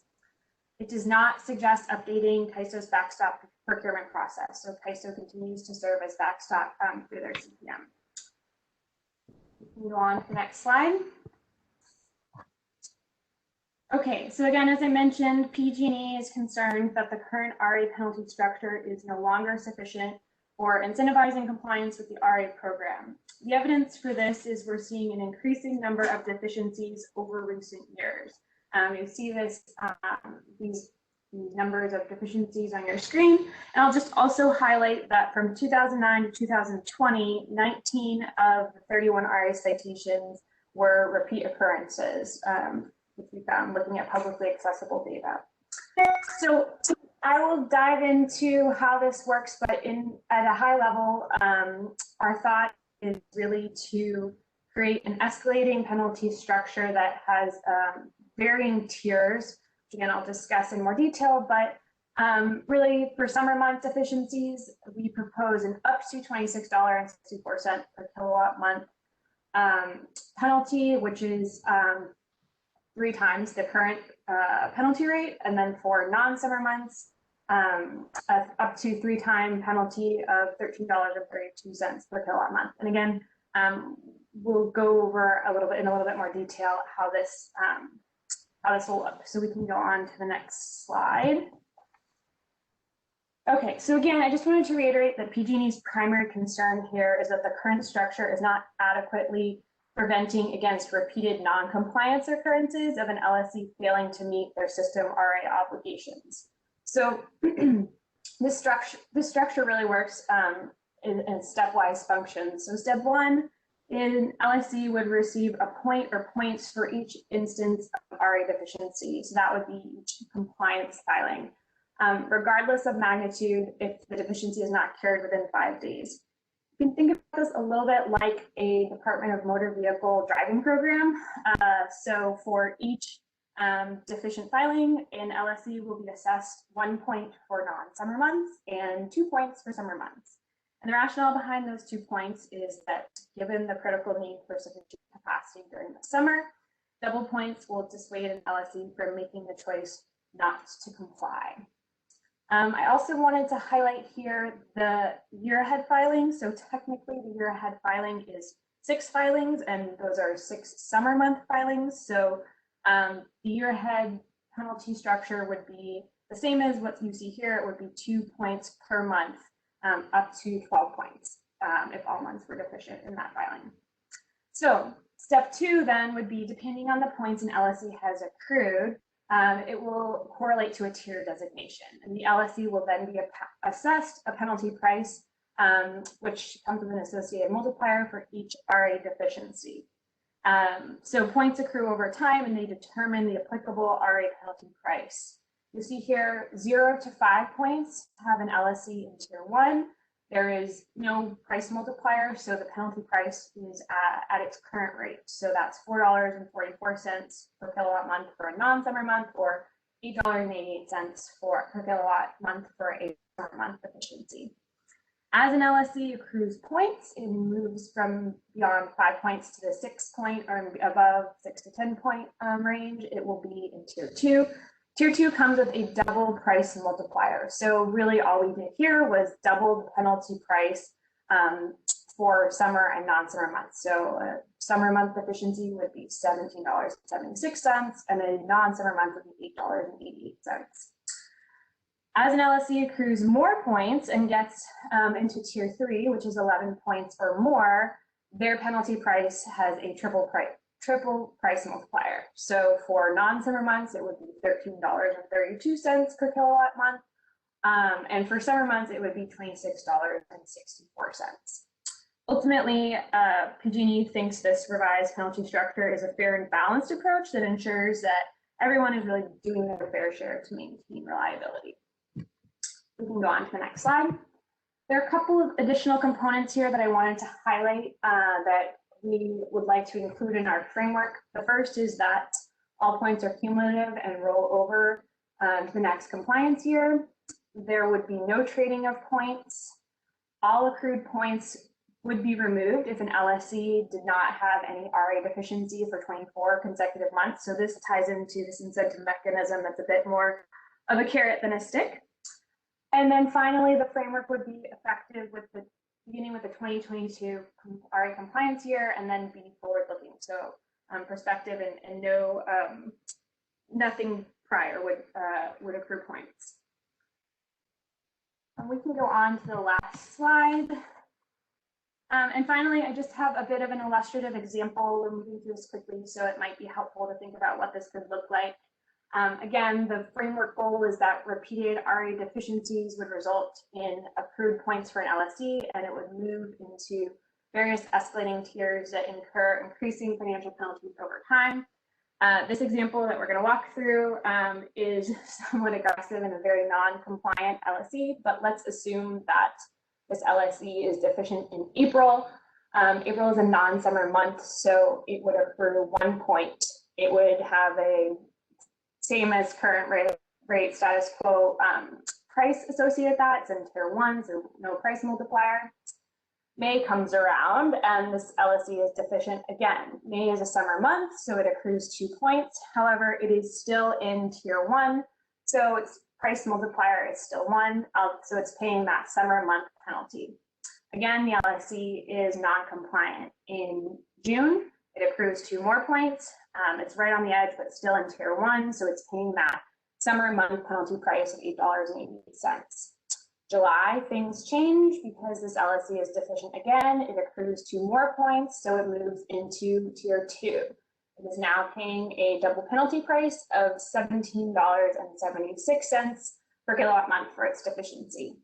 August, it gets 2 more points. It's still in tier 2, so that same price. And then in September, the LSE moves into tier 3. So it now has 11 cumulative points. It has a triple price multiplier, and it is assessed a charge of $26.64 per kilowatt month. I also want to highlight, it's not on this slide, but assuming that this LSE had a change in behavior and then moving forward, had 24 months of compliance and no RA deficiencies, its slate would be wiped clean and it would be back down to 0 points. So that really, in summary, is PG&E's proposal. And again, we think this is a fair and balanced approach that ensures everyone is doing their part to maintain system reliability. We have a question from Scott Olson. Would PG&E consider changing the point system to be based on the magnitude of the shortfall, not the number of shortfalls? Seems that larger shortfalls should accrue more points. Thanks, that's a great question. So we thought about the magnitude or load-based structure. However, in our assessment, we were concerned that this type of approach would dictate market prices and place certain LSEs at a significant advantage or disadvantage. And this is Michelle. It's also multiplied by the magnitude of the deficiency, right? So there's already some taking into account the size of the deficiency. So if you have a larger deficiency, you're paying the penalty for that larger deficiency. Right, exactly, Michelle. The ultimate financial penalty depends on the tier that the LSE is in, and that is based on the magnitude of the deficiency. Okay, thanks. Hi, this is Humira. Yeah, this is Humira for the Alliance for Retail Energy Markets, and I didn't ask for any time to present our proposal, but it's a slightly different proposal. Rather than being punitive, it provides an incentive for LSEs to actually cure deficiencies by the time of their month ahead showing. So we had presented it at the Track 3 workshop, I believe it was a year ago, and we revised it somewhat in the latest filing we made. So I just wanted to alert people to that, which is another proposal out there addressing some of these issues. Thank you. Thanks, Sue. We have a question from Evelyn Call. Would a 1 megawatt deficiency for 5 months get the same number of points as a 1,000 megawatt deficiency for 5 months? If so, did PG&E consider weighting the points by megawatt or percent load share? Yes, that was sort of addressed. Yeah, so just to answer that first part of the question, because I think the second part was answered, the answer is yes. Regardless of efficiency, it would accrue the same amount of points. And could it be true, sorry, this is Michelle, could it be true that a 1 megawatt deficiency would be 50% of one load and 1,000 megawatt be 50% of another LSE's load? Sorry, cut out a little bit, Michelle. Could you say that again? Yeah, so a 1 megawatt deficiency could be 50% of one LSE's load, whereas a 1,000 megawatt deficiency could be 50% of another LSE's load, right? Yes, exactly. Okay, thanks.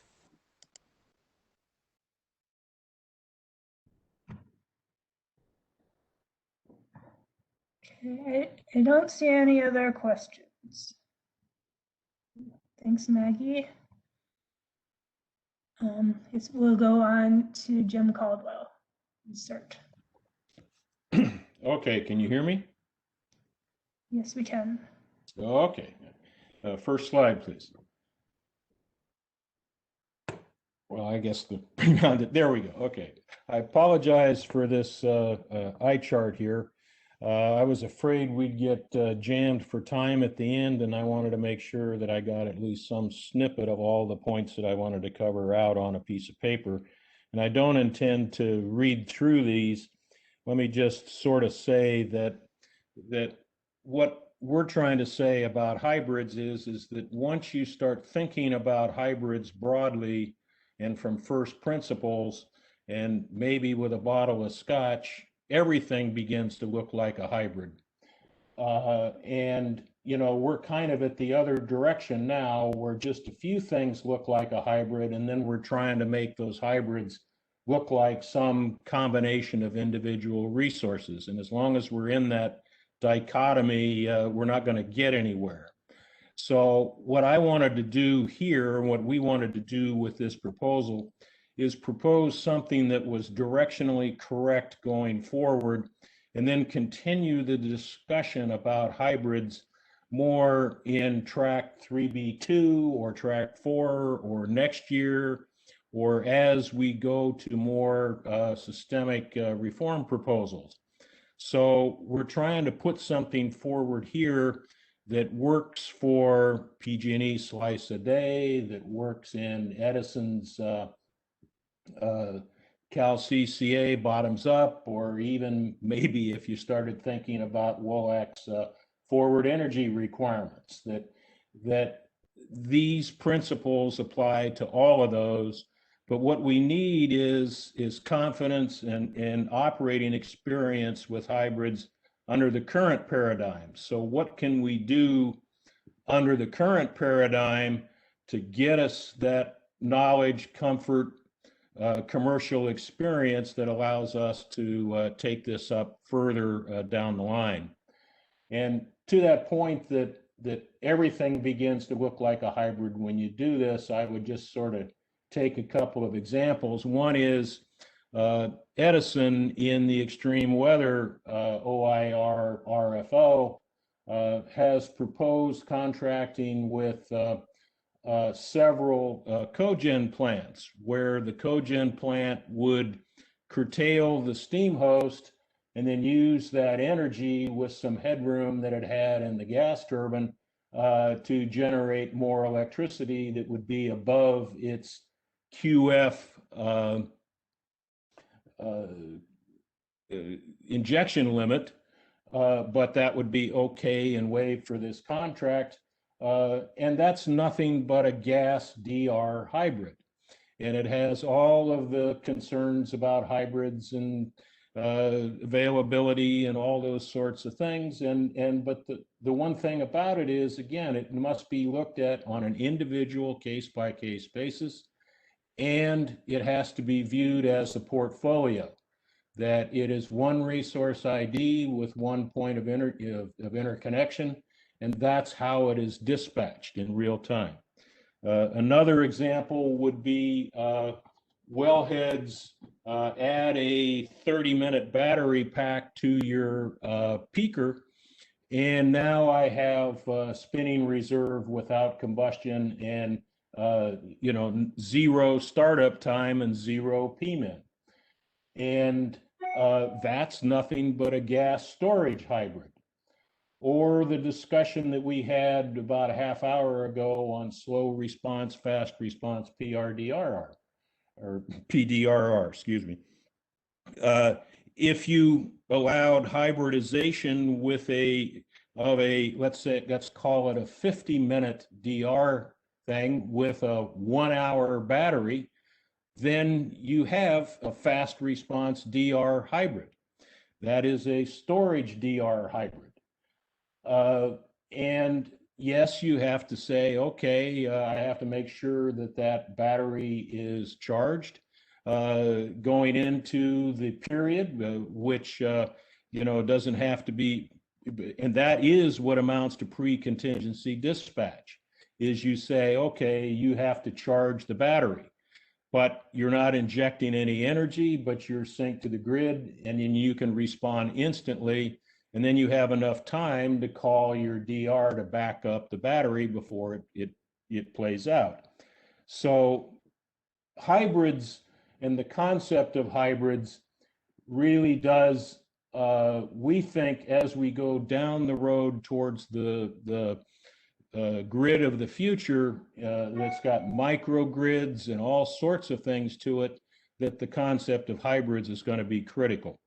And again, the two elements are, it's case by case. It can't be some class average thing that works for everything. And it has to be dispatched as a portfolio. With that, let's go to slide 2 and talk about our proposal, which really violates some of those principles we just put out, but it's done in a way, and what we're trying to do is say, we can get to those concepts and we can get regulatory and operating and commercial confidence in this concept if we can make these work under the current proposal. So what we're talking about here is something that would apply only to near-term counting rules for wind or solar plus storage hybrid. That's consistent with the current RA decision from last June that talked about how you do hybrids. And it requires no further discussion or any kind of commission decision. Simply ED or Energy Division implementation of that RA decision in just like any other new implementation would be. So the extension of these concepts to other more complex hybrids or the broader implications of all of this would be part of 3B.2 and in conjunction with whatever reform proposal was chosen for further development. So the proposal is for DC coupled hybrids. And again, for DC coupled hybrids, there's an interesting twist here in the sense that there is no real AC rating for either the inverter or the battery. They share an inverter and they have a DC rating for the solar array in megawatts, and it has a DC rating in megawatt hours for the battery. But the inverter is shared, and depending upon how that's all dispatched, the AC rating of either the solar array or the battery makes no real precise sense. So what we're talking about doing here is that this DC coupled hybrid, if it's designed with a high inverter loading ratio, which I think it will be if you adopt this thing, that'll look to the grid or to the ISO much more like a dispatchable 7x12 strip, as long as you're saying the 12 begins around 10 in the morning and ends at 10 at night. You know, you can adjust that around, but that's what that resource is. It is now a dispatchable energy strip that is clearly use limited. It's 7x12, and that 12 has some limits around it, but it has nothing whatsoever to do with a combination of just standalone solar and standalone storage. And that's been demonstrated in all the studies that we've talked about from Astropi, E3, and some of the things that we've talked about in previous presentations. And maybe if we have time, we'll get to the backup slides on that. So what specifically we're saying is that we would use the PUC's current implementation methodology overview as presented by Simone last November. And it's presentation 8 of day 2 on November 23rd, to calculate an energy sufficiency of the DC couple hybrid using the DC rating of either the solar or the wind, depending on what you're talking about, in megawatts. And that would include the clipped energy. That is the energy that's produced above either the point of interconnection limit or the capacity of the inverter that is now just thrown away. But if you DC couple that with a battery, that's a nice convenient place to park that energy for using a few hours later. And if you have that capability, and you don't penalize people for putting that in, which you do under the current counting methodology, then people will build these things with a higher ILR, more clipped energy, more certainty on the battery state of charge, and you will get closer and closer to that 7x12 strip. So if the analysis, that energy sufficiency analysis, which would be performed as if you were calculating the ELCC value of the hybrid, if that shows there's sufficient energy to dispatch the hybrid at full capacity for, let's say, 5 hours from 4 to 9 or whatever, availability assessment hours you wanted to use, then there's no derate. If there is too little energy in the hybrid to accomplish that in some or all of the months, then you derate the hybrid QC by that energy deficiency ratio month by month. And then what you do, you establish the QC of the DC couple hybrid portfolio as the lesser of the AC rating of the share inverter or the POI injection rights, whichever is smaller. And I would just point out that the way the grid is today and where the costs of all of this are, it's the POI injection rights that's going to determine what that hybrid looks like. The POI injection rights take so much time to establish and so much time to construct compared to the construction of the facility itself, that's really what determines commercially what the COD date is, what the value is to the developer. So, and also what the utilization of the transmission system is. Because if you do this, now you're using that transmission with a much higher capacity factor instead of just using it in the middle of the day when half of the year you're curtailing anyway because you don't need the energy on the grid. Then you're building that transmission and then utilizing it very short period or for not very much time. And that's what drives the Energy Commission to do things like want energy only interconnections and so forth. And then you obviously have no capacity value. So if you start thinking about POI injection rights and you start thinking about hybrids first, then that's what this leads you to. For AC couple hybrids, what we would do is use the Astrapi. Now this is the Astrapi RPS ELCC studies that were developed using 1, 2, and 4 hour solar or wind hybrids. And in the Astrapi studies that were done for, and I think this morning we talked about those, that I think they were done for 7 different locations on the grid, and then there's an average. What I've showed back there on the backup slides is just the average values, but you certainly could do whatever you want there. So excerpts from the tables in the main Astrapi studies are in the backup slides. And again, although this calculation was done with RPS for RPS compliance with least cost bet fit criteria, it's consistent with last year's RA decision, and it uses the same modeling platform and loads and resource tables as the PUC and IR do in their RA and IRP modeling. And it was these particular studies were done under what I call a SB 350 compliance projection. And Astrapi, the people who did this, is the developer, the maintenance organization for the Resolve server modeling platform, and it's currently under contract with the PUC Energy Division to support analyses and implement enhancements to the modeling platform. And we filed a motion for official notice of these studies in this proceeding last week, just again to get this issue up on the table. So the idea here is to take an initial first step where we've already done all the work, where all the work is consistent with what we have decided today, but we begin to move off of where we are on hybrids today and move towards things like the longer term, bigger picture reforms. You can almost see here how either of these procedures would fit into a slice of day.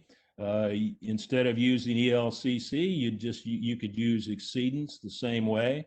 Maybe you would use ELCC to establish the default value going in for new resources, and then develop the operating experience with the new resources over a 3-year period and sort of phase that in the way you do something like an EFORD calculation in MISO or PJM. And for now, these hybrids, these wind and or solar plus storage hybrids would they would not be netted off gross load because they are, again, by definition, dispatchable. So you wouldn't want to net them off. And depending upon how you revise the buckets in this track or not advise the buckets in this track, then you would put it in the appropriate bucket that looks like this 7x12 strip. So that's the proposal, and I'll stop there and take some questions. If I don't have many, then we can go back to the backup slides and we can look at some of this graphically. I don't see any questions, Jim, but I think we need to move on to our last presentation since we're just. Can I have my full time and we can go back and look at those backups? Thank you. This is a slide that we showed before, and I won't go over it again, but again, it goes over these concepts of clipped energy, shoulder energy, why that matters, and why when you do a DC coupling, you really need to use the DC rating of the solar array, not the AC rating of some fleet average. That simply is not representative of that resource.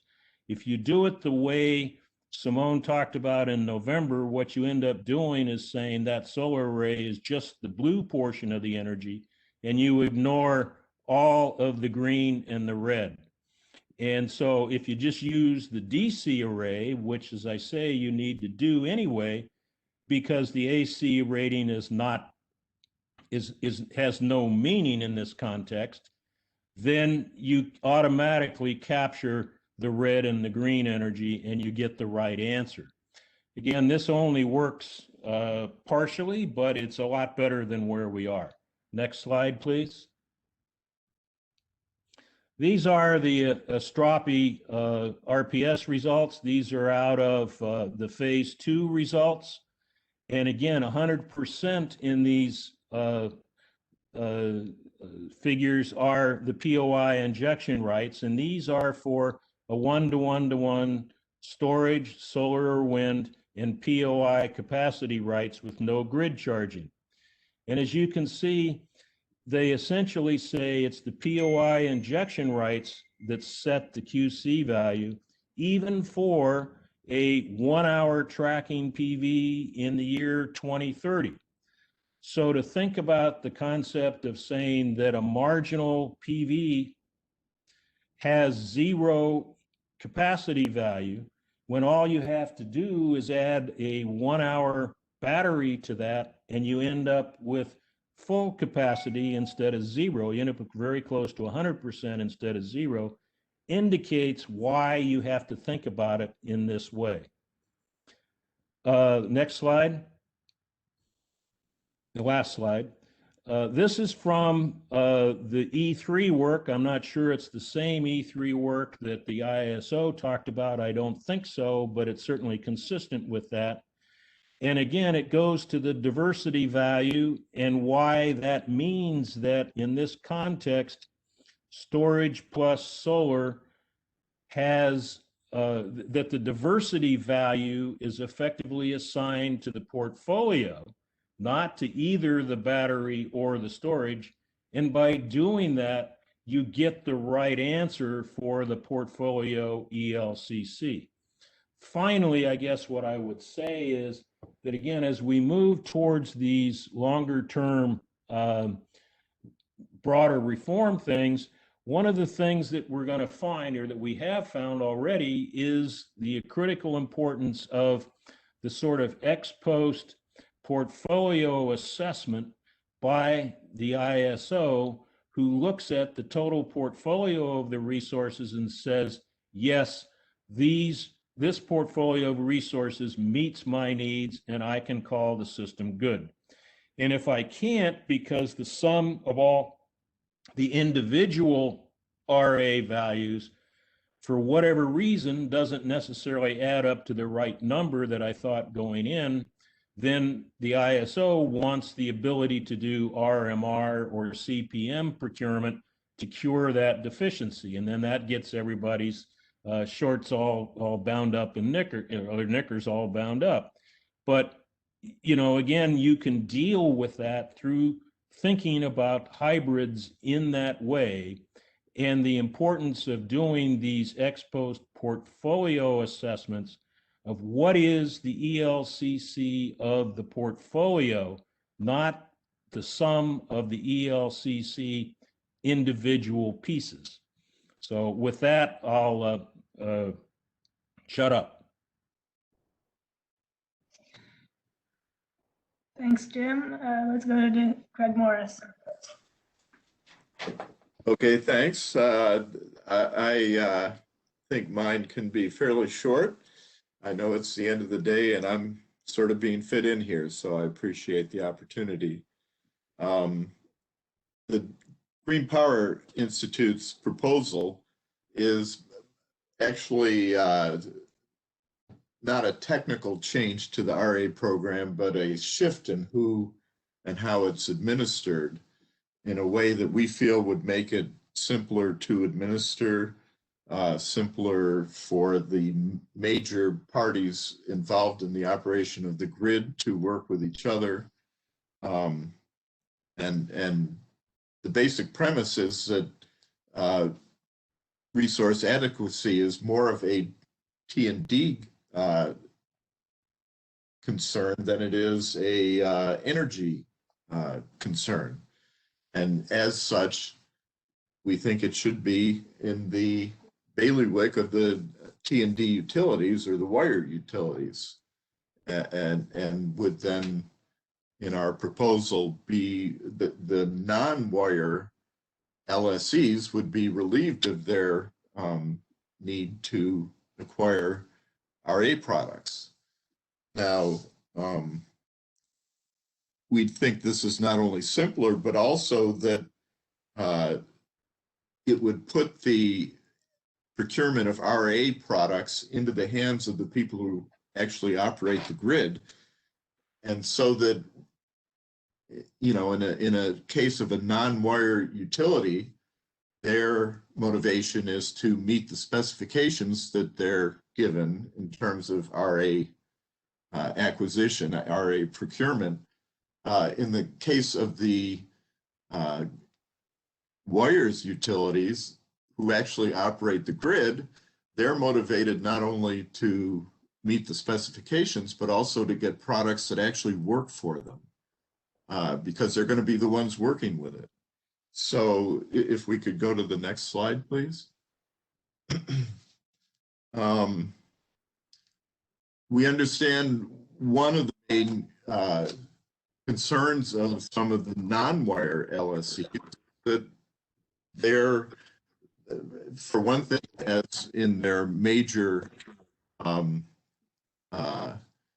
role of procuring energy products, they're also procuring capacity, because all energy products have some capacity component, and and they want to be able to be fully credited for that, and they deserve to be fully credited for that RA capacity that they have acquired in the course of their energy procurement. And so a key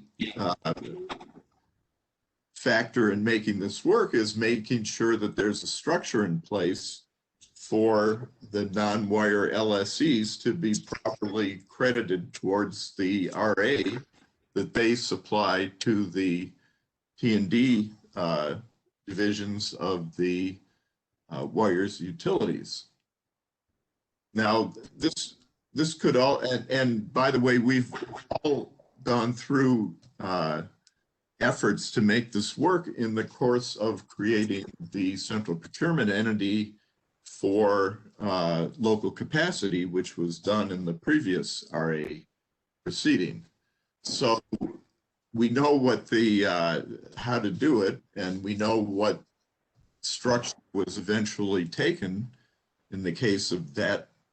I think it was it a 2019 or a 2020 decision.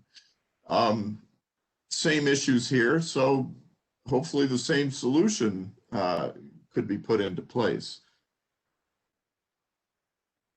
You know, whether it would be a residual, full, or a hybrid model. So, and I'm not, and by the way, this could be done through the CPEs, the central procurement entities, or we're proposing to do it through the T&D divisions of the wires utilities. It could be done either way. I think it would be actually simpler and more traditional sense to do it through the T&D arms of the wire utilities, but whatever works is what we're hoping for. We're not market participants, so we're not trying to create a place for us to benefit. We're just trying to create a better structure that provides reliability at least cost. So that's basically what the Green Power Institute proposal is.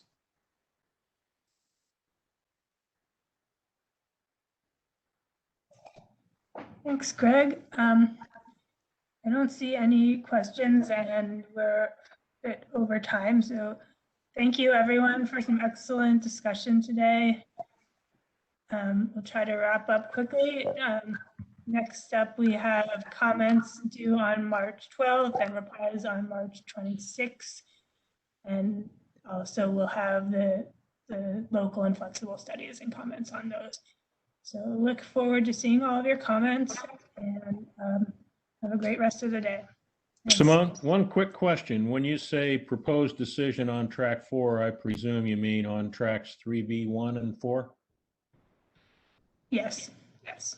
Okay.